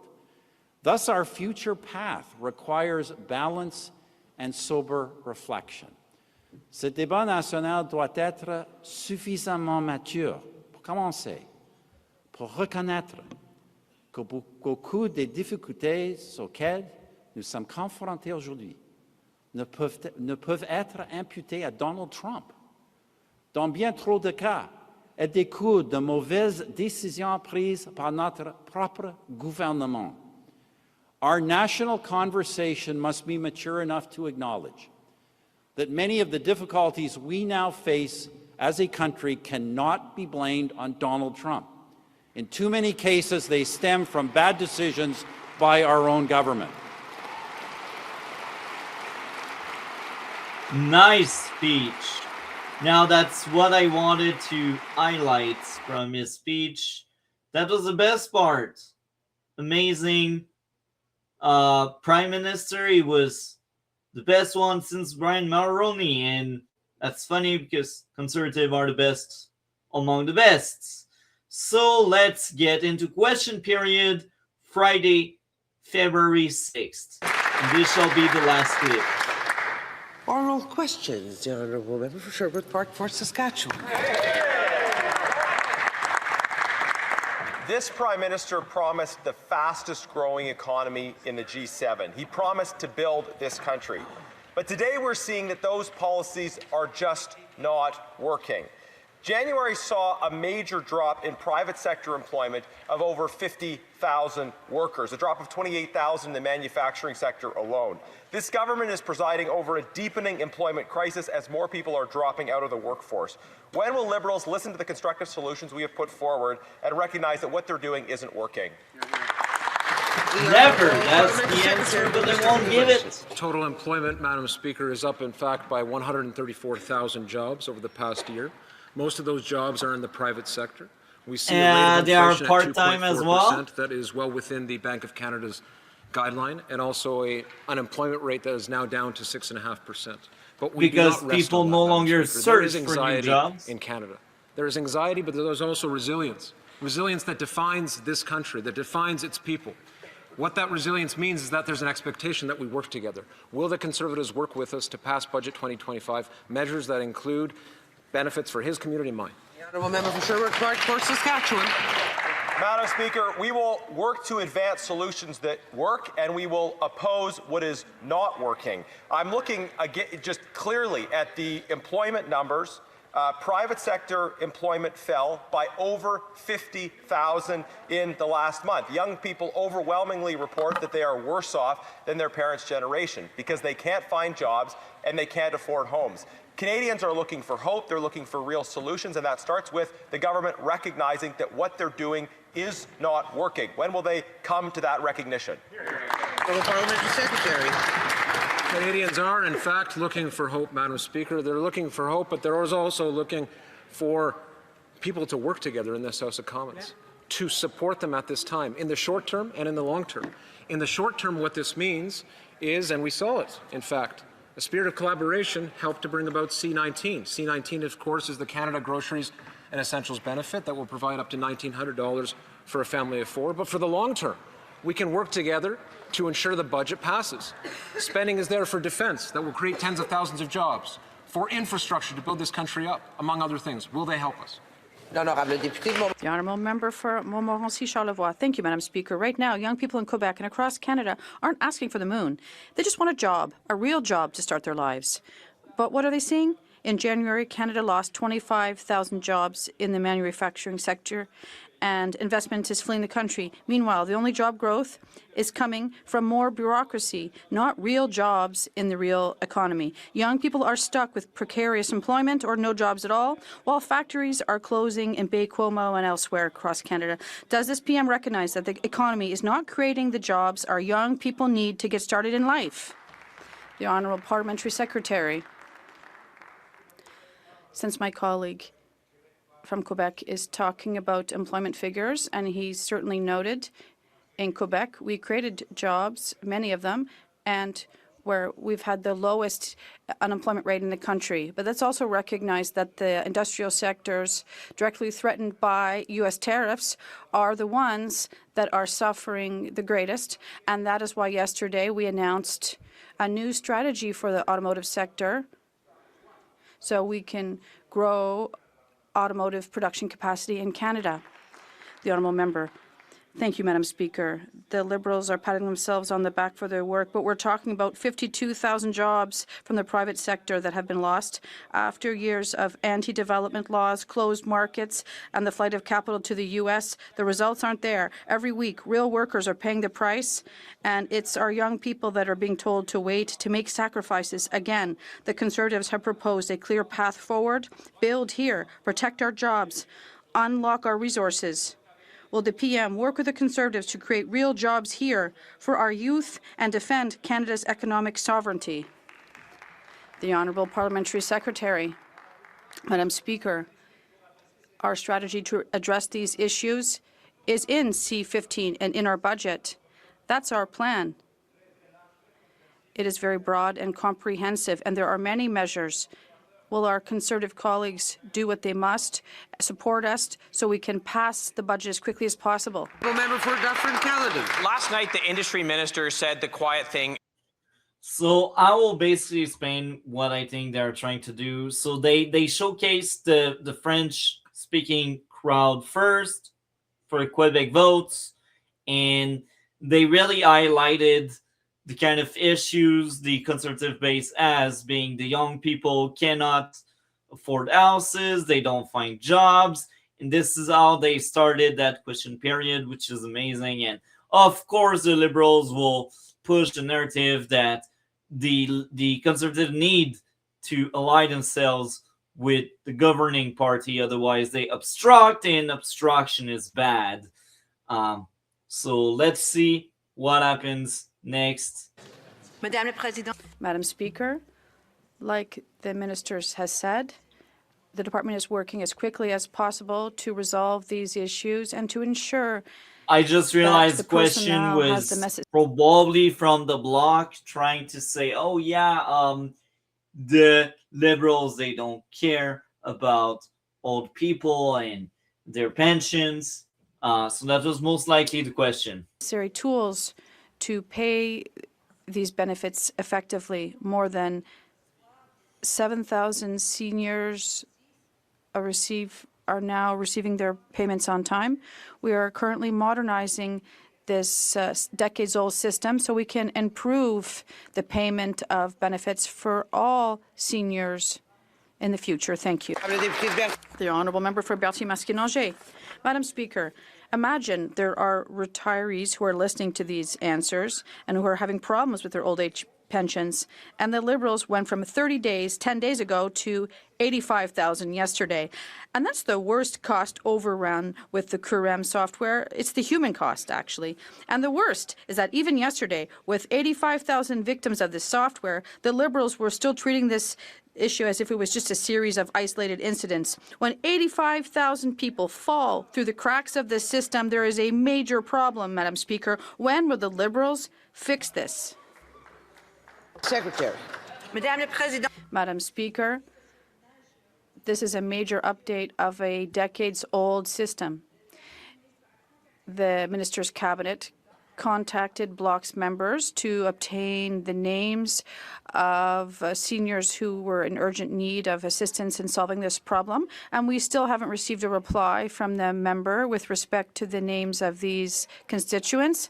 And the department will continue to work to deal with these cases while pursuing the modernization of the system to guarantee that seniors do receive the benefits they need. The Honorable. So because that's a Friday, I don't expect much will be happening, but let's go near the end. Important measures of the Bail and Sentencing Reform Act for us, please. Has the highest food inflation rate in the G7, and more Canadians are struggling to afford groceries. Clearly, this problem requires a Team Canada approach. Will the Liberals work with Conservatives to cancel the industrial carbon tax, the fuel standards tax, the plastic packaging tax, and fast-track results for Canadians? Great question. Honourable Parliamentary Secretary. I was intrigued when I heard Team Canada approach. I agree that we need a Team Canada approach. I think we should focus on serious solutions. And there is solutions, Madam Speaker, for the short term and the long term. The Groceries and Essentials benefit that they collaborated on, thankfully, is just one short-term measure. And I agree that it's not a magic bullet. It is certainly not that. What do we have to do to ensure the future sustainability of this country? Budget 2025 provides an answer. For the generations that are looking at us, what will we do? Will we rise above partisanship and pass that important budget? The Honourable Member for Vancouver East. The Prime Minister says he wants to build Canada up, yet he's slashing over 30,000 PSAC workers delivering core public services like EI, tax credits, food inspection, and more. Admin funding for friendship centres across the country will come to an end this fiscal. The Vancouver Aboriginal Friendship Centre is also being forced to fight for survival of its gender-based violence prevention programs and its urban programming for Indigenous peoples. Will the Prime Minister stop the cuts and protect the well-being of our communities with ongoing, stable, permanent funding for friendship centres and their programs? Yes or no? Honourable Parliamentary Secretary. Thank you, Madam Speaker. Madam Speaker, first of all, I would like to thank the public servants across Canada for helping us deal with the issues that Canadians and our country are dealing with at these uncertain times. I will say that the public service, Madam Speaker, has grown by over 40% over the past decade. We are focused on delivering better, faster services for Canadians. Part of that, Madam Speaker, is ensuring that we also bring our public service to a sustainable level so that the taxpayers across Canada, Madam Speaker, get the services that they require, but at the price that they are looking for. So the angle of the NDP there was to say, oh, the Liberals are like the Conservative because of the cuts. How can we preserve the safety nets? That's the biggest troll line. That's the biggest plan for the NDP this winter. Now, this is the outro because we covered every clip we wanted to cover. Now, I will say this. There will be a spring election for sure. The Liberals, they want a majority because they don't like democracy. They don't like having to deal with an opposition. They want full power. This is what they're seeking for. And this is really disgusting, but I guess this is politics. Now it's getting late, and yeah. I enjoyed that stream despite the glitches we had in the first hour or so. At least we got back and we did really good things. And yeah, coming next on the channel, gaming, Splinter Cell Conviction, Splinter Cell Pandora tomorrow. Coming next on the channel, James Bond reviews, Casino Royale, Kingdom of Solace, and Skyfall. And Batman at some point next month. There's so many shows, mostly reviews, and a bit of gaming here and there. That being said, I think the dragon was sleeping, and that was fun. Next week, more politics like tonight. Hopefully, no glitch. And with this, I am out. Have a great weekend, and take care.